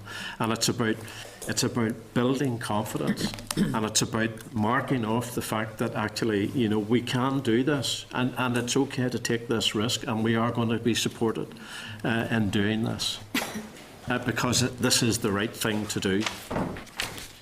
as opposed to, as I said before, this culture around security and depending on the walls and the numbers of staff and the doors and stuff like that. It's, you know, and my personal experience around and policing was actually the closer that you got to crowds, the better it was in terms of understanding what was going on and being able to affect changes in behaviours, etc. So the culture is one. I agree with you. It is. These are small steps, and a lot of what we're doing here is I suppose trying to support what we see as positive steps forward, because we hadn't seen this before at Maghaberry. This is the first time we have seen this. Even when the green shoots were described in 2012, we weren't seeing these things. We weren't seeing the core day. We weren't seeing the patrolling of the exercise yards. We weren't seeing the development of a staff canteen. And when I look at what has happened at Hydebank Wood, and I'm sitting saying, well, actually, you know, and maybe there is no magic bullet to this, that it's going to take that level of time and support and patience to make the difference. I wish it would be quicker. I think it can be quicker, provided there's still that political support for a reform programme. In relation to those examples of better approaches, though, don't in any way, shape or form deal with the fact that many staff see prisoners to be feared. I know. And to be managed and monitored, not actually dealt with in the more healthy way. So I recognise that there's these examples, and you know from policing change that police officers stopped using long arms, or soldiers stopped wearing helmets. They were examples of what could come. But it didn't actually mean the structure. And I don't know how that issue about staff seeing prisoners as people to be feared and all the rest of it. And you know, I can understand historically, in legacy terms, why some might look at it that way. But that's not the right way to look at it.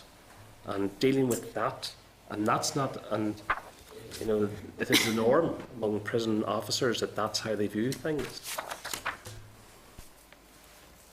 What about the mental health issue then? The mental health issue, South Eastern Trust, I'll be meeting them actually in a couple of weeks' time, and I've had direct discussions with the Chief Executive of the Trust. We meet now 4 times a year, and they give me updates in terms of the issues and problems and how they are being resolved. And I was reassured that actually this was on the agenda. This is something that, despite all of the other issues that the Chief Executive has to deal with, that actually ensuring the staffing levels, mental health staffing levels at Maghaberry is discussed at the very highest levels, and that there's actions been taken to try and redress that situation. There is a problem about recruiting and retaining staff within the prison environment, and you know, once again, I don't have the easy answers to it. I would be looking at my colleagues in RQIA, and some of it is about the environment as well, because you know, we don't have that same problem at Magilligan, and we don't have that same problem at Hydebank Wood. You know, where there's a more settled staff complement, and there were threats to staff. You know, nursing staff at Maghaberry, and a lot of them decided to go. I remember after the publication of the report, I got an email from a doctor about unintended consequences, where he had set up this wonderful initiative with diabetic nurses to try and deliver a clinic within Maghaberry. And after the publication of the report, and we talked about how unsafe it was for staff and prisoners, that they withdrew from it. And I'm going, oh no, you know. But look, we were reassured that they'll try and do that again. That will be a challenge. We should ask the department chair and prison authorities to be answering that question. Like, I don't think it's the job of the CGI to micromanage what is happening in respect of recovery around the mental health staffing side in the prison. So I think we should be asking. I was probably offering that in terms of actually we're engaged on prisons like never before in trying to ensure that this progress is maintained. And in terms of the issues for people suffering mental health issues, I don't know what it was, but actually some of the prisoners that we saw actually it was absolutely pathetic, and it was clear to us that being sent to a prison for a mental health assessment and waiting over 2 months for that assessment when there were clear mental health needs, when the individual was struggling to deal with the issues of confinement. It's breathtaking. Thank you. Thank you, Chair, and thank you, Brandon, for your presentation. And I want to put a focus on what you spoke about earlier, employability skills, and the difficulties that you face getting prisoners to engage with the education system. I don't think there's much there that would actually inspire or encourage any prisoner to engage in education. When you refer to the limited opportunities to gain a qualification beyond level 1, and I sit on the Committee for Employment and Learning, and you will find that there will be very few employers who will take you on with a qualification at level 1.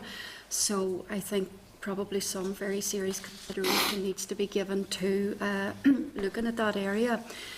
You also make reference to the Open University. So for a prisoner, a remand prisoner, moving on to being a sentence prisoner, a level 1 qualification is not a good foundation to engage in the Open University.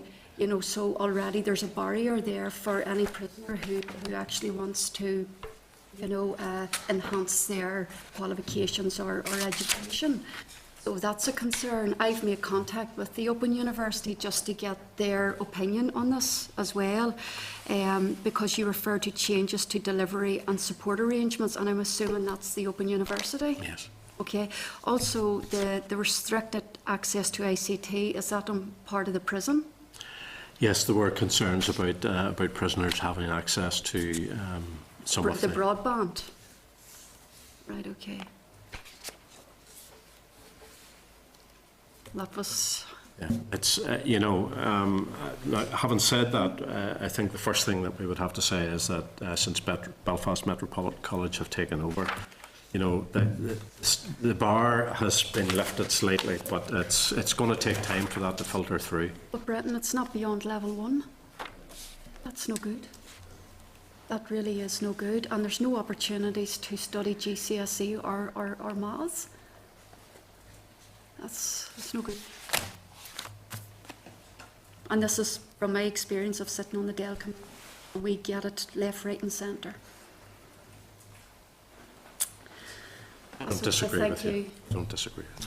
Okay, thank you very much with you. Appreciate that. Thank you. Chair, if I could make one point, I actually just, for the committee's benefit, I actually discovered I have the stats that Mr. Putz asked for. At the time of the inspection, there were 30. In 2015, at the time of the inspection, in the last 6 months, there had been 30 assaults on staff. When we went back in 2016, that had reduced to 29. Assaults on prisoners. Pardon? I'm answering the question. Assaults on prisoners in 2015 inspection, there were 69, and when we returned in 2016, there were 54. Okay, thank you. Thank you.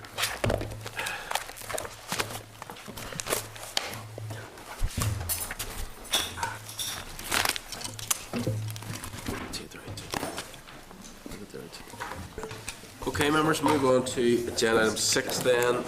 Prison service officials are tending to discuss both the synopsis report of the Erne House fire and this Ginny follow-up report as well.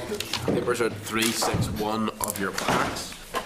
They also provided a written update on delivery of the prison reform programme and transitioned oversight of the Prison Service Management Board, and officials are happy to take any questions on this at the end of the section as well. As was agreed by the committee last week, myself and the Deputy Chair read the full report of the independent inquiry into the causes and management of the fire at Erne House, following which we both asked for the timetable of events to be made public for made available to the committee. That was then agreed, and that has been given to members today. Although I would ask members to respect the confidentiality of that, and if people want to go into the detail of that, we will have to move into closed session. So please just be aware of that. At any time, prison service officials want to move into the closed session, please just alert us, and we will make sure that that happens. So can I welcome Sue McAllister, Stephen Davis, Brian McCluskey and Phil Ragg to the committee. I have no desire to be here until 10 o'clock tonight, so if we can keep our comments succinct, and that is equally applying to members as well. I don't want speeches, I want to keep questions as succinct as possible, please, everyone. That said, I'm not going to curtail anybody, but I would make that appeal to members. As long as this could go on. So, do you want to make any opening comments or questions? Thank you, I will, and they are extremely brief. Yesterday's report by the inspectors into Maghaberry was an important day for the entire prison service. While we welcome their assessment that the prison has been stabilised and progress has been made, we fully accept these are early days and that this must be built upon and must continue. We will work with Brendan McGuigan and his team to build on the progress to give staff, prisoners, their families, this committee and the wider community confidence that Maghaberry continues to move in the right direction. Our staff do a difficult job on behalf of the community. Every day they keep people in custody safe and work with them to reduce their risk of reoffending when they return to the community. This team was at Maghaberry when the Chief Inspector gave his feedback. While not being in any way complacent, I was struck with his closing remarks when he said he left the prison with a sense of hope and that all that could have been achieved within the time had been achieved. That was very encouraging for the team at Maghaberry. However, challenges do remain. Drugs, staffing levels and safety, and recruitment all present their own issues. Mr. Chairman, I would like to briefly highlight the prison reform programme. The report published in 2011 set the direction for the service not just for the last 4.5 years, but for the next 10. Reform and rehabilitation will sit alongside safe, decent and secure as the core functions of our prison service. We now enter the next phase of reform, and it is important that we all build on the positive work that has taken place and continue to build a service which has rehabilitation at its core. The last number of years has seen huge changes in our workforce and in how we do business. In conclusion, Mr. Chairman, the last number of years has seen huge changes in our service, in its workforce and in how we do our business. I firmly believe in the path that has been taken. I believe it is right for our staff, for the people in our care, but most importantly for the people in Northern Ireland. Thank you. Hey, thank you very much. I really do appreciate those being succinct opening comments. Let's hope it sets the pace for the rest of the evening. Just in terms of the Erne House fire report, I want to focus on that first of all. And you had initially resisted an independent report. Why was that? Well, I know you've seen the report, and everybody has seen the synopsis, and it's an extremely thorough and detailed independent inquiry report, and it will be very useful to us. If you were to ask me, did it tell me anything that I didn't know, having been part of the incident and also having had an internal look at what had happened, no, it didn't. And I was convinced by the inspector and others that having an independent inquiry would be helpful in taking forward some challenging decisions and some difficult issues. I have worked in prisons for many years, and for an incident of this type, it would not have been my experience that an external independent inquiry would have been commissioned. Even when the inspector had recommended so?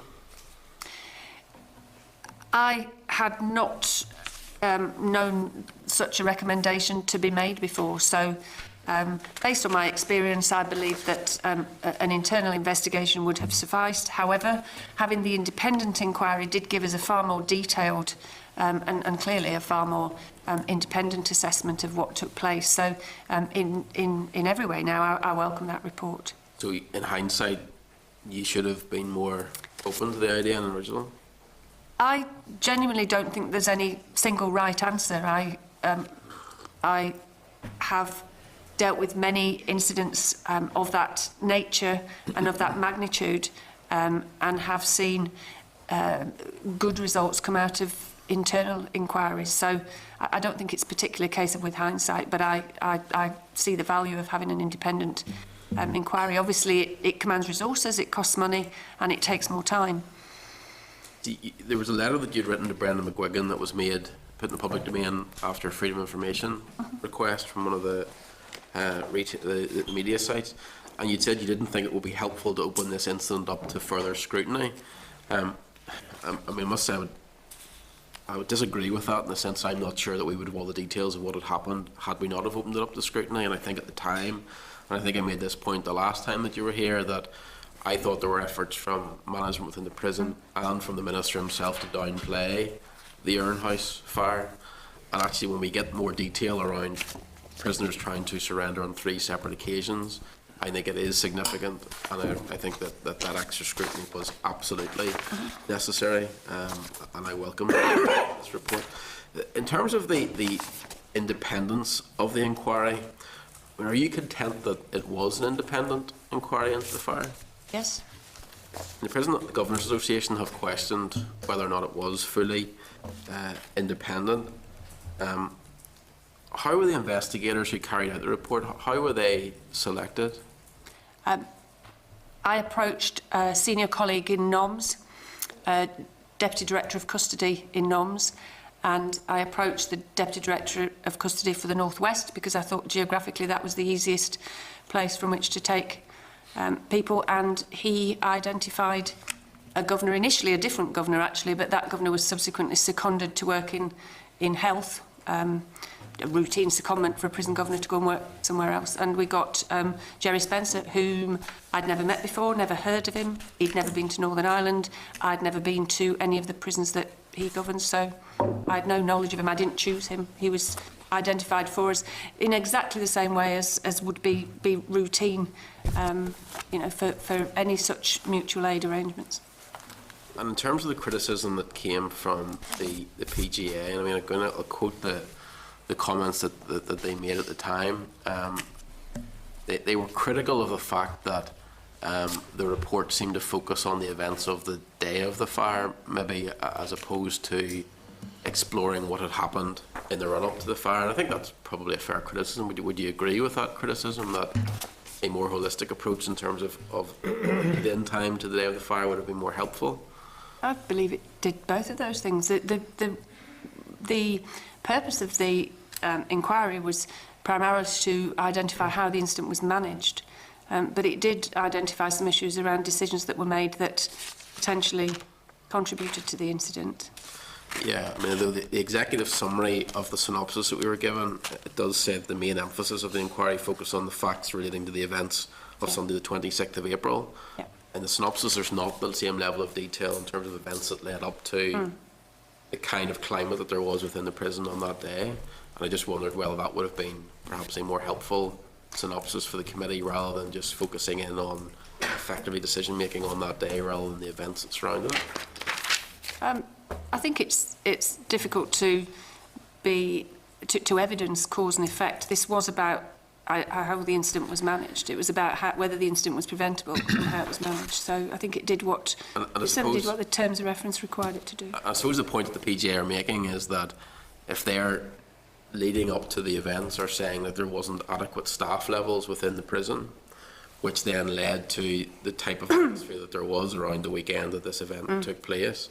I suppose it's a fair criticism that they're saying, well, look, the governors were asking for additional resources.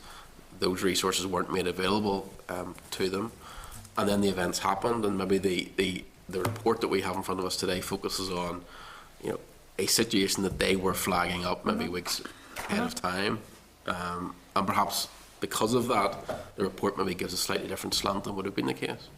I think the report, and you've seen it, Chair, actually makes it clear that there were actually plenty of staff available in terms of managing the incident. So, I mean, I think the report did absolutely what it was required to do by the terms of reference in terms of looking at what happened on the day. Yeah, I mean, the point I'm trying to make is, if we had a position where prisoners, there was tension around the prison, because up until that point, and we've made the point with Brendan, we had it before, when the prisoners aren't allowed to get out of their cells, if they're not able to go and do their recreation, if they're not able to contact their families, that raises a tension within the prison. Now, that doesn't just happen over the weekend that this report is focusing on. That happens in the weeks before that. So there may have been adequate staff to deal with the situation on the Sunday that it happened. Yes. But if there weren't adequate staff in the week or 2 weeks before that, that leads to the situation that actually created the circumstances in which the incident took place. Well, I think that may be where we are in a slightly different place. I fully understand that when there are lockdowns, particularly when in the absence of a predictable regime, it leads to tension, as you say, because people can't phone their families. That's not an excuse for what happened on that day. I mean, concerted indiscipline is not an inevitable consequence of regime restrictions. So I don't think anybody was suggesting that the concerted indiscipline could have reasonably been foreseen. This was about what happened subsequently. So that was out with the terms of reference of the inquiry anyway. And I know it was, and I think that's why I'm saying there are criticisms about the terms of inquiry. But I think there's a danger of spreading it too wide, and you then get a lack of focus, and which is not what we were trying to identify, was how that incident was managed. I'm just trying to place it in context in terms of what we're focusing on the day. Just in terms of the synopsis report that we have is very much critical of decision making and said that the events were wholly preventable. If I can just take you to the sort of more generalities of decision making within the prison. So when an incident happens, whether it's incident of somebody wrecking their cell or there's indiscipline within the yard or whatever it is, what is the process that is in place that escalates the decision making further up the chain? Well, let's be absolutely clear. An incident in a prison is commanded by the Silver Commander, who is normally the governing governor, but might be the duty governor for a while, but the governing governor. That's the commander of the incident throughout the incident, even when other people further up the chain are notified. So the role of GOLD is to support, advise, resource and approve. So the acronym for that is SARA. So the decision as to whether to escalate it or not is the decision of the Silver Commander. So when I was a governor, if I had an incident in my prison, I either took the decision that I could manage that locally. If I thought I might need additional resources, which would have to be released to me nationally or more regionally, so other than locally, then I would notify the duty officer. And so would all incidents within the prison go to Silver Command automatically, or would Well, Silver Command is not. I mean, I may be teaching you to suck eggs here, but Silver Command is the establishment level. So that's the pan-establishment level. So beneath Silver, there would be a number of bronze commanders. It's nothing to do with people in helmets. Yeah. So you may have a bronze who's responsible for running the regime. You may have a bronze who's responsible for managing the scene of the incident. You may have a bronze who's responsible for corralling staff or controlling access to the scene. But for a small incident, for example, a fight between two prisoners would be an incident that would be dealt with usually by the senior officer on the wing. Yeah. If it were something more serious, for example, a concerted indiscipline or a fire, then usually the duty governor on the day would be the first person to be notified. And then that may or may not result in a decision to open Silver Command Suite. And in your view, the incident that occurred on the Sunday in question, should that have been escalated up to Gold Command, or should it have been dealt with quicker?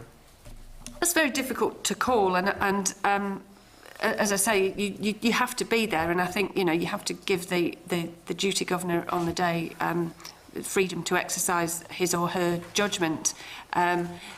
If you ask me were any additional resources from any other establishment requested, no, they weren't.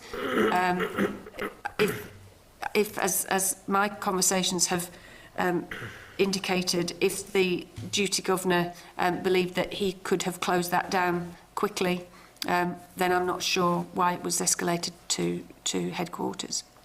There's certainly nothing that says it has to be. Okay. See, one of the other things that came out of the report in May was this lack of leadership within the prison or decision making within the prison. Now that can happen for two reasons. It can happen either because there's not the capacity there to take decisions, or it can happen because there's a culture of blame, which I think everybody in the committee thinks that there was a culture of blame, both bottom up and top down, to be absolutely frank. And if people don't feel that the level of leadership above them will support them in decision making, it almost leads to this situation where you will continually escalate a situation up the line to just cover your own back effectively. How much of what happened on the 26th of April was the latter rather than the former? It could well have been, and I don't know what was going on in people's heads, but I think possibly then the mistaken presumption was that by passing it up to headquarters, you then abdicate responsibility for resolving it locally. That's not the case. I mean, the purpose of escalating something to Gold is not to pass it on to a different commander or somebody else to resolve. It's to actually get support, advice, resources, and approval for what you plan to do. So it doesn't remove the responsibility from the governor. And you know, the three of us here who've been in charge governors would be absolutely clear about that. And in terms of then some of the detail of the synopsis report that committee members have, it talks about an unsuccessful attempt at sending intervention or surrender plans to Gold Command from the email account. It doesn't then go into any more detail about that, about what exactly the problem was. Do we know now whether the problem was with the email account of Silver heading up, whether the email was a problem with the server? Where was the problem that the email wasn't sent with those plans on it? We don't know. We don't know whether it wasn't actually sent, whether the individual meant to send it but didn't send it, or whether it, I'm not a particularly technical person, or whether it disappeared into the ether, but it, you know, we were able to identify that it certainly wasn't received by me. Is it not a fairly simple enough thing to establish that? I mean, I'm not a technical expert either, but I know that if I send an email, it'll go from my draft box or into my sent box. I mean, on a very simplistic level, that's the first thing you would look for. If it was in a sent box and it didn't arrive, well then that's one thing that would merit more investigation. If on the Gold Command and your email, it was in your inbox, there's ways of finding that out. Why was that not done? It seems like a fairly important issue. My understanding from my interview with Jerry Spencer was that there was no evidence to support that it had been sent. Right. And in terms of the action plan or the intervention plan that needs to be sent, is that something that there is a template available that then you fill in the various parts of information? There should be, absolutely there should be. It should be as simple as changing the dates, changing some details as to the location. It's not a lengthy process. It should be very simply and easily completed by some very experienced people in Maghaberry who ought to have been able to do that. I have to say, in my many years of managing incidents at silver and gold level, it's not unusual for it to take a long time to get those plans. It's a source of huge frustration sometimes to gold. And if there's a template in place, and you said to be simple to do, what is that in time-wise? I mean, simple as in you could do it in 15 minutes, or yes. simple you could do it? Yeah. Okay. And obviously in this case it wasn't sent off in that time. All the same, you were made aware of an incident taking place, and then there was that length of time before either the email was received by you or whatever happened to the email that we haven't quite established. was there not a time where you would have then made further contact as why you didn't receive the email? If you were waiting for, if you knew the incident was taking place, you were waiting for a surrender plan or a intervention But plan. that contact was happening because Mark Waterson, who was duty officer on that day, he actually spent some time. He remained in Maghaberry rather than move to the Gold Suite in Donald House, Yeah. and continued to try to get that moving, to get that produced. Could you have directed the staff on the ground to go in and make the intervention even without receiving the intervention or surrender plan? It was never my role to direct. It was my role to support, advise, resource and approve. It, just in the same way, just to use a similar case, if for example, one of the chief officers in the PSNI becomes aware of an exercise or an operation taking place, once you become aware of that, and in order to approve it, you would need to have some governance around that, because that's when, you know, afterwards, when if things don't go well, or even if things do go well, there may be questions asked. So once I had been asked to, once I'd become involved by being notified, my position was that in order to approve any intervention, I would have needed to see what the intervention plan was.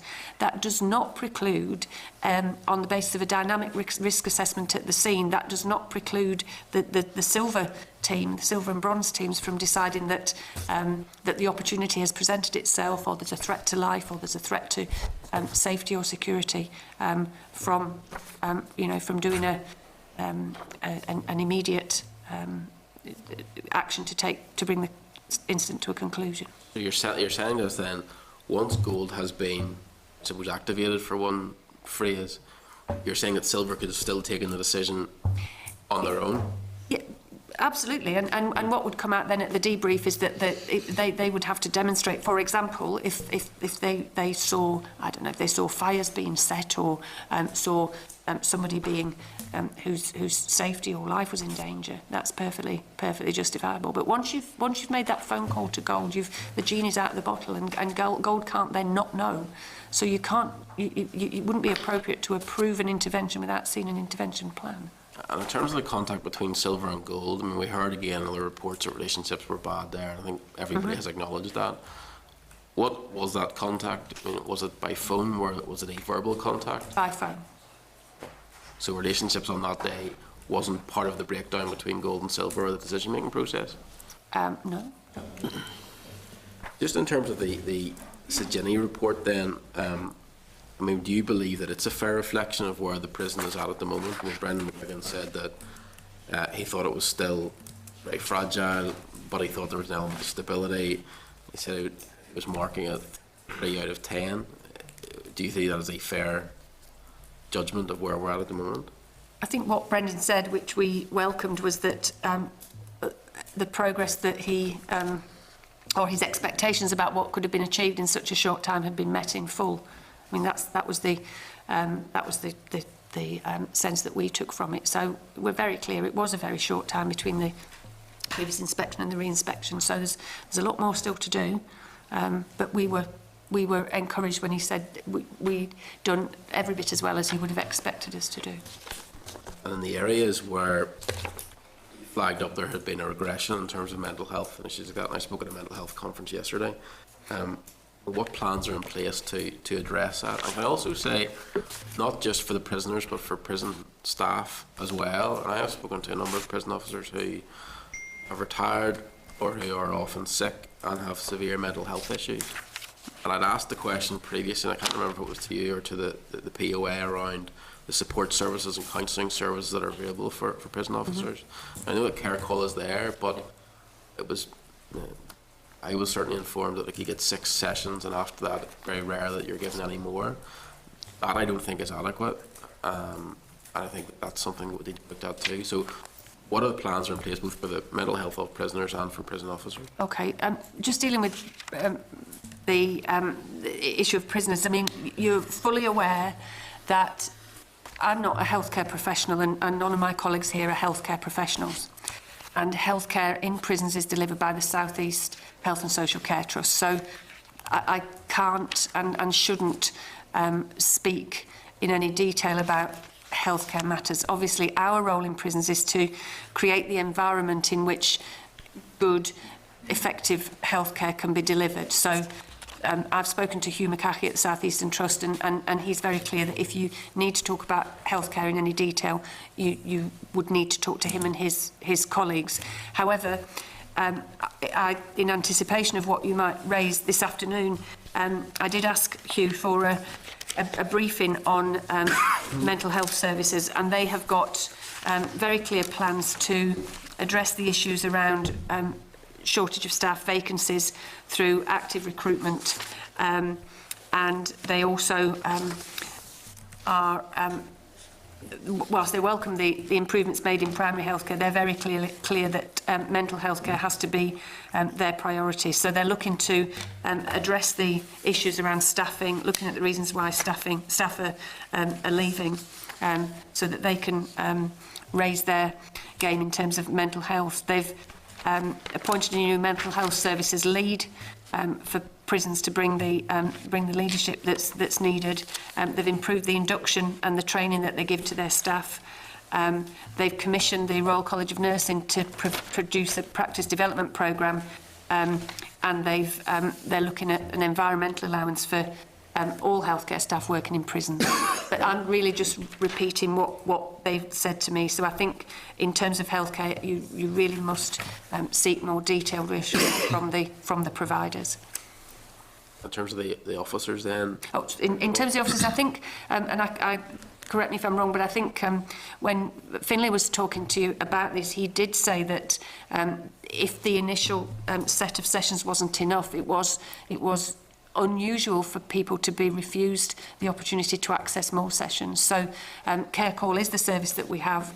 No, I know what Finlay said. He said many things that day. It's not the feedback that I have had from prison officers, I must say. It's more than one who are saying that after their 6 sessions it was made very difficult, or they weren't offered any more support. And I'd asked at the time whether the Care Call was the right provider. The police have their own providers that deal specifically with the job, which is very different to any other civil service job. Care Call are here to help civil servants or assembly staff working in this building. Being a prison officer is a hugely different environment. As nasty as it gets around here, it's nothing compared to being in Maghaberry. So it is a specialised sort of area, and I wondered whether that support is right. We've talked about this a lot, as you can imagine, and we've been very clear that managing sickness in the prison is the responsibility of the governor. So it might help not to put Steve on the spot, but if Stephen might want to say, because he recently obviously was governor of Magilligan, where he made real strides forward in terms of managing the sick. But have you got? I think in terms of managing, I think it's right. One is individual, and each input has to be tailored for that individual. Care Call, and just to reinforce some of the things that Sue has said, the POA have said, and I've experienced, is that it's not all staff don't all get refused 6 sessions and then that's it. If there is a need for more, then more can be provided. There's also the route through occupational health, where additional support and help can be provided. There's also the support of their colleagues and support of relationships within the prison and management support.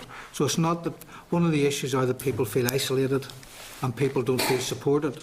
The important thing is to get management out to support them, to provide pathways through for whatever support it is that they need, and try to assist them back and support them back as soon as possible.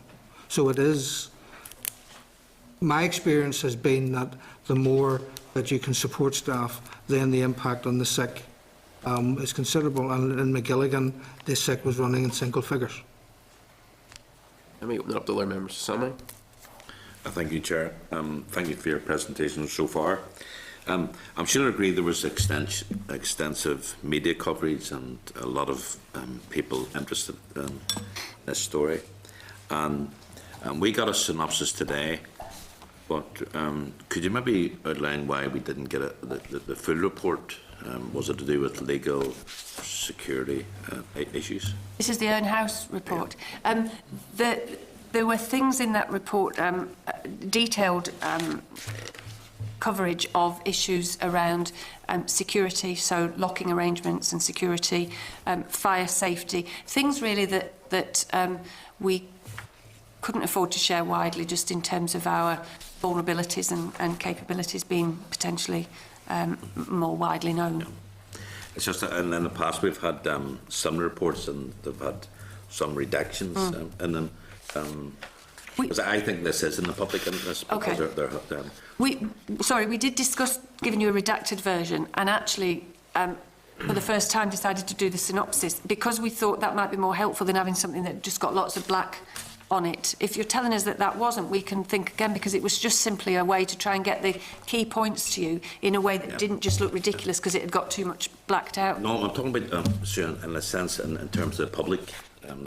Huge interest in this here. Is it possible that in the future you could have a redacted report as we've had in the past? I think in fairness, myself and the Deputy Chair did have an opportunity to read the full report, and I think we were, bar one issue, we were very satisfied that the synopsis pretty much covered it, and the one request that both of us made, the timeline of events was made available to members on a confidential basis, so I think in fairness, with the Deputy Chair and ourselves.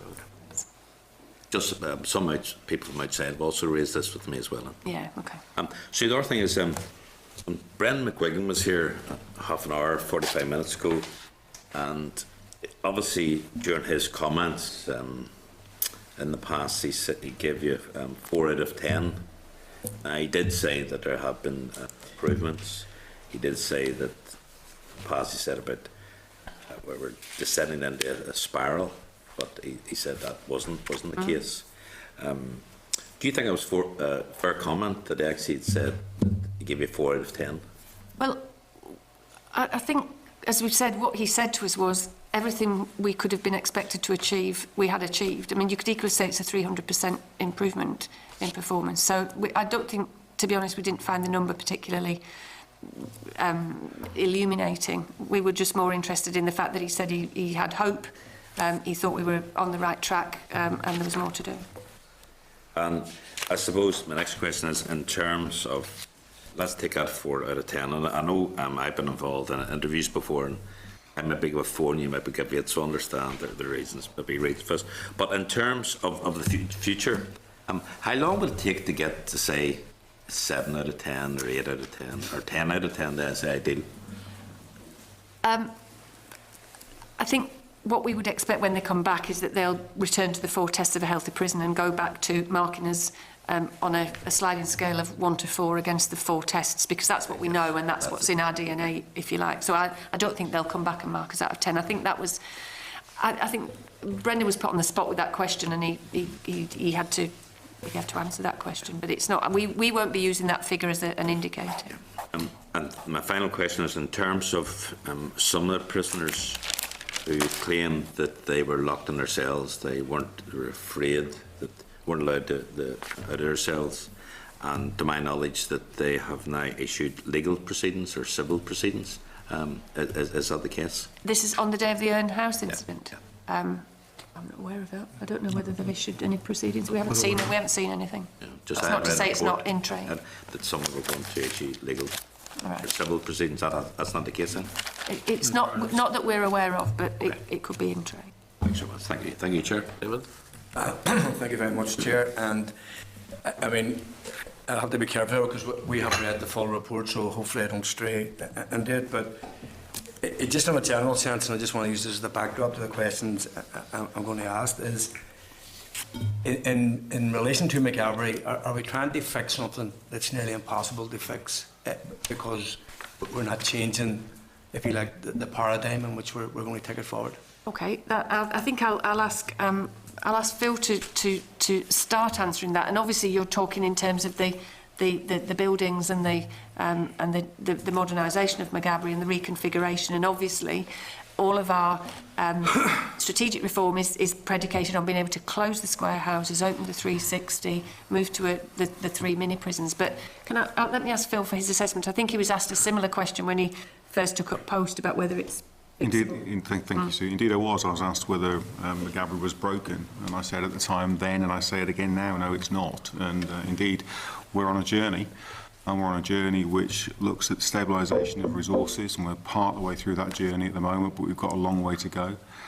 The stabilisation of a regime, and we've achieved an awful lot with the creation of a Cord A, and with the development of a regime and getting more men out of their cells and into activity which is purposeful. But that has got potential for a lot further growth yet.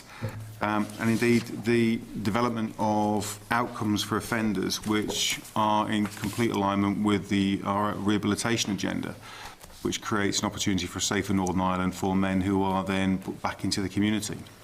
These are all very, very possible in that establishment, and we are well on our way on that journey. We've identified a need requirement. We're on our way to be able to create the opportunity to put the fixes in place, but it is going to take us time.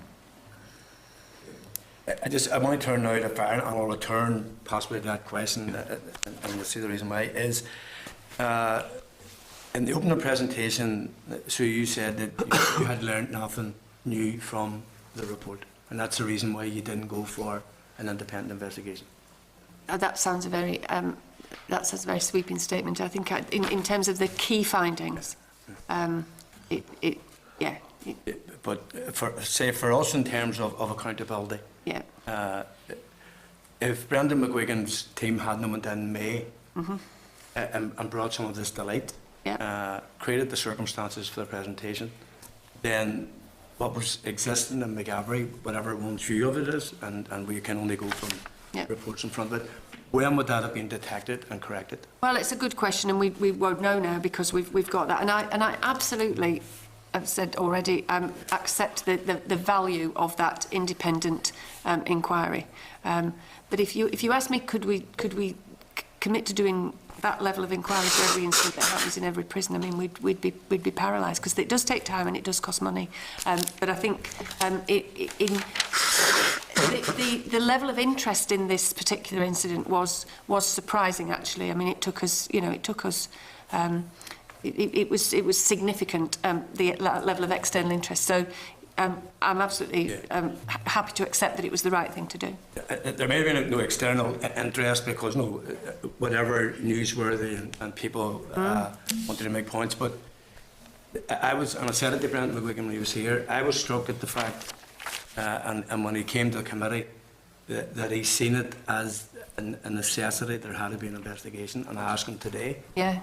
Because I think he's seen, and he was picking this up, so he wasn't in to investigate the fire, but he was very clearly picking up that Erin House fire reflected what was wrong. And when you have a finding which says that the Silver Command team displayed poor and reckless decision making, then if that's not news to somebody, then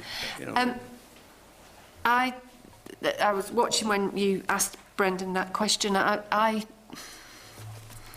I think Brendan believed when he spoke to staff and prisoners that there may have been more to the incident than was subsequently found to be the case when the independent inquiry was carried out. I think he had some fears. He had some fears that there may have been more malevolence involved in how the incident was managed, and whereas the independent investigators found it was more about capability. Yeah, but I mean, one of the issues which Brendan McGuigan points up in the initial report of May was the breakdown of relationships between senior managers and headquarters. Yes. And that's now reflected in the fire. Yeah. Well, I don't think that's indicated by the investigation. But I think I think Brendan had feared that might be the case, and I think we having seen the independent inquiry report, I don't think there's any evidence to support that. But that was the concern, or a concern. I mean, running through this, and it may have not been in the public domain, but certainly it had some commentary that there was a belief that the responsibility lay at headquarters. Yes. Okay. Were you aware of that, and when were you aware of that? When was I aware that was the belief? An attempt being, if you like, put about that this was the responsibility of headquarters, and you know, to be frank about it, at the door of the Director General? I've worked in prisons for a long time, and prisons work on people talk. So I like to think that not a sparrow falls to the ground in this service, but I don't find out about it. So I knew quite quickly what was being said, and I wouldn't be doing my job if I didn't know what was being said. So I knew what was being said, and in many ways, the independent inquiry was very helpful to me personally. But that's not what this was about. I mean, that wasn't in my. That didn't enter into my judgment as to whether it needed to happen or not. And that's understandable, but it would lead me to the belief that perhaps someone should have stepped in and said this needed an independent inquiry, so as we could bring this out quicker. And in fact, that's what did happen, yeah. But it only happened by accident, and that's the point I'm making, because in my opinion, they say I don't think this, and that's the reason why I'm saying about the ability to fix what we're trying to fix. Because in my opinion, I still believe, because the Prison Governors Association, and I don't know if the two people involved are members of the Prisoner Governors Association, but in our instances, people might say the prison governors investigating prisoner governors would be open to a claim of bias. In this particular instance, there's actually, if you like, a spin being put on it. You have two governors biased against two other governors, or a series of governors. So it could be either. I mean, that's the point I'm making. But the report is very, very specific. The issues, in my opinion, are not fully addressed. Okay. I still think that there's a resonance of people who are not of the belief that they're now settled, and creates the opportunity that we can fix this as we go forward. I think we know that. Yeah, I think we know that's the remaining challenge. And OWA's, to be fair, in page 3 of OWA's pointed out that that would always be a challenge at the end of our reform programme, that there would be some issues left to resolve. But that leaves us with the problem that, and we've talked about this today already, that we're trying to reassure ourselves that McGabry can be fixed. Yes. But there's an underlying current which is saying that there are people still ruling against fixing McGabry. But we have to try and instill confidence that this can be done. Yeah, and I think Phil is absolutely clear that that's about leadership. I mean, it's primarily about his leadership as the governor in terms of the appetite at McGabry. And I know you've expressed concerns about this many times, about the will in all quarters, and there will still be people who do not want to come with us on this reform journey, and we have to identify them and we have to deal with that. But in dealing with them, I mean, this is what frustrates me, is where's the evidence that this is going to be fixed? And is this the time for people to maybe take a step back, and say that the orders, in my opinion, has not been followed in McGabry, very clearly not followed, and by not following, we are now dealing with this. We were going to come and talk to you as well about reform, but just very, very briefly, we're clear that although we've come to the end of our formal reform programme, we've not delivered everything that OWA's required us to deliver. So we've actually identified some five strategic themes that will inform what Phil has to do in McGabry in the coming months and beyond. And one of those is around leadership. And we know that the change in culture is the remaining challenge for us. Primarily in McGabry, I think, we've made huge strides in terms of McGilligan and Hyde Bank. But there's more to do. In terms of the evidence that it will be done, you just have to, I think, judge us on the results and the fact that the inspectorate are going to work with us very closely as an independent arbiter of what we're doing. I think will be very helpful to us and to you. And do you think perhaps the opportunity now, perhaps maybe to invite Anne Orrs back, and maybe have a look at McGabry specifically with what you're saying? Yep, we did invite Anne Orrs back, I think and she had said she would be unwilling because of where we were in terms of the inspection. But I think now that we've got the early signs of progress, I think that's a good idea. Would it be at your level or at the Minister's level? It would be for David Ford to do it. The Minister. Just the point, I mean, and I would accept it, having read the report, that it's, the synopsis is inaccurate reflection, but perhaps just in terms of public, the point that Sam, even if it is redacted, and it's placed somewhere, and then people not think that there's Well, I would say it's unfair. And Okay. I think the timeline has been of tremendous value for the rest. Yeah, thank you. Okay, thank you. Danny? Thanks, Chair, and welcome and thank you for your presentation. The timeline actually has proved to be quite an important document. I just wanted to pose a couple of questions on that and whether or not that breaches confidentiality. But I'll try and be general. If that's all right. Depends how detailed you are, I suppose. Right? Depends how detailed on. Yes, I think by way of overall comment, by way of general comment, I think there's both there seems to be issues of a lack of important decision making and a lack of communication at critical points. Certainly from the initial incident, and then within an hour, there is the possibility of this situation being resolved in a way, involving effectively the surrender of those involved, and that doesn't seem to be communicated properly, or someone or those responsible appear to be incapable of receiving that signal and acting upon it. And furthermore, then, that is, there's communication difficulties that fail to reflect to Gold Command what's happening on the ground, and then all of a sudden the situation escalates downwards in a downward spiral. So, what other reasons are there for that? I mean, is it just incompetence, or is it conspiracy or cock-up? Well, I think that's precisely what the Chief Inspector was talking about. I think the latter was indicated by the independent inquiry. I don't think there was anything to support the idea that the incident was deliberately played out in that way. I think it was as you've seen in the synopsis, it was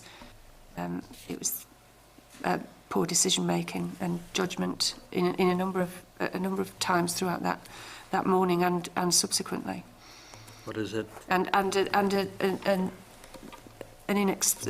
still inexplicable times when it would have been possible to resolve the incident when that didn't happen. Could there be any sense that those involved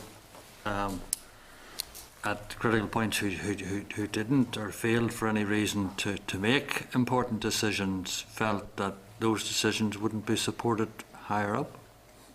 I don't know that. I mean, I wouldn't see why. I mean, we had people in those positions as duty governor and as in charge governor stroke silver commander would have had incident management training and would understand the requirements if you're going to resolve an incident around, all of the practicalities around, how do you do that, how many staff do you need, who do you need to be there, what do you do with people after the incident has been resolved. So I'm not sure I understand what they would think wouldn't be supported. If people believe they could resolve the incident, there'd be no reason not to resolve it, because of course that would be supported. And again, the role of Gold, which is to support, advise, resource and approve, Gold wasn't being asked to do any of those things at the point when it was indicated as possible to take a surrender. Just remind me, and perhaps colleagues, at the earliest point Gold was alerted to the prospect of a resolution. Gold. Sorry, I'm not being. I'm being. Where was the earliest point Gold were informed that, white flags had been raised? Gold wasn't aware of that. Gold wasn't made aware of that. At all? No. Even at 3:20 when Gold Command opened? No, that was the Gold Command suite, which was opened. That was opened by the duty officer. It's a bit of a misnomer. It's a bit confusing, actually. So the gold commander, which was me on the day, I was not in that gold command suite. That was the duty officer. Yeah. But you were made aware prior to that, though. You were made aware at 13:45 on the day that there's a situation. Yes, yes, absolutely. At 13:45, I was contacted by the duty director and told that there was that there were 6 prisoners in the Erne House exercise yard who were refusing to. Yeah. 44 minutes later. 44 minutes later. 44 minutes at 14:29, surrender and intervention plans were received, and nobody. Not by me. Nobody thought to tell you at that point. This was the bit where this is the breakdown where they were meant to be then sent on to me, but weren't sent on to me. So I received them at 15:33. That's not slightly astonishing, given that you said, look, these are operational arrangements for the people in control, but they've told you about the incident. Yeah. Nobody then tells you that the incident, there's a potential to resolve the incident, and your advice is not taken, But I'm not sought. Yeah, I'm not. I mean, we need to just be clear. I'm not in command of this incident. I'm the person in headquarters or in my kitchen. Doesn't matter. The emails are wherever you are. Who's responsible for committing any additional resources that the Silver Commander might need to resolve the situation, or approving an intervention plan when an intervention plan is sent to me. So once I'm made aware that there's a situation, I say, you need to send me an intervention plan and a surrender plan, because they're 2 different things. And that's just the normal course of things. But what I'm saying is that doesn't prevent a resolution if the opportunity presents itself and it's seen as too good a chance to miss, if you like. Doesn't that give you the luxury of having the power but not the responsibility? Well, not really, because the responsibility for resolving the incident is at local level. This is a... Yeah, but the difficulty with all of this is that ultimately, because of a failure of communication or whatever, or lack of, or poor decision making, you can say, I wasn't told, I didn't know, and that's convenient at one level, but it's not satisfactory. But it's fact. I don't know how. I think just to sort of rewind slightly, I think what this incident, and indeed other incidents which were described to this independent investigating team, independent inquiry team at the time, indicate that we need to do more. Urgently need to do some training, and we have a masterclass now on the 5th of April for our senior leaders in incident management to make sure that they are absolutely clear about responsibility and capability, and about what resources are available to people if they do need them, because there are resources that can be committed by Gold or by headquarters if they're asked for. So this incident wasn't well managed, and the important thing now is that we learn from that, and that we move on and we raise our game at all levels, in terms of people who are likely to be silver, people who are likely to be in the gold command suite, and people who will be fulfilling those bronze commander roles. The benefit of hindsight, and hindsight's wonderful, and I accept that. But the benefit of all of that, surely to goodness, in 2016 or 2015, as this was, there can't be a situation cannot be tolerated where there's a major incident developing at one of our high-profile prisons, and we only have 3, and Gold Command isn't being told. Well, I think what's that's happening. what I absolutely agree. I absolutely agree, and that's what we need to. That's what we need to. We need to be absolutely clear. Everybody understands about communication. If communication wasn't good enough. So from 1:45 you were informed, and you said you were waiting for the plans to be sent to you. Yeah. Right? And you informed me earlier that, given that there's a template, that should be done within 15 minutes. Yep. So at 2 o'clock, let's say 2:05 to allow for 20 minutes to do the plans. Did you then make an inquiry as to where those plans were, or why had they not been sent to you? No, I don't think I did. But as I've said to you, Why? And this is the bit where Yep. there may well have been problems at Silver Command level, right? I don't know. There may well have been incompetence at some point down the line. That may or may not have been the case. But if you were aware that there was an incident occurring at 1:45 and you're the Director General of the Prison Service, and if something goes wrong, ultimately the public are going to look to you and put the blame on you, okay? So there is an incentive for you to continually monitor the situation. I would have thought after 20 minutes you would have said, well, what's happening now? Why has the plans not been sent to me? I don't understand why that. No, and I can understand. I can understand. It's a really tricky one, and there is no right answer, and I'm not being evasive. But there's something that happens in incidents called the pithead syndrome, where everybody's wanting to know what's going on all of the time, and everybody's gathering around. And sometimes what Silver Commanders need is space. So actually, my belief was that this was being managed locally. And, the most senior governor in our service was either heading into the prison or was in the prison and was in command of the situation. I was waiting for a surrender plan and an intervention plan to approve. It's not. I mean, that's.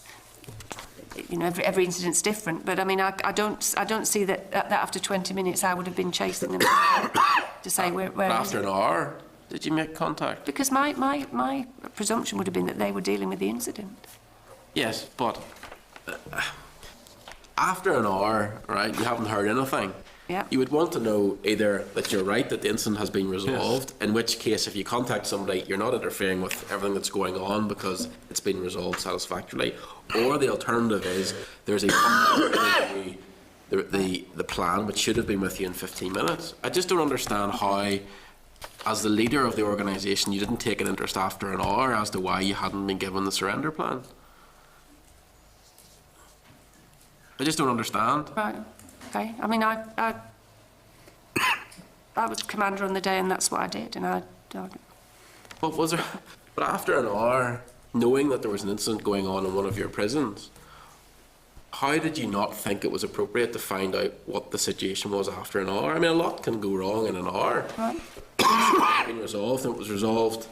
But I you would want to have known that. If things had got worse, I would have thought you would also wanted to know that. But I wasn't in command of the incident. But you're in charge of the organisation. Yeah. Well, so you would want to know that the person who was in charge at the prison had fulfilled their duty, their legal duty to make sure the incident was either resolved or was being dealt with. Absolutely. And if it was being dealt with, you would have been given the plans. So the plans hadn't arrived with you. Right. Why would you have not have made inquiries as to an hour later, why have I not received it yet? Because I was waiting to if the governor wanted to intervene or wanted to take a surrender and wanted me to approve the plans, then he would have sent the plans to me. But my belief was that incident was being managed. I mean, you've read the report. I don't think there's any criticism. I don't think there's any criticism in there that Gold should have been chasing the plans. We may just have to have a different position. Honestly, I can't comprehend being the head of an organisation where a major incident is taking place, and having been contacted at 1:45 and having understood that the plans were to be sent to you, an hour later they hadn't been sent to you, even just out of basic interest, what is going on? I just don't understand how no action was taken an hour later. I just can't understand. Sorry, Danny. Thanks, Chairman. Rule 7. What is Rule 7? Rule 7. Because I'd never heard of Rule 7 till I came here, and Rule 7's I think an unusual to Northern Ireland. But Stephen. Basically, present Rule 7 is an administrative function that can only be performed by someone divorced from the actual incident, the prison. It can't be imposed by the Governor. It has to be imposed by an individual acting on behalf of the Minister. And that basically is a prison rule that allows specific elements or specific statutory obligations that are on the part of the Governor to be set aside. So it is formalised. So, for example, if I am the... Sorry? Who'd that be then? That can be that can be the duty director. In the case if I'm duty director. Who was it though? Who was for Rule 7? Sorry? Who was Rule 7 in this instance? Prison Rule 7 is a rule that is invoked that allows the Governor to set aside statutory obligations such as a prisoner's entitlement to an hour's exercise. Did you say the Governor couldn't? No, he can't. He asks for that. So who did he ask? He would ask the duty director. Who was? It was Mark Watterson. Mark Watterson. It's a wee bit like a Special Powers Act and to hold. Suspend all your rights. Not going there. But it suspends all your rights. But what you have to do is you have to specify. Someone who's not involved No, I didn't say not involved in silver control or even gold control. No, it can't be someone who's involved with it at the prison side. Okay. It has to be a decision made remotely from the prison. That's the way the law. Yeah. That's the law. That's what we have to do. There's an interesting. If you ask me, do I wish we didn't have it? Yes, I wish we didn't have it because I think sometimes we use it too readily. I don't think it's. But I think this was purely the logistics of having exercise when we didn't have an exercise yard. So it's about saying we won't have exercise, but it's not made by the people in the prison. The decision to invoke Rule 7 was made by a civil servant, effect. No. The duty director, who was the unit manager, who was in the Gold Command suite during this incident. So he was in Gold Command. He was in the Dundonald House Gold Command suite. Okay. Well, Gold Command wasn't open at that stage. Well, he was. I think he was in Maghaberry at the time. 25 minutes before Gold Command were. But he was operating as a duty director. He was on the end of a phone. He actually spent some time in Maghaberry because he thought that would be simpler. It's a very great thing that it's a miracle at least the phone worked at that occasion because the email wasn't working. Okay, so he sorts that out. So, okay, we're in a situation then that who knows what, and there's critical debate around that, and you've heard that. At what point are the Department of Justice, when are the civil servants told, and leading to the Minister's office? At what point do they alert it? Because the timeline doesn't seem to indicate that at all. I would have to go and check that, but maybe CFAX. Again, there is far more of a requirement to notify people here than perhaps we would have been used to, but the private office would have been told at some point. We can, if you want us to check when they would. It'd be interesting, I think, to find out because okay. I haven't any more questions on timescale, and obviously there's the wider there's that incident itself, and there's the inspection and the re-inspection and all of that, and we had some discussion earlier with Brendan. And about morale and you know how do we raise the very difficult and challenging situation that's there, and how do we improve conditions and raise standards and all of that. What's your view as the head of the service as to how that can be done? Well, I think in terms of Maghaberry, we've been very clear. It comes down to local leadership.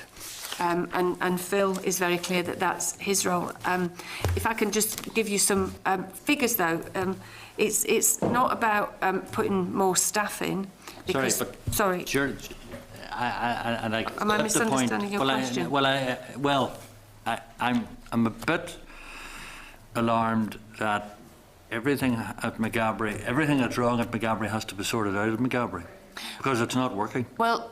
And there needs a strategic direction. Yeah. And that can only come from the very top.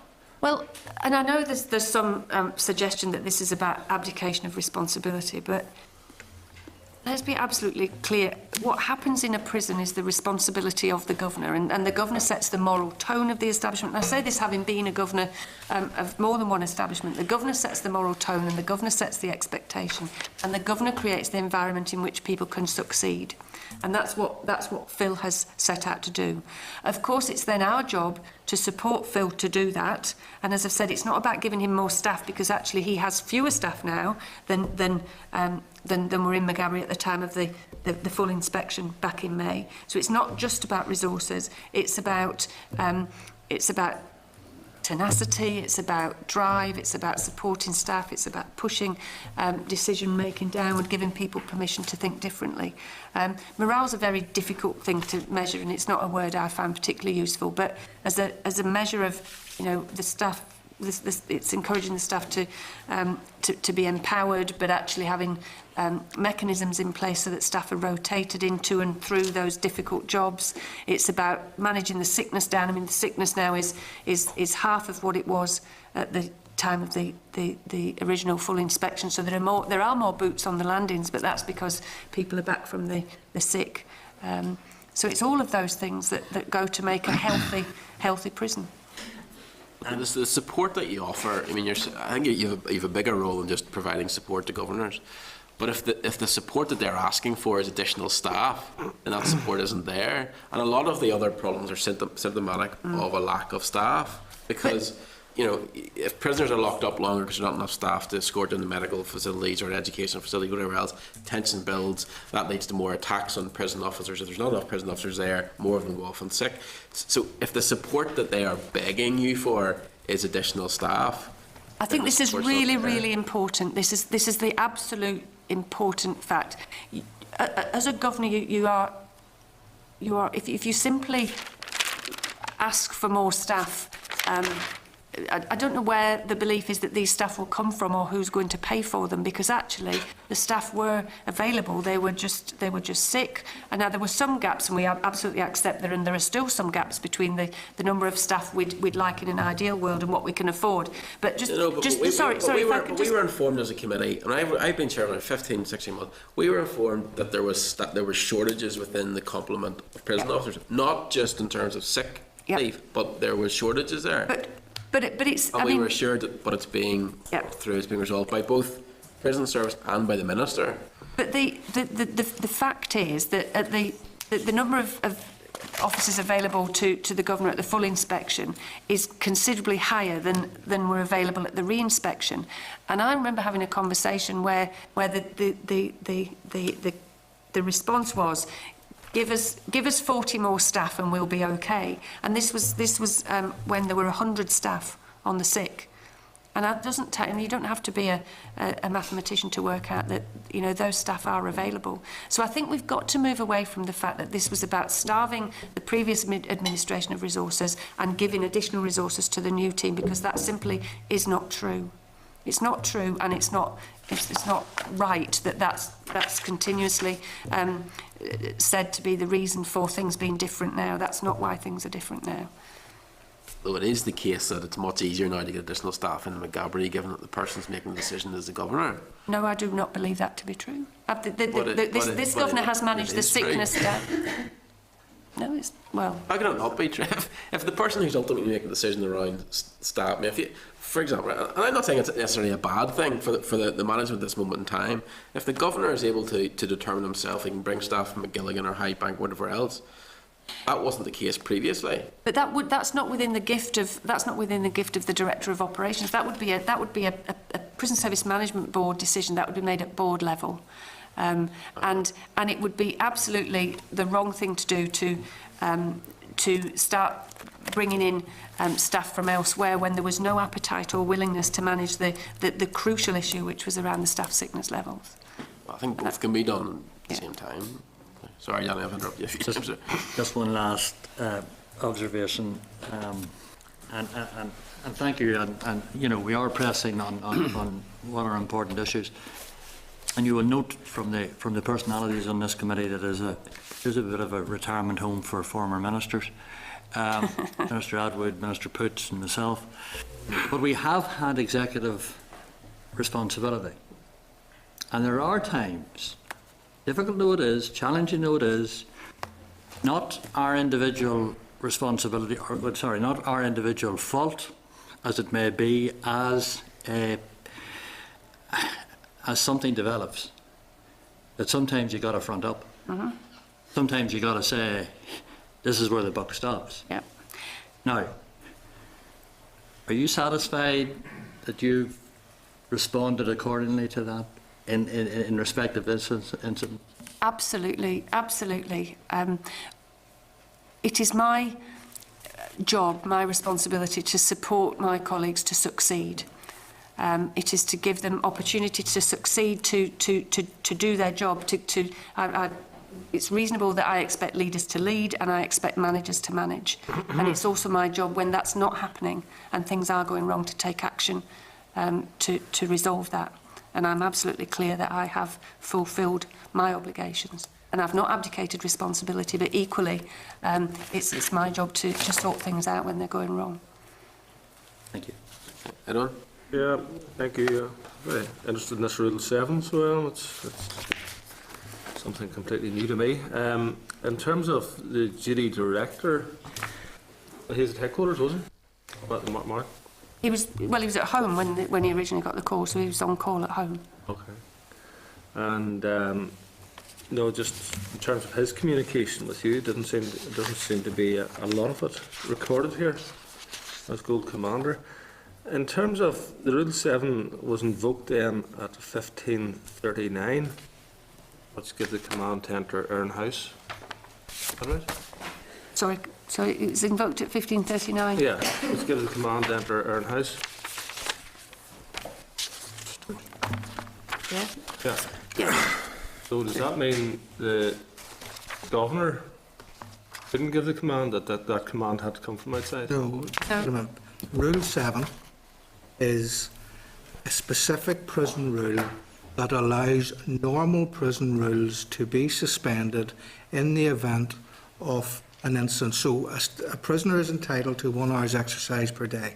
They're also entitled to visits. So if you're contemplating suspending visits or interfering with the prisoner's statutory obligation, legally to do that, you need to invoke what's called Rule 7. Okay. So all that, basically what that is an administrative function to discharge Rule 7. It is discharged by an individual who is separate from the prison. Yeah, I get that. It just says Log States Duty Director given command to enter Earn House. Yeah. So who? I don't know. It was the Duty Director who gave the instruction to enter Earn House. I don't know what that means. We'll have to check that for Duty Director. I think those are two things. I think those are two different things. I think Rule 7 invoked is separate to Log States Duty Director given command to enter Earn House. You know, just I would like to clarify. Obviously, I haven't got the full report, but I'd like greater clarity on it. Because it strikes me as a bit of a crossover between the Keystone Cops and Pontius Pilate. Plenty of washing of hands of this particular incident going on. In terms of the prison then at Maghaberry, we're looking at a number of things which you're indicating you think things are do better. Mr. Atwood was focusing very strongly on the term fragility, whereas you're focusing very strongly on the term progress. So you're making progress, but it's a very fragile situation by all intents and purposes. We've had conversations with Brendan about his use of that word, and what he's saying to us is it's early days, and we know that. We accept that completely. And in terms then of the progress that you have made, obviously it's of considerable help that you've up to 150 prisoners less in prison at this stage. It's about 100 less than it was at the time. Yeah. And then you've also brought in the additional officers as well. We have fewer officers now than we had at the time of the... Oh yeah, I know you fewer officers, and in spite of the fact that Adam sat there in March last year and said he was starting a recruitment process. So why did Mr. Adam take so long in starting the recruitment process whenever he told us, told this committee that the recruitment process had started, but it actually hadn't started? We did a number of things, and we did a big recruitment, as you know, when to take account of the staff leaving on the Ver, and we got to what we believe was the as far down that list as we wanted to go, and we chose then not to go down, and we also we made a couple of decisions. One, we decided on the basis of trying to halt the attrition rate to recruit staff through PECs. And that's what we did, and that's what we told you we were doing, and indeed we did that. And the intention was that those staff would get some experience in PECs and would then move over to become CPOs. And it didn't work. It didn't work. It didn't work as we intended. We were wrong to think that that would be a good sort of launch pad for our staff. So there was recruitment coming in, but it didn't end up with staff on the landing. We then decided that we were going to... I think this committee was pretty much of the view, from what Mr Adam indicated, was that a recruitment process was starting. The recruitment process that you eventually did start in the autumn time. Yeah. I think that was the recruitment process that people were understood, Mr Adam was indicating to us. Right. Do you realise how important this committee and this assembly values integrity and honesty, and how serious a thing it is to mislead a committee of this assembly, or indeed the assembly itself, or Parliament? Because all of those things are very serious. And for Mr Adam to sit there and to tell us that they'd started a recruitment process, and 6 months later it hadn't started, is pernicious at least, and wholly unacceptable to this House, and gross disrespect. And it would be useful if you apologised for his misleading of this committee. Well, even at this stage. Well, we'll go back and check. We'll check what Mark said in terms of what actually then. We'll actually have it here, so we do, so we can facilitate you with that today. Okay, thank you. Because that's and perhaps the committee clerk can read that out. Even whilst I pose further questions in a moment, but we have it here and answered what has been said and the impact of it. But you have been able to transfer other prison staff from Maghaberry and Hydebank, or from Magilligan and Hydebank to Maghaberry. Are we? You've been able to transfer prison staff Yes. from Magilligan and Hydebank to Maghaberry. Yes. To augment the staff. Well, to take account of the fact that staff have been leaving from Maghaberry. So yes, you're right. The lower role, which of course pertains in Magilligan and Hydebank as well, has given us that opportunity. Yeah, and there's been a bit more freedom on overtime as well, I believe. Has there been more freedom of overtime? It's not changed. No, it's not changed. Again, Mr Adam, I think, indicated to us that there was $9.5 million being made available for overtime last year. Again, that's recorded in Hansard. Sorry, who said that, Mark? Mark Adam. What did you say? Is that different? And sorry, are you suggesting that's different to what was available before? Well, he seemed to indicate that that was something that would sustain the availability of prison staff to cover all of the duties. But we've always been clear that it's the difference between funded staffing and staffing posts that can be funded through overtime. So if the gap between those two things changes, the amount of money available for overtime would change. Yep. If it's helpful, I could read out from the 4th of March 2015. I had asked, and I'll quote, about a month ago I asked about the number of prison officers leaving the service. In 2010 you indicated 63 leaving with no new prison officers recruited. In 2011 47 left with nobody recruited. In 2012 257 left with 140 recruited. In 2013 323 left with 170 recruited. Yep. In 2014 104 left the service and nobody was recruited. And up until the end of January this year 9 people had left with nobody recruited. And then I said, clearly there's an issue around capacity here. How understaffed do you feel you are in the prison service at present?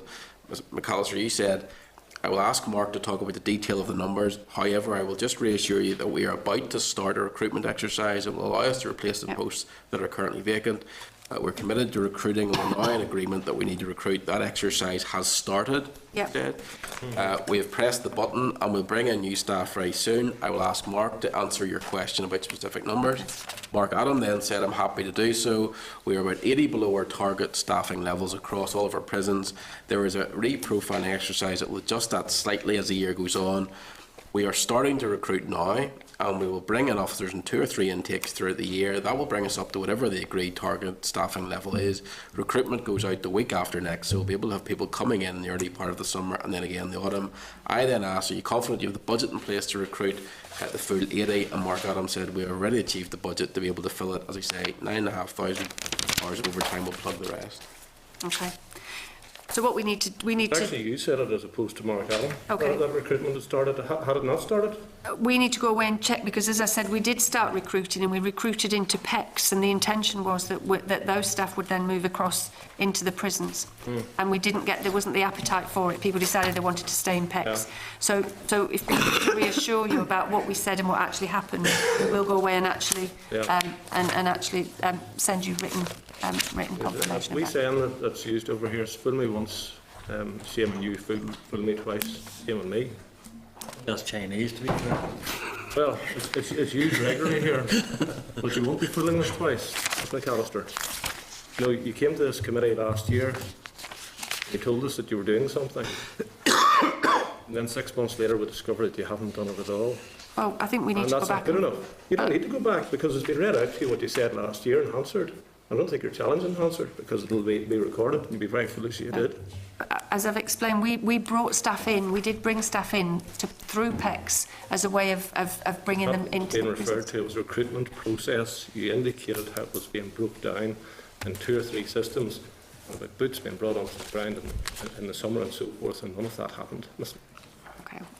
Well, let me assure you. You can apologise to the committee now if you wish. You don't have to go away and hide on the bunker again. Well, let me assure you that it's never been my intention to mislead the committee, and we will provide you with the information to support that. Well, we've had a previous experience where NIPSACs, they drew it to our attention too that information provided by yourself was inaccurate, and you have to withdraw that as well.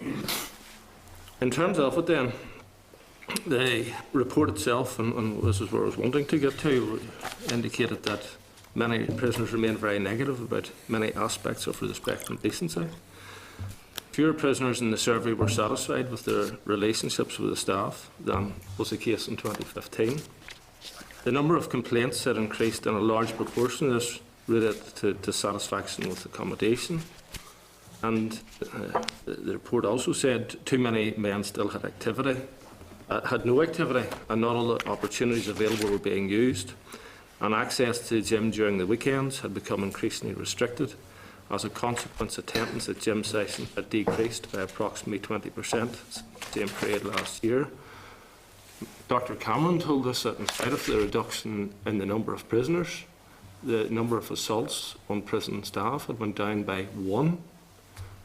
So, you know, let's get a feel for this progress. Where exactly is it? Because I see more of the fragility and I see of the progress, to be honest. But I'll just return to Brendan's comment that he was very clear that everything that could have been reasonably expected to be achieved in that short time frame had been achieved. So we're content with that. But it is early days and there is much more to do. Yeah, if I was you, I'd be content with Brendan's comments. But if you actually get into the detail of the report and the substance as opposed to the spin, I'd be far from content.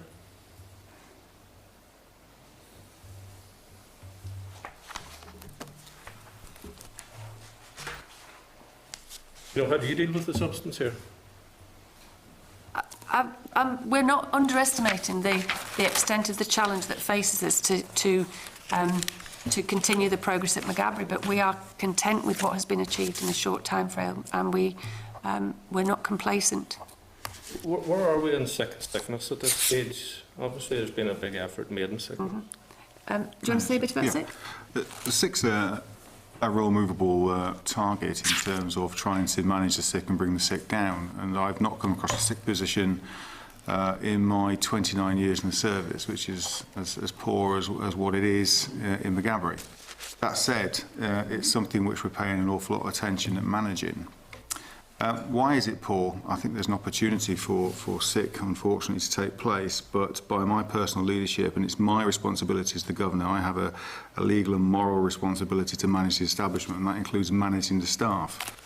And by ensuring that the resources are properly in focus, by understanding why individual members of staff are off sick, by using an effective and employer responsible management tool which ensures that we are cognizant of why people are off sick, and we do all that we can to try and encourage people back to work in a way which ensures that the reasons that they're off sick in the first place are identified and dealt with. Now, yes, we operate within policy, but that policy protects the employee as well as protects the employer. But the one thing we do is make sure that every opportunity to bring people back to work is exercised. And if we look at the figures of when I arrived at Maghaberry, 95 members of staff were off duty sick. This morning it's 52. So clearly we're doing something right to ensure that that caring and responsible managerial level of attention is paying dividend. Yes, we are bringing people back on occasions on a phased return, and that could be because they've been either physically unwell or they've been mentally unwell. But the opportunity to get that person back to work is being made, and it's been accepted by a high number of staff. And that actually is very beneficial to that person, because it's better to be in work surrounded by colleagues and to be in an environment which they know and they want to be in, as opposed to being home and wondering about work. Okay, Phil, thanks for that. In terms of you had a problem with long-term sick people. How many of them have actually been medically retired over the last period of time you were in charge? Medical retirement is quite a significant figure in Northern Ireland. I think it's 80 in the last 6 months across the service have left the organisation. That's a very Sorry? And how much is it in Maghaberry? I haven't got the figure in front of me, but I can provide Around you 60? with Around 60? I'm not going to quote what the figure is, but I can accurately get the figure for you. The Governor, I'd have expected you to be pretty close to within 3 or 4 months. Well, I can get the figure for you. Yeah, well, if you take your 90 who was off previously and you take 60 out of the system, that would have left 30. It's not the case of managing maths. And you've taken the long-term sick out of it and you still have 60 out. No. The management of sickness isn't just simply taking one figure away from another. No, there are people that's simplistic, but it does help to illustrate that. Let me just finish. There are people who are on long-term sick, medium-term sick and short-term sick.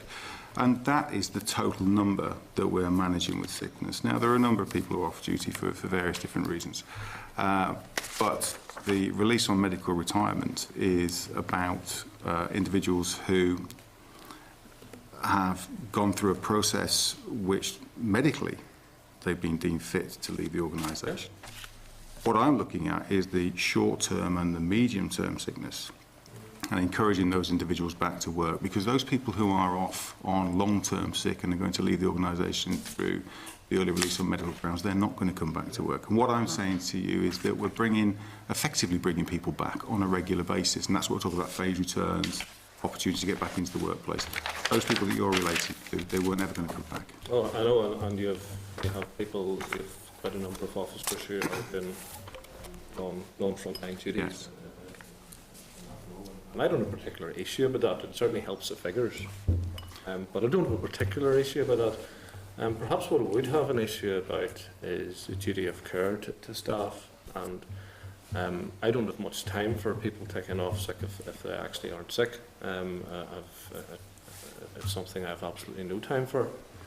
But where you have cases where doctors have specifically said people should be off sick, where people have went through surgery, where people have some quite serious illnesses, and we have over and over and over again people getting formal warnings as a result of being off sick, in spite of having the doctor's report. I've had quite a number of prison staff have come in with me, and these are all reports and files on these individuals who have over and over again had the medical instruction that they were unfit to work, and have received formal warnings from your Director of Corporate Governance as a result of not being at work.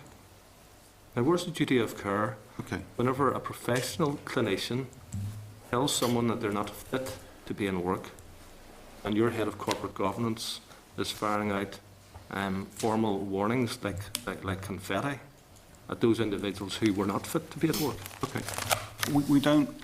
We don't handle warnings, or we don't hand warnings out like confetti. That's the first thing. Let me just please assure the committee that we'll deal with our people, our members of staff, in a compassionate and caring way. But we have a policy on absence and attendance, and we are duty-bound to follow policy. Unfortunately, on occasions, there are people who have got a long and extensive sick record over a period of time, and policy catches up with them. And that means that we are responsible at that point to have to issue warnings, because we will not be complicit with our own policy, and under employment terms, we would be seen to not follow our own policy. Your head of corporate governance, who appears to be sending out these letters, admitted she was unfamiliar with the sick policy and believed that sick warnings are issued on breach of a trigger point, as opposed to actually looking at each individual case, because I think that is policy, that you do look at each individual case as opposed to this trigger point, which she appears to be using, which is wholly wrong, and it's something I intend to take up further, and probably yourself, Sue, but ultimately with the Ombudsman, because this is maladministration. I mean, what Phil says is absolutely right. Every case is dealt with individually, and one of the things we measure is how many people who reach a trigger point actually receive a warning. And the percentage, I don't know the percentages, Steve and Phil might know, but it varies from 25% of those reaching trigger points, and it's never more than 70%. So I think that's evidence enough that we don't issue them arbitrarily. The actual term in the policy, in terms of review points and that trigger, they're called actually review points, and the review points are 10 days sick or 4 individual periods of sick absence, and they're called review points. And if you breach a review point, it is consideration for a warning, and that consideration should be given. And the requirement is that as an organisation, we need to have people on duty. There is a policy to manage sick absence, and it is not the case that people aren't considered on their individual merits. I can assure you, as a governing governor and having to manage 200, nearly 300 staff, I took that process extremely diligently and personally, and where there was an appeals process, the appeals, I heard them when I was the governor of Magilligan. Well, we will... Could I just ask, is that particular to the prison service, or is that across the civil service? That I don't know. I'm not sure if it's across civil service. I know that one individual was asked by a surgeon why he'd left it so long to come to him for surgery, and it was because he was afraid of receiving another sick warning. Again, I was saying that's about policy, and that's where that person will have had, I would suggest, I don't know the case you're talking about, but I would suggest that person's got a sick record which has already received warnings, and therefore to go sick again. Sickness.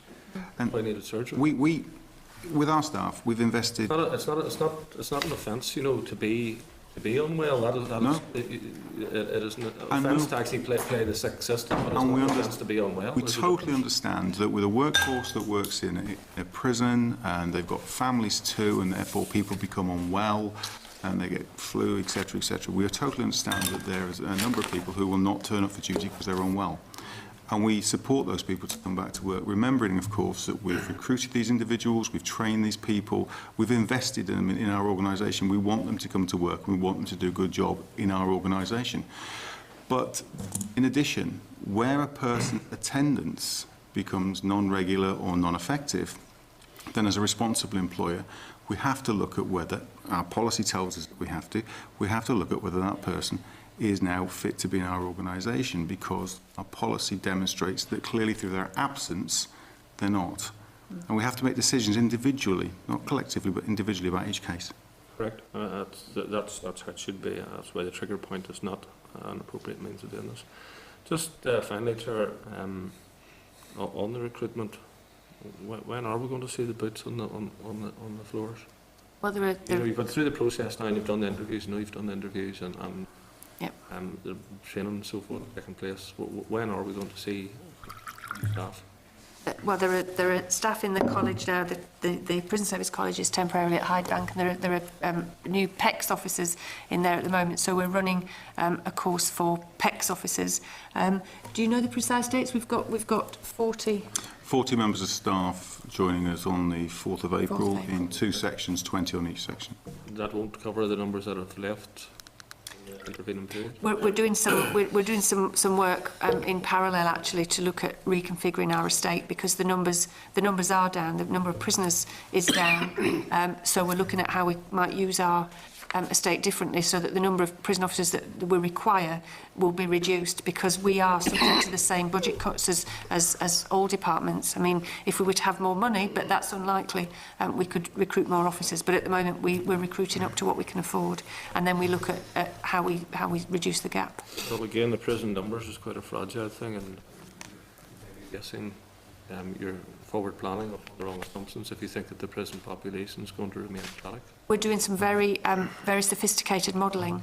Brian and his team are doing some very sophisticated modelling to understand what the impact of the end of the legal, the industrial action is, and we're certainly not we're not blind to that. That we shouldn't be. Sure. Just a quick question, Chair. It's to yourself, Phil, and in relation to Brendan's statement, he said it's stabilised and fragile, but fragile. How do you see continual progress within the prison yourself? I'm encouraged by Brendan's and the inspection team's overview of the establishment, in that they recognise that we have stabilised the establishment. If I can just talk about the word fragile for a moment, I think it's because it's still very new. It's only been about 7 months. And a lot of our systems that we brought in are new and they're bedding down, but they're operating well. As I said, if I can say again earlier, it is about now the resources, the regime, and the increasing of outputs for offenders. So it's that my direct governorship of the prison, providing direction of travel, communicating that to staff in prison. They know what to expect, they know when to expect it, and they know what change is going to look like. Training our staff and embedding our staff, and I think I talk about empowerment. I have been in front of this committee before, talks about empowerment and engagement, and that's our very critical words. Giving staff ownership, allowing them to take risks, knowing that that's safe to do so, because they're moving a big, complex establishment forward, but they're doing it with my 100% backing, the backing of my management team, and a team that from the top to the bottom and from the bottom to the top are all focused on one aim. And that's a safe, secure and decent establishment. Is it also worth getting Brian? Coming on the back of that, I think the inspection report indicated that we've got fairly strong resettlement arrangements in Galbraith. We've got very strong prisoner development units, prison staff, very well educated, very committed, very dedicated and performing well. We need to get those skills, those attitudes out on the lands, not just in the prisoner development units. Yeah, and there were staff leaving, fairly significant numbers leaving. Has that been limited now? We've got some more staff who are leaving us on the VER scheme at the end of March. It's always difficult when PSNI begin to recruit, because we tend to have a few that want to leave the organisation and go there. Wages have increased for CPOs now, so we are commensurate with the PSNI level of pay. I would hope that through development opportunities for our staff and growing the potential in our staff now, and we're trying to grow what we call our top 50, and that's our officers moving on to be senior officers and also through unit managers and functional heads, that people will realise that the Northern Ireland Prison Service is a good and worthwhile career opportunity for them. Yeah. And that will encourage them to stay. Just to finally, one of the things that he continually talks about is the change of culture. Yes. How do you see that? There is undoubtedly a cultural change required within Magabra. It's about doing things a different way. But what I have noticed in the last 7 months is by providing staff with an opportunity, by allowing them a safe environment to actually operate within, they are starting to take now the risks, good risks, solid risks, that allow them to work differently with prisoners. Some of that we can see by operating on exercise yards and going into those rec rooms, which is something that hasn't occurred before.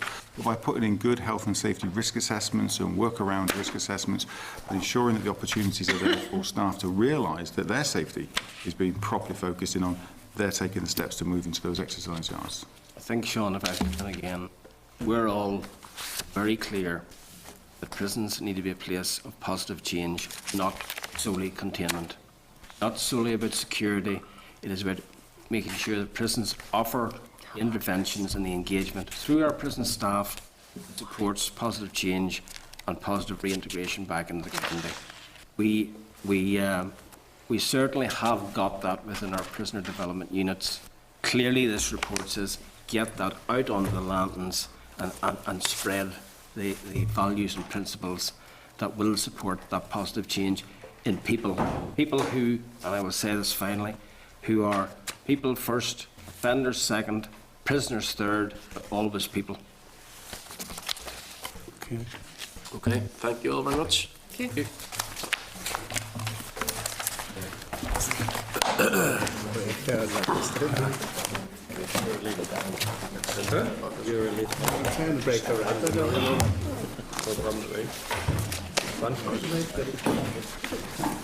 Chair, try and miss the drinks reception here. Made a strong drink. Once Raymond comes back, right, folks. Now the bit we always look forward to. So if we get the head down and drill through this stuff as quickly as we can. Agenda item 7, draft SR, page 1013 of your packs. The meeting on the 5th of November, the committee agreed that we were content for a statutory rule under the powers conferred by the Access to Justice Order 2003 regarding the scope of civil legal services. The purpose of the rule is to bring a range of proceedings that are not currently covered back under the scope of civil legal services and replicate the position in Northern Ireland prior to April 15, when the Department commenced civil legal service under the Access to Justice Order. The SR was laid by the Department 7th of February, subject to the draft affirmative procedure. No changes to policy content. Examiner is content. So that SR is scheduled for debate in plenary on the 8th of March. So if members are content, I'll put the question formally that the Committee for Justice consider draft SR, the Civil Legal Services Scope Regulations Northern Ireland 2016, and recommends that it be affirmed by the Assembly. Agreed? Agreed. Agenda item 8 then, 1019 to 1033 of your packs. The meeting on the 2nd of July 15, we agreed we're content with the proposal for an SR under powers under the Justice Act to prescribe additional notification requirements relating to VOPOs, including requirements to notify all travel outside of the UK or when travelling to the Irish Republic for 3 days or more, and to notify on a weekly basis where the offender does not have a sole or main residence. The aim is to mirror notification requirements for sex offenders. The SR was laid by the Department on the 16th of February, subject to the draft affirmative procedure. No changes to the policy content, and the Examiner is also content. So I'll put the question formally that the Committee for Justice consider draft SR, the Violent Offences Prevention Order, Notification Requirements Regulations, Northern Ireland 2016, and recommends that it be affirmed by the Assembly. Great.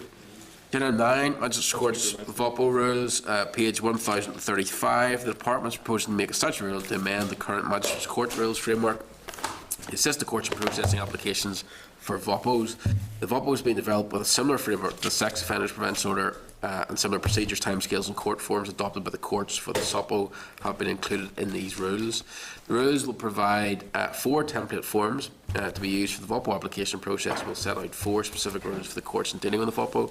Magistrates Court rules are made by the Magistrates Court Rules Committee after consulting with the Lord Chief Justice and must be allowed by the Department. The Department's advice it has not been possible to provide a draft copy of the statutory rule, as the Magistrates Court Rules Committee was scheduled to meet to consider it yesterday. The Department has indicated that all operational agencies are keen for the early introduction of the new order, which they believe will help them better manage the risk of serious violent offending. So are we content with the proposed statutory rule? Yep. Agenda 10, page 1043. The short report of the recent committee visits to Brooklyn and Glasgow being provided for members. To remind the committee in the meeting on the 18th of February, we noted that a report entitled Justice in the 21st Century on the work we'd undertaken on justice innovation was being prepared for consideration and approval at next week's meeting. The committee also noted that the most suitable date for debate would be the 8th of March. and it would therefore need to agree the wording of the motion at this week's meeting. So the proposed wording of the motion is that the Assembly notes the Committee for Justice report, Justice in the 21st Century, on innovative approaches for the criminal justice system in Northern Ireland, and calls on the Minister of Justice to include commitments in the programme for government for the 1621 Assembly mandate to take forward the recommendations in the report, and in particular the introduction of pilot projects for online dispute resolution approaches and problem-solving courts. So are members content with the wording of the motion? Great, yeah. Business officers have asked if we're happy enough with 1.5 hours. Given the amount of work, the amount of stuff going through the Assembly, I think 1.5 hours is probably enough. Nobody will thank us for delaying the Assembly any longer. What we'll do is, if members have any particular area of interest, whether it be in terms of youth justice, whether it be in terms of problem solving, online dispute resolution, mental health services within the criminal justice system, if you let the committee staff know, what we'll try to do is have a balance in the debate of different areas of interest, just to cover all the points. But obviously, they would talk whatever you want, but it just might help us in terms of balancing the contribution. So if you let the committee staff know, that would be much appreciated. Agenda item 11, legal aid reform. Page 1060, the department's completed a consultation and review of the use of expert witnesses.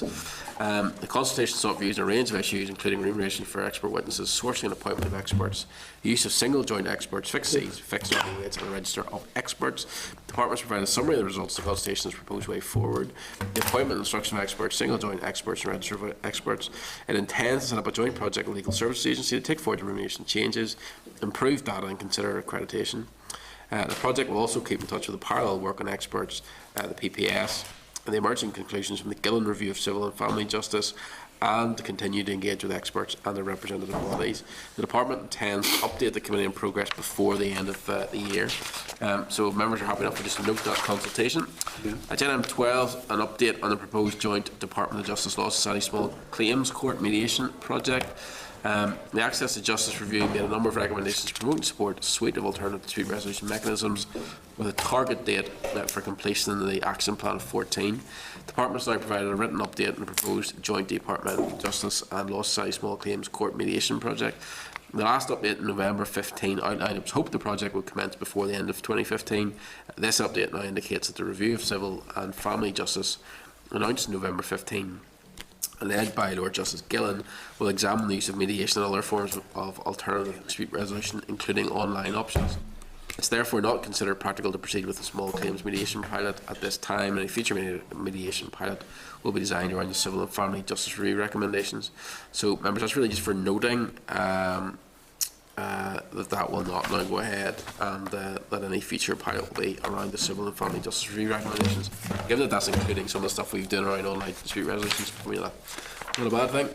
Then item 13, page 1096, the Department's provided a copy of the consultation paper from the Northern Ireland County Court Rules Committee on a review of scale costs and recent practice and procedural changes in the County Court. The consultation is seeking views and proposed 3% enhancement of scale costs over a 2-year period, and a small number of procedural changes introduced in 13 as a consequence of the increase in financial jurisdiction of the County Court. That's really for noting. Move on to correspondence, which is in item 14. 5 items of correspondence and 1 item in the tabled paper. Item 1 in the pack is an invitation to the joint Department of Justice and Department of Agriculture and Rural Development launch of the publication of the final report of the review of the implementation of the Welfare of Animals Act. That's Monday, 29th of February at 9:30, and that's in the Stormont Hotel. It's an issue that we had a bit of discussion around at the time, remember, so if anybody wants to go to that, please let the staff know. Item 1, page 40 and 41, is correspondence from the Department providing a response to the Committee's request, reviews and comments on provisions within the Legislative Consent Memorandum on the Northern Ireland Stormont Agreement Implementation Plan.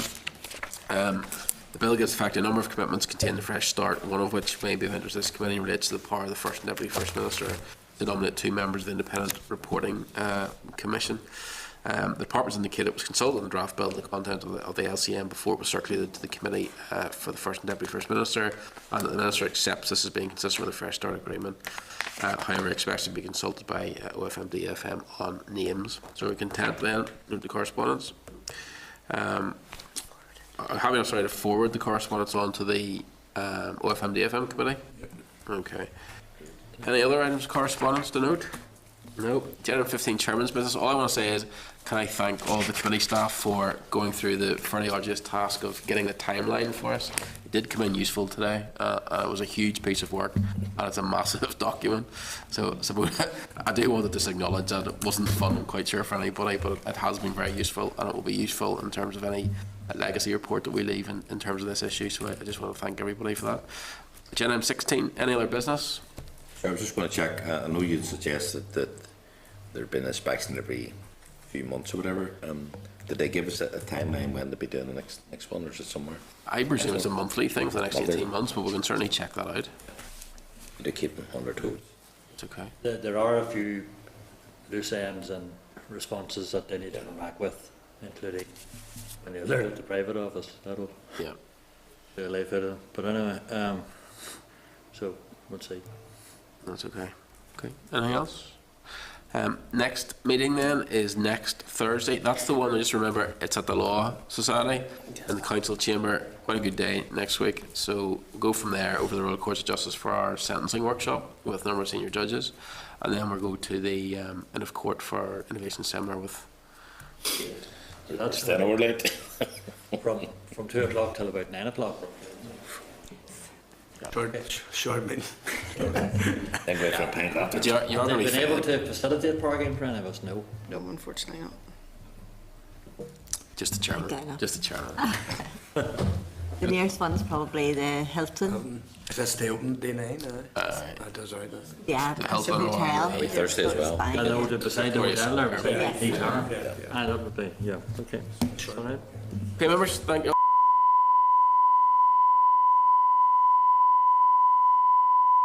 This is the Northern Ireland Assembly Committee Room 30. This is the Northern Ireland Assembly Committee Room 30.